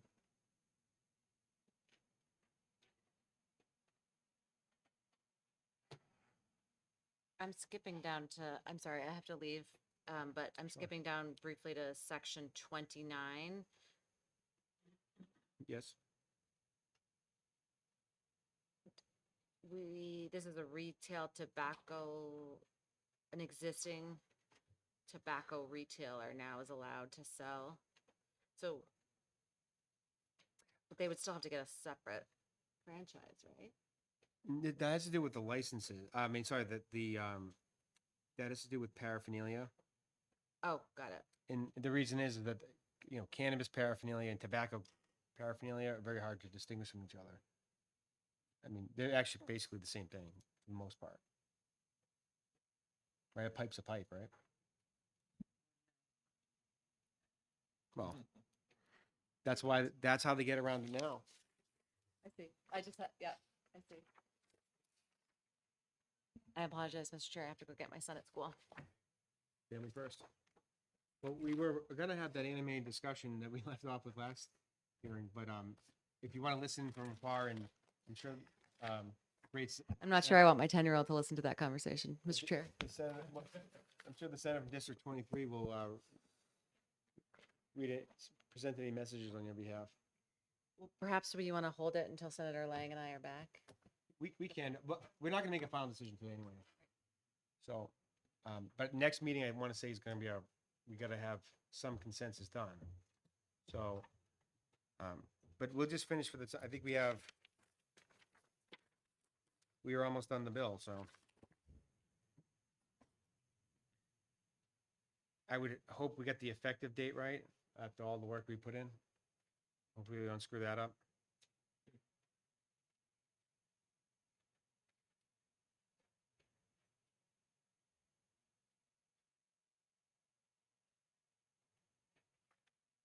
The money for the public, the $500,000, that's just in there twice.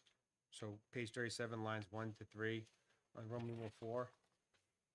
Is that the same that's on page 27?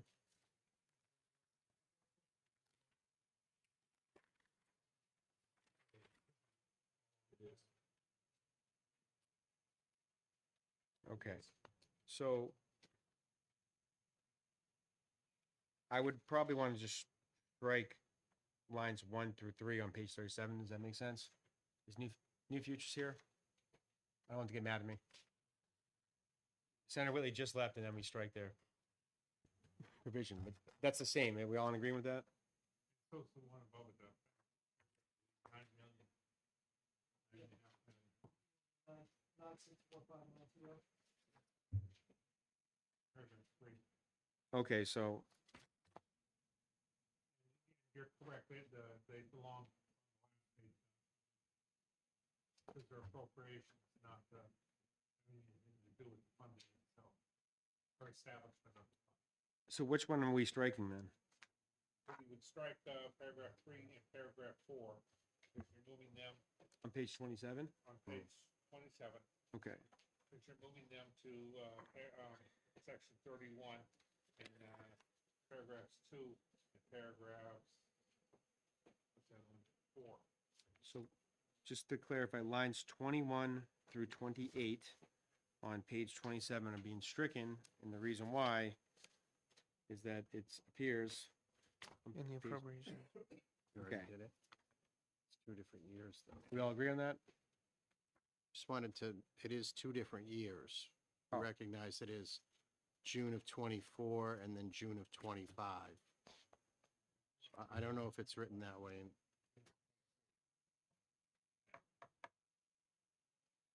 Unless you want $9 million in 2 years in a row, and that's not gonna. I think that line 40 is a typo because all the other dates are 2025 in this section. So I think that's just a typo. Well, when we come back, when we make the revisions, make sure that we're not, Okay.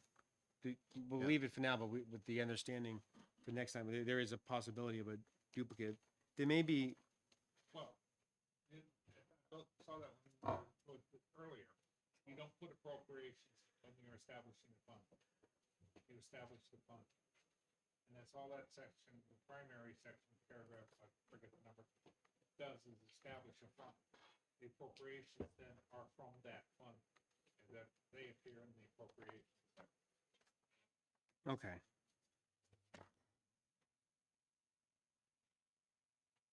Senator, well, check the numbers just to make sure that the numbers are correct. Yeah.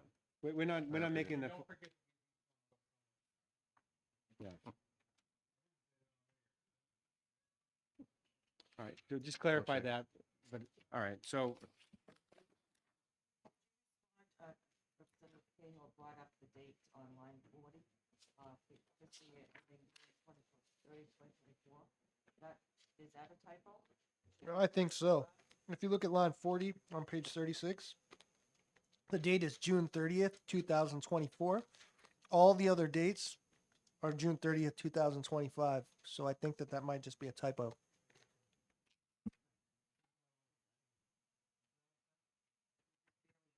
Passing the legislation and no, you're right. appropriating that kind of money immediately? Well, we'll double check that, but I think I understand what you're saying. I could be wrong. I'll just state that, Mr. Chairman, that work will start immediately upon passage of the bill. So I'm not going to argue to the dates, but there'll be need for funding to get that work started. Let's just say, That's all. let's just say this bill, whatever it becomes law, signed into law on February 1st. They won't have any money to get started. That's correct. So I feel that like was 9 million. Now someone may say that's too high, but I think the idea is, all right, we got to get started. If we wait, well, they're not going to have it. I mean, that's one way to stop government actions by not funding it. don't you think Chris's real target date is April 20th? Maybe. I don't. I'm just pointing out that I think what the commission, what the commissioner's saying is he needs that they without money to do it, they're going to be just sitting there waiting, and that hurts everyone. That I mean, we saw that happen with some of the ATCs, some of their administrative rules. It takes 2 years to get. What was it? A lot, except the out-of-state therapeutic cards. How long did that take? 1 year? 2 years? 1.5? A long time. Way too long. That's the answer, right? So we don't want them sitting around because there'll be a lot of moving parts. So I think we got to be careful with. We're not going to just throw money at it, but we don't want to also, I guess, handcuff the project or set up failure. Yeah, I'm wondering if it'd be appropriate, understanding, I don't understand the exact amount they'll need to get this process started, but having it impact or having it go into effect upon passage because the 30-month clock for the rulemaking, all that starts right when this passes. And so, yeah, making sure that they have the funds right away to get started because the clock is ticking right off the bat for them. Correct. Yeah. That's what I'm saying. All right. So I think, was there anything animated that we need to discuss? I know there was issues with the possession limit. I think we should wait for Senator Lang and Senator Whitley to be here for that. I was late, so I apologize. but did we discuss, I know Dr. Youngman's not here, but did she have any info on the nanograms? I mean, others will probably correct me if I'm misspeaking here, but she basically said that there's no scientific number, there's no magic number for what intoxication is. Well, no, I know for not intoxication, but it's a per se limit. I think was where. She talked about some states that do have. Yeah, some states have it, but that there's no Alright. there's no scientific backing for having a per se limit. Without getting into the details of my body composition, I'm 215 pounds. How many grams of edibles would a 215-pound person have to be at like 5 nanograms? That's what I was trying to get at. One of the things she was talking about was that it really depends on how much you use. So someone who's I don't use marijuana, so the first time I took an edible, I'd have high levels.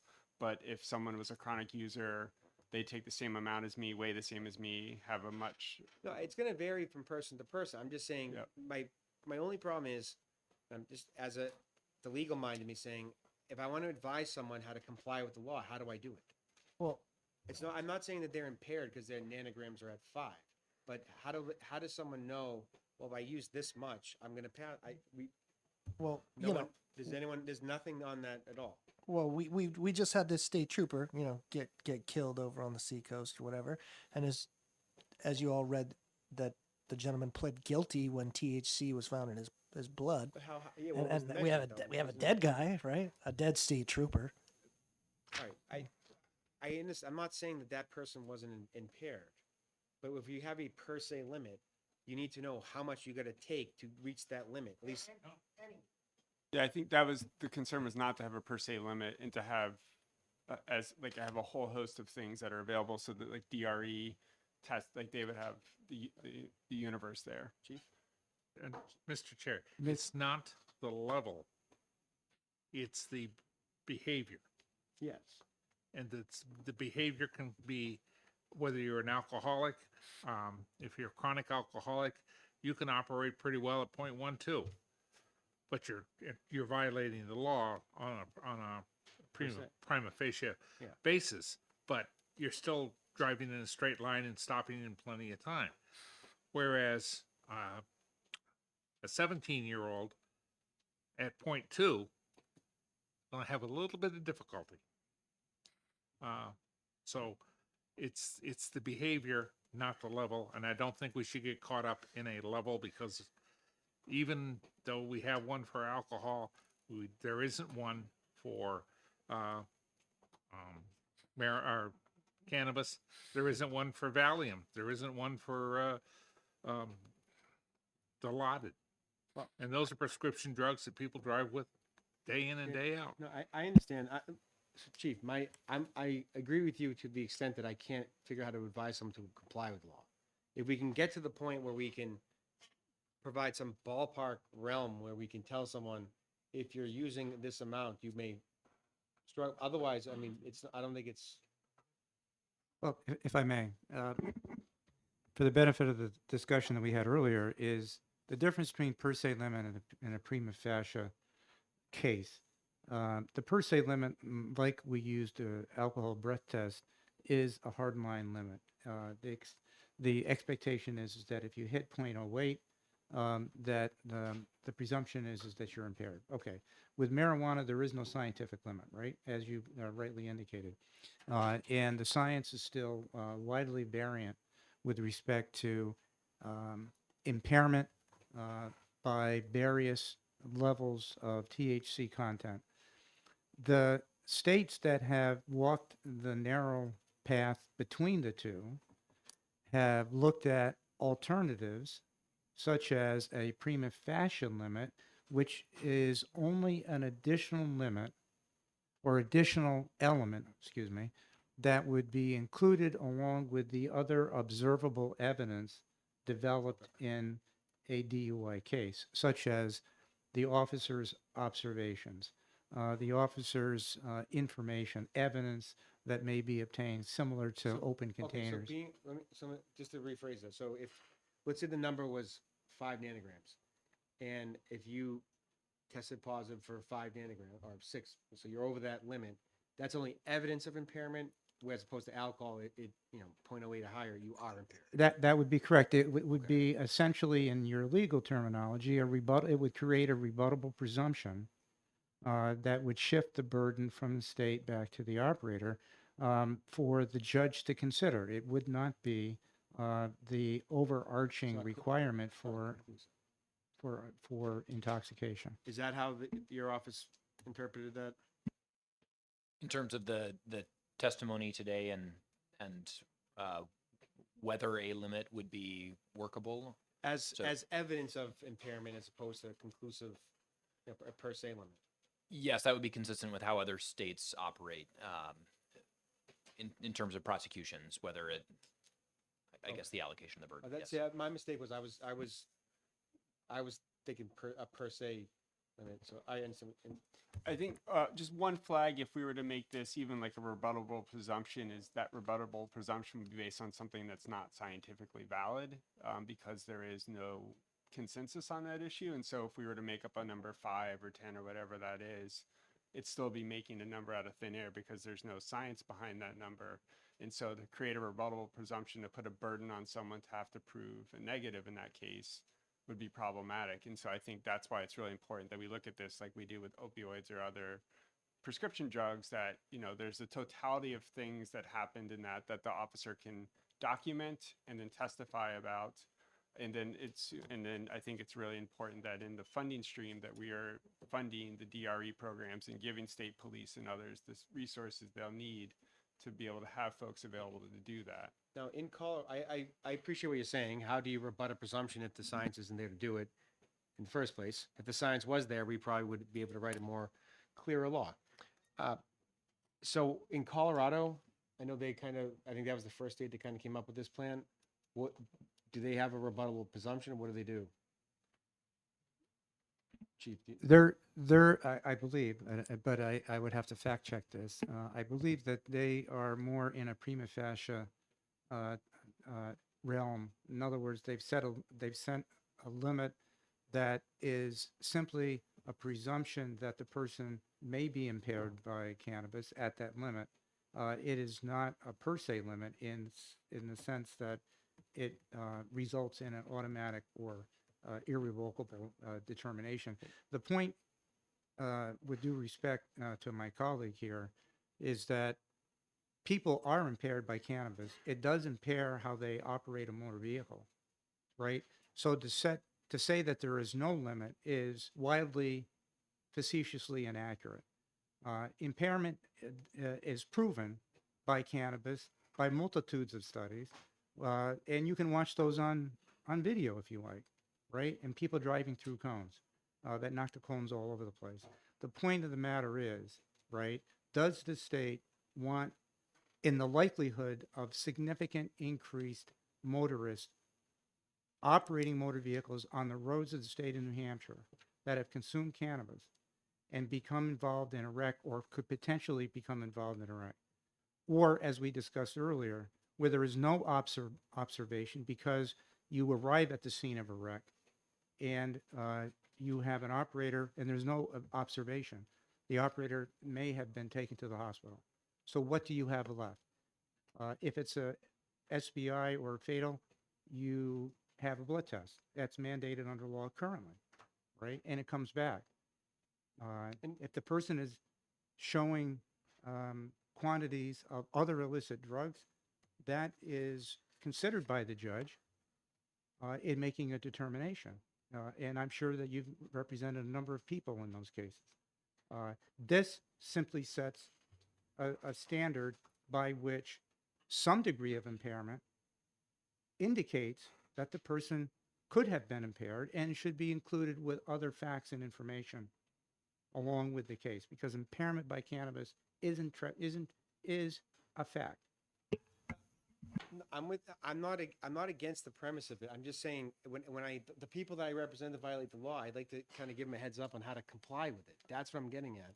And the problem is, and I had the issue I raised before with the open container part. And all I'm saying is, I think we need to come up with something, but for the sake of the bill we're putting together, is it going to go in here?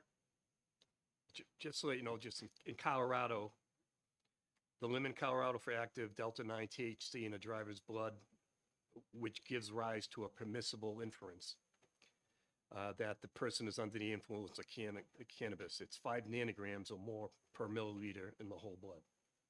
So in court, it's a permissible inference, but it's not per se. There. In Colorado, if you look at their stats on traffic fatalities and wrecks since they've legalized weed, it's through the roof. I mean, they're not really a stellar example of how to be doing things. No. Listen, in Colorado, keep in mind, when they legalize this, they're not surrounded by anyone else doing it. We're surrounded on all sides. So I think the statistical impact, I get it, but I'm just saying, there's going to be people that violate the law who might not even realize they're doing it. And that's what I'm worried about. There's going to be people that intentionally violate the law. There's people that drink and drive and they just do it. They don't care. But someone like myself, I'm aware with legal limits. I know my body weight. I can do the math. And, I can have one drink, but not two, right? Before you know it, it's kind of close, right? With this, how do you tell someone? How could someone like Dr. Youngren, who's not here, but how could you tell a patient, hey, this is what it is? I'm just saying there's no way I'm trying to map it out and I don't see it. There's an easy way to not violate the law. Don't smoke and drive. With smoking and driving is separate. That's a separate offense because you're using it while you're actually driving. What I'm saying is, there's an accident, right? Single car accident. They do a blood test on the driver. All right. They're going to then get the results of that blood test. And if you have this measurement in your blood, keep in mind that person may not have used anything for a week. Now, that probably means... When you sit down at the blackjack table, you're putting your money on the line, right? You're not guaranteed to get a good hand or win. I think if you want to choose to smoke weed, you're going to have to deal with the consequences. No, I'm with you on that, but I'm just saying... How much weed does someone smoke to reach the 5 nanograms? No one knows. One hit and getting behind the wheel of a car.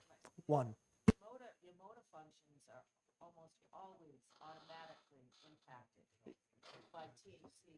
Not the same with alcohol. You can have a glass of wine. You can have one glass of wine and get behind the wheel and not be at 0.008. So what we're doing really is just legalizing impairment. That's what it comes down to. No, look, what I'm saying is, if you just smoke and then drive, you're as people say, high. I get it. If you don't do anything for a week, you may still have cannabis in your system. And that's the person. How do you distinguish that person from? So I have a question for you. From the person who just smoked and drove. I'm with you on that 100%. How do you drag someone in? I don't want to drag someone in who hasn't done anything for a week. But it's not the overarching and defining element for proving up a conviction. That's why in Colorado, it's the permissible limit, right? It's not the overarching limit. I think we're getting wrapped around the axle with hardline 0.08 versus the state who may have a vested interest in public health and public safety on the highway, simply stating, we are going to add an element which couldn't be considered by the judge, and the judge, the trier of fact, gives whatever weight he or she wishes to that information, coupled with the other evidence in the case. And Frank, I have a question, but is 5 a number that perhaps is... Well, we heard testimony today that the NIH did a study that reflected that 30,000 respondents that reflected impairment at 3 nanograms. I mean, I think going off of what we heard from the doctor, there is no magic number, and I think that's the problem. And I think that's why it's really important that we invest in DRE, law enforcement know how. Sorry. And either way, we should probably have this needs to be somehow studied. We're all representatives of our people, of the state of New Hampshire. This guy is not. Well, we decide what's best for the people of New Hampshire. I understand that, but we want to do public advisory stuff, and we need to advise people of certain things. And I'm just explaining, you may have someone who's on therapeutic cannabis. Maybe they shouldn't tell. It's already illegal to. It's already illegal to drive with certain prescription drugs. All right, so you're for no change. I mean, not adding that nanogram limit. No, Okay. you don't need any nanogram on there because you've already got the entire situation of the stop to take into consideration. The guy's bouncing between yellow and white. You're going to stop him, I Yes. would hope. I think that you can perhaps maybe we word different than Colorado. What if we word it in a way that it said it may be evidence thereof if someone's measurements over this. No, because Colorado can't build a straight road from the city to the airport. Just to let you know, I'm just giving information, not advocating for Colorado, but just to clarify. I read what the law was, and this is from a DWI attorney, the best, that says, to prove you're guilty of DUI and marijuana, the prosecutor will need to show that you were actually too stoned to drive safely. Such evidence might include, just like any traffic stop, you violated the traffic laws, you're weaving in out of lane, you drove too fast or slow, you appear stoned, bloodshot eyes, slurred speech. The officer smelled marijuana in the car. There was marijuana paraphernalia in the vehicle, rolling papers, all that. The marijuana was found in your car. But it goes on to say that a permissible inference, just because you have that, it doesn't mean it's proof of guilt. It's just something that the judge can consider. In the way we're talking about DREs, I agree with you. We need the training. Please don't get me wrong. But the way we're talking about DREs, it's almost like we don't even need, if you take all that for granted, everything that's been said, it's like we don't even need laws for alcohol limits if we have DREs. That's not how it works. You still need some tools to be able to combat impaired driving. So DREs are going to help, but there's a lot of other things that go into it, including getting the educational piece out there to the public. So Now, could it have the reverse effect? No, I'll ask the AG's office to weigh in. Could it have the reverse effect? So let's say the person's all over the place. They ran over the cones. Their eyes are bloodshot, slurred speech. They take a blood test and they come back at, 4 nanograms, right? Then it's going to go the other way, right? Now it's exculpatory evidence. It could. It depends on whether or not that permissible inference, whatever that level is perceived as being definitive. So any level, either for blood alcohol content or for intoxication from drugs, will be both over-inclusive and under-inclusive. So the level of intoxication that someone may be at in terms of impairment of ability to drive a vehicle at 0.08 may be different for different individuals.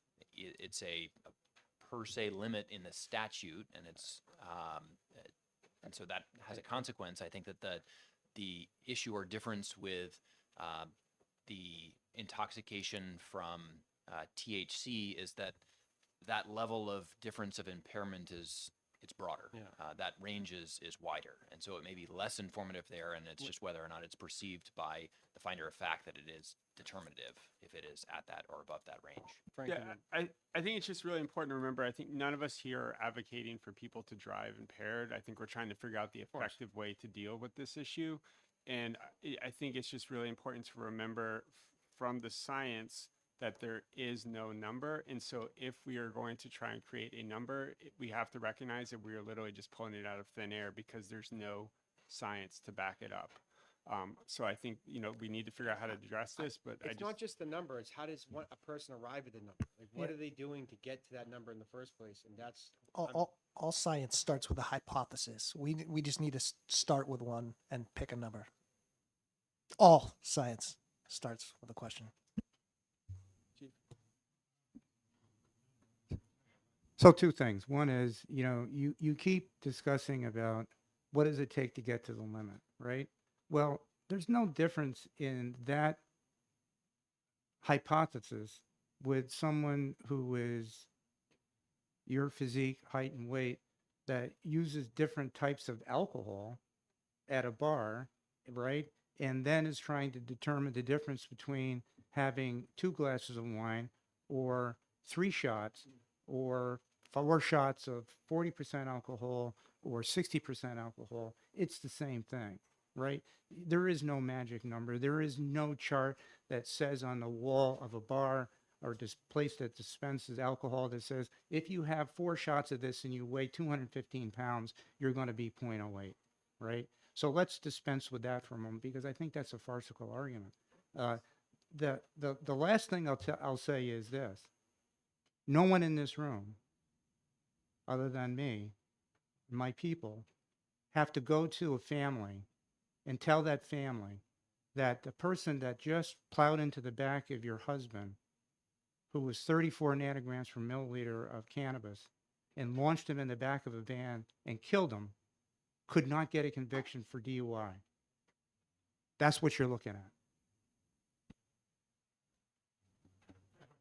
Chief, I appreciate what you're saying, but 34 and 3 is such a, it's just a different, I'm not, I understand what you're saying. But 33, I'm just saying if we made that number, if it's 3, is it 5, is it 7, when it comes to the committees in the legislature. I'm not talking about I understand what you're saying, but when we present this policy, whether it's in the House Criminal Justice Committee, the Senate Judiciary Committee, these are the questions that they're going to ask. And all I'm trying to get at is if we had a number, what that appropriate number is, and really putting that into the context of what a person is, how much they would be ingesting to get to that point. I'm not trying to. You're never going to get there. Take away from what you're because saying. there is no number, You need Senator. to justify the number, whatever line in the sand we come to. I think an Well, explanation. I just have help. to say, there is no number, and this is the most irresponsible, dangerous legislation that I have ever participated in. It's very disappointing because we are going to increase death, addiction, and it's a travesty. Well, I appreciate the comments. All right, I've seen other versions of these legislations that would say had some pretty egregious stuff in there, right? We're trying to minimize some of those negative impacts. Can we do it 100%? No. So before we debate, if we want to debate the morals of legalizing or not, the commission's direction, our directive of this commission is to put together legislation for a state-controlled model, okay? I understand there's some people on here that we don't necessarily support legalization, all right? And I can say with, and I'm sure my friends in the industry here, I'm not even sure they consider me a friend, because I did so much work helping defeat cannabis legislation as a legislator. I was the one vote, by the way, for that nonprofit. The states Sorry. that set those limits, and there's So more than I'm several, just saying, no, set the Chief, limit but under when the same people say this is circumstances that you're irresponsible- discussing. They don't have a scientific limit. But when it's saying irresponsible and we're contributing to that, there's no one who's been analyzing the potential negative impacts of cannabis since I've been in the legislature. I think I take first place. All right, in my 2 terms in the House and in the Senate, and I've looked at everything we can to minimize all these impacts because I look at what's happening around us, and it is a problem. There's people using drugs. There's opioids. All right. You don't think I don't know anyone that's passed away from drug overdoses? You think I even lost friends to that? So when you say that I'm encouraging that, I find it insulting. I do find it insulting. So I'm telling you, I'm just being honest with you. You have a cannabis use disorder, you are 4 times more likely, it's a risk multiplier to opioid disorder. We're going to see our already high overdose death rates increase. And that is science. And what do we do about all the New Hampshire plates that you go sit in all these dispensaries and they're everywhere? So the reefer madness everyone talks about is here already. I see it all the time. I even smell when I'm walking around outside. So there are problems. I get it. And what we're trying to do is actually do this, not like every other state. All right. But if that's the commission here, the charge of this commission is to put together that legislation. Okay. And that's what we're here to do. All right, so I understand there's some negative, there is some negative social impacts, of course, I get it. With that being said, moving on to the next subject, since we don't have a consensus on how to have the measurement analyzed yet. The other animated subject, I'm glad our friends from the ATCs are here, was the concept of if, with the dual licenses, where suppose an ATC wanted to become a retail store, How would that work out? And where would their regulation fall under? Is there a consensus on that issue? And if you guys just want to take the microphone while you're here, I think the idea was they're voluntarily asking to become a retail store. No one's making them do anything. They fill out the application. They get approved. I didn't like the idea of them having two signs in one store. But the idea was they would, they're not guaranteed to get approved, but they would obviously make a very appealing candidate given their experience in the industry, but they would lose their storefront. And then the idea was, well, if they're going to be, they have experience in manufacturing, you know, say therapeutic grade products, you know, the long-term branding is not their store, it's the product, right? Perhaps allowing the other retail stores at their discretion, if they choose to sell a contract with them, would be permitted to distribute ATC products as well, but we would kind of leave the three existing manufacturers, shall we say, maybe consider them grandfathered in. And then my other concern was, and I don't mean this as a knock or any disrespect to DHHS, but you have liquor who would be in charge of enforcement of the retail side of things, yet they would have their retailers or their franchisees selling products they have no control over the regulation of. And I thought that from the public perspective, they see cannabis, it's cannabis.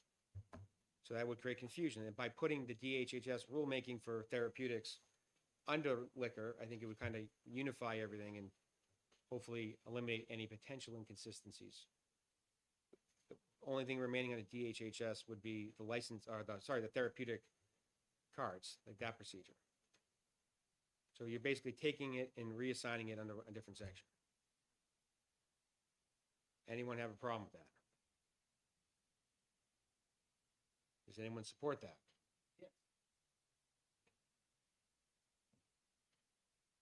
For better or for worse? So again, I'm not saying your support does not mean you support the underlying bill itself, but if this became law, would you rather there be dual licenses? I think if you're gonna have a franchisee who's purchasing a franchise from the state, for them to sell their own products and have their sign in there creates an unfair market advantage for the ATCs. They're asking to be retail. It's their choice. We're not forcing them to give it up. They're asking, they're basically voluntarily doing, but in exchange for that, you know, their brand product. But I also think that for the therapeutic program, it allows it to have some more ways to distribute their product. If I'm not mistaken, the way it works with an alternate treatment center is you advise the client as to which type of product would best suit the prescriptive need that is given to you by, say, Pain Solutions or one of the pain management companies, for example. Whether it's to increase appetite or whether it's to relieve pain or something of that nature. So that is an advisory type of activity by the alternate treatment centers. Whereas the recreational stuff is, we got this for sale, you buy whatever you want. To be crude about it. But that's basically what you're talking about having operate. Is that correct?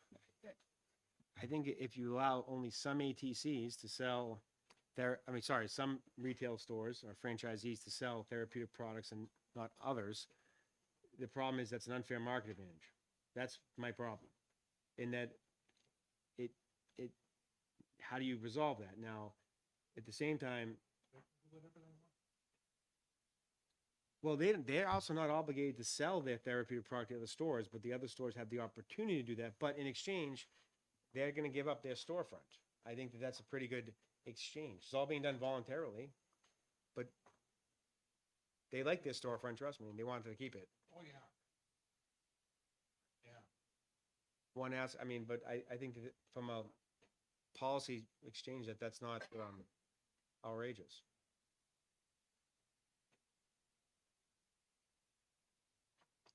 And speak freely. Thank you, Mr. Chairman. Again, for the record, Matt Simon, Granite Leaf Cannabis, and I'll let Brandon Yep. Brandon Pollock. I am, excuse me, with Temescal Wellness.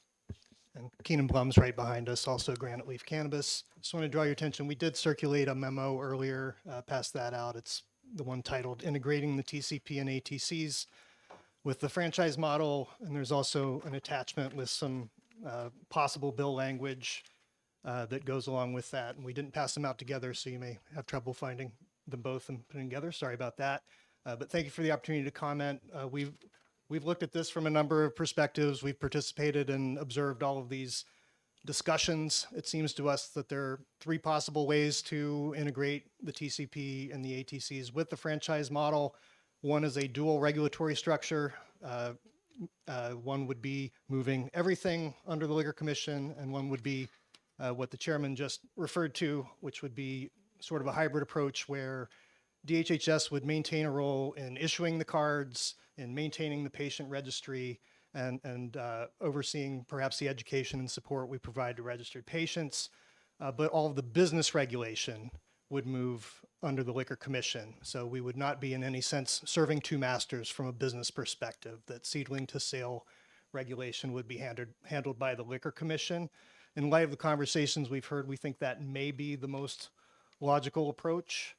If the study commission does want to move forward with that approach, we would then want to do the work of going through 126X and noting all of the things that would need to change to make these the franchise model consistent with the existing law. We think that's manageable. If DHHS is still handling the registry and ID cards, a big chunk of the therapeutic cannabis law can remain relatively untouched, and the business sections would require some modifications. So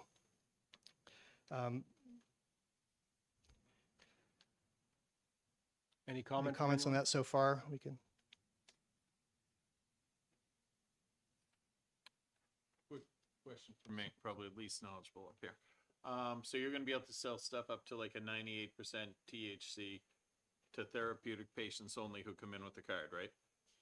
And then you'll sell to someone else who comes in just for regular consumption, a product that's going to be limited to 15%, and we'll have, or something, whatever the number is. So there are no potency limits in the therapeutic cannabis law, I'm with and there are no potency limits in terms of percentage for inhalables in the draft that we've seen. I'm not aware of the study commission ever doing that. It's actually left to rulemaking to determine what potency limits would be. But I believe the essence of what you're asking is correct, that would still be the case. How long has the rulemaking, the rulemaking authority been in place? For the therapeutic program, it's been in place, well, it was created by the law that passed in 2013. And, the rules were, I believe, finished in 2015. So like for my point is that the rulemaking in respect to that, I guess when it comes to enforcement of that, a lot of that's going to fall under liquor. It's just going to it's not getting eliminated. It's just getting taken out and put in here. You're picking it up and moving it. You're talking about the regulation of businesses. I believe that would all move under liquor. The question of potency restrictions, whether they exist or not, what they would be, I think that's a decision either to be made in statute or, as is currently the case, left to rulemaking. I think I may actually be in agreement with the prevention folks that it would be better to decide in statute. That would provide a lot of clarity to businesses on what they're actually getting into. No, I agree. My point is to the extent that that's subject to rulemaking, if they're going to enforce the potency limits being sold in the store, shouldn't they be involved in the rulemaking process for what the potency is, if that's the case, if we don't legislate it? That's what I'm getting at. That's why I like the idea of putting it all into one, because I think some of the rules, they will look at it, and when it comes to them regulating, they understand what they need to do, and we've seen that successfully done with alcohol in many ways. I know there's laws as well, so they kind of complement each other. But does anyone have a problem with that? I mean, I think when it comes to, do you qualify for a therapeutic card, and we keep track of it? I think we give it to an agency that has a proven track record of doing things smoothly and correctly and regulating. And yeah, maybe we let the folks over at DHHS still hand out their little card, but it's going to be less and less people getting a card. it's already down from 20,000 to 13,000. That's going to drop to like 5,000. So, that'll go away too. It may be a time where that changes, but I think in the interim, just understand that from the ATC perspective, there's no objection to that. I know No you don't have the objection to bill in what? front of you, but it's, Yeah, we'd love to see draft language to be able to say there's no objection. But but the concept of the what concept sounds agreeable as I'm understanding it.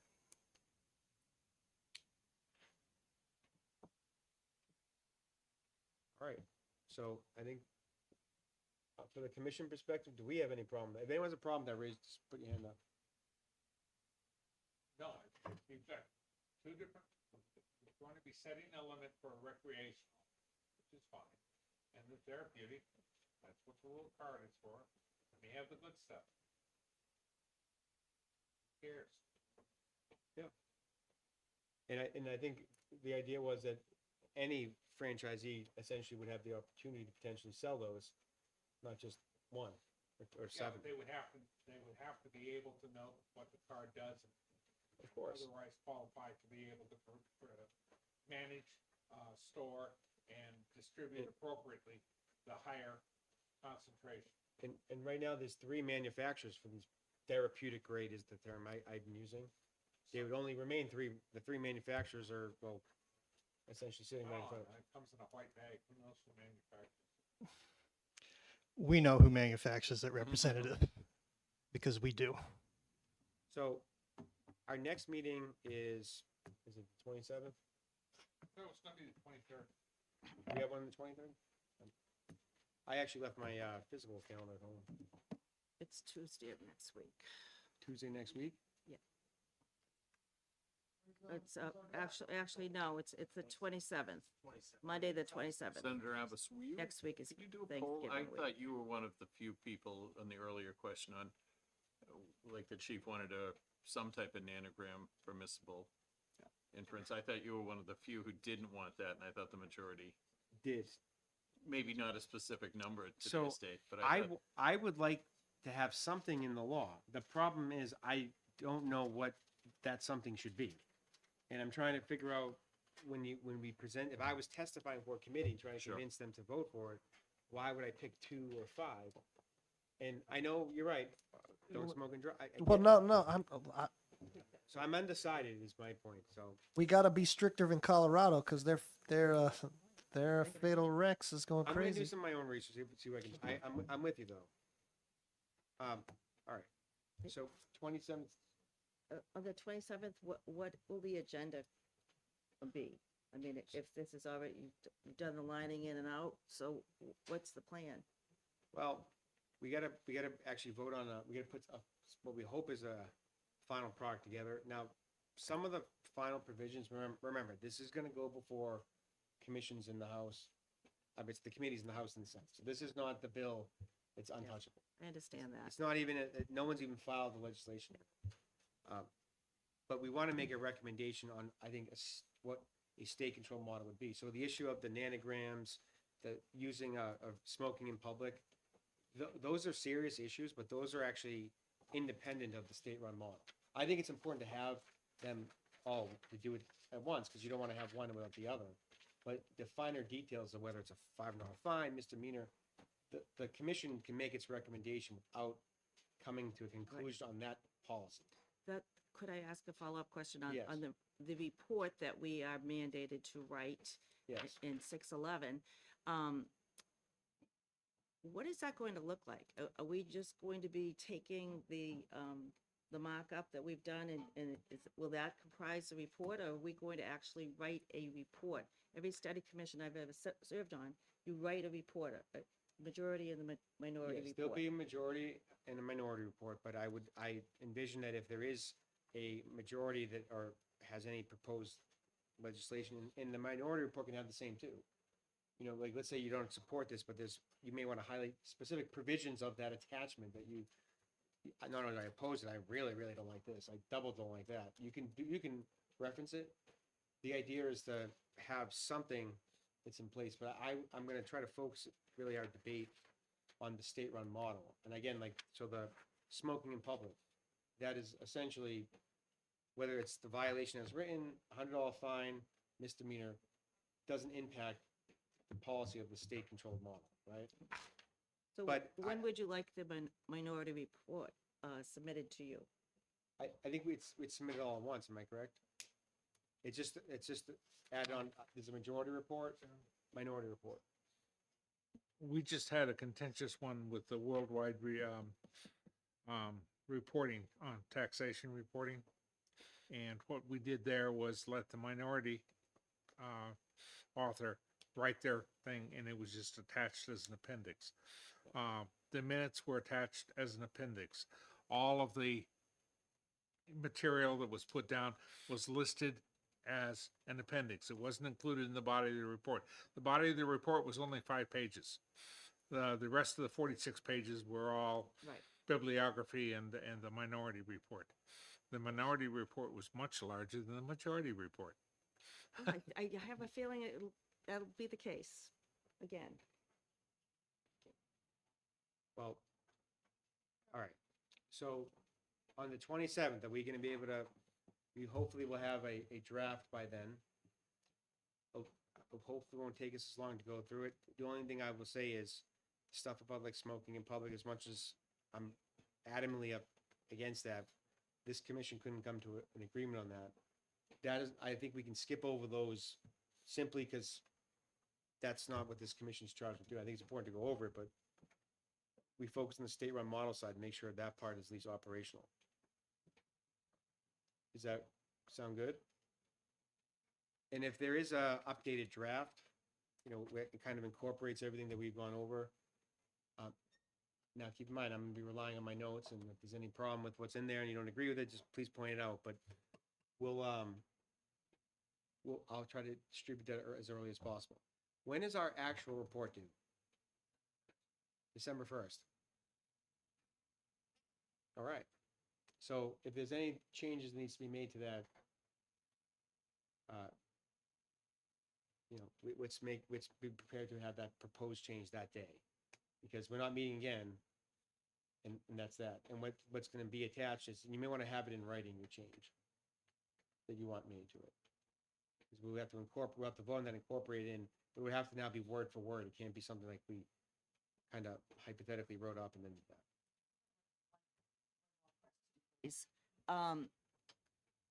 At the outset of this study commission, we were asked to submit guardrails, which I have done on behalf of the prevention community, and I know others have as well. What is going to be the process of integrating those guardrails into the mock-up that we've done? So if this commission agrees, at least the majority can come to a consensus on a guardrail, I have no problem putting it into it. It's when we're all over the place, and I think the smoking in public one, no one likes what's in here. No one liked any, we couldn't agree on any of the proposals. So I just left what's in there. We can't come to an agreement. It's what it is.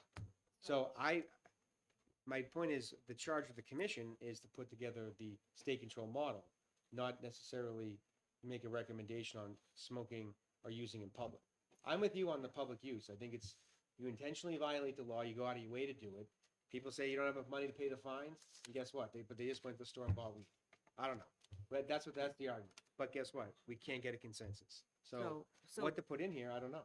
The advisement for the public to submit guardrails will be completely disregarded then. That's what I'm hearing. No, that's not what I said. That's what I heard. No, well, that's not what I said. What I'm saying is, if the commission can come to a consensus on a guardrail, I have no problem incorporating that into the recommended legislation. It's when we can't come to a consensus. If we can't come to a consensus, that's a provision that perhaps should be in the minority report. But some of the guardrails I agree with you on, but if the commission as a whole, we can't come to a consensus on. In all fairness, it's been months, a while since the whole commission was here. That's why the voting will be done on the last day. We kind of just got a consensus while we went going through it fast. But, I mean, when you have a quorum here and it's unanimous, I assume that that's enough, right? Even if people aren't here. Thank you, Chairman. Will we be getting the report ahead of the 27th, or will we have time to review it and before we're able to vote on it? I guess the question is, will, Well, the report should be available. How long do you think it would take to put the report together?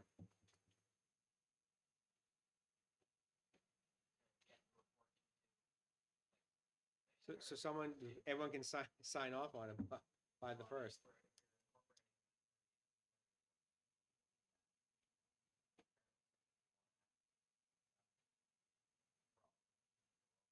You can work all day on the 23rd. Are we meeting on the 23rd? Is that? No. No. No, that's next Thursday. Oh. That's Thanksgiving. You might be. You already had your Friendsgiving, so you don't need Thanksgiving. Thank you, Senator, for attending. You're welcome. All right. So I think what we want to do, report-wise, I don't know if that's to be able to be ready, but I think in order to put something together, I don't think it can be done by the 27th, but maybe we got to be prepared to be here till 3 o'clock again. If that's all right with everyone. I just want to, I'm going to be out of state on the 27th, so former Representative Sue Hamola will be here sitting in my seat. I have a good idea which direction you're going. Yes. So, It's not that no I secret, support, I no don't secret. support proxy voting, but if I ever was, I wouldn't, I would already know. So, all right. Any questions before we? Yeah, you can sign off on the reports. Unlike legislation, you can sign off by email once you see it. All right, everyone hear that? You can sign off by email. So the report, but for the minority report, the earlier you get in, the better. And Hopefully next week. any other questions for anyone? Everyone good? All right. Mr. Holt. May I get permission for 2 minutes?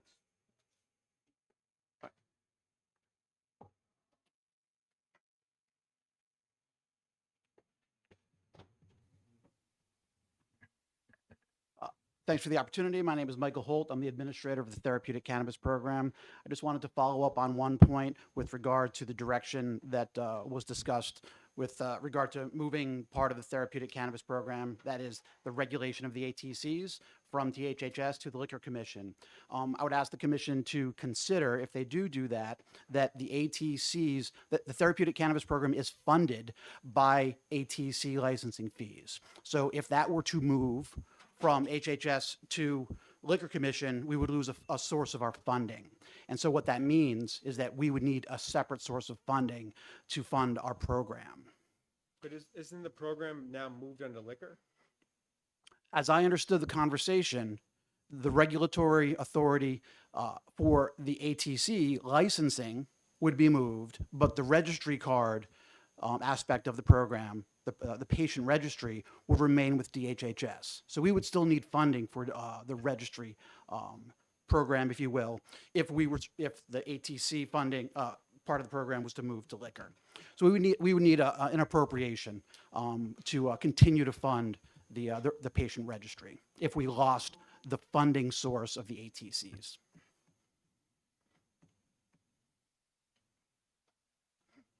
I understand. Any questions Thank- on that? See none? Thank you, Mr. Holt. Thank you. Any other questions, comments? All right, we will adjourn for today, and I'll see you on the 27th. Have a good Thanksgiving, everyone.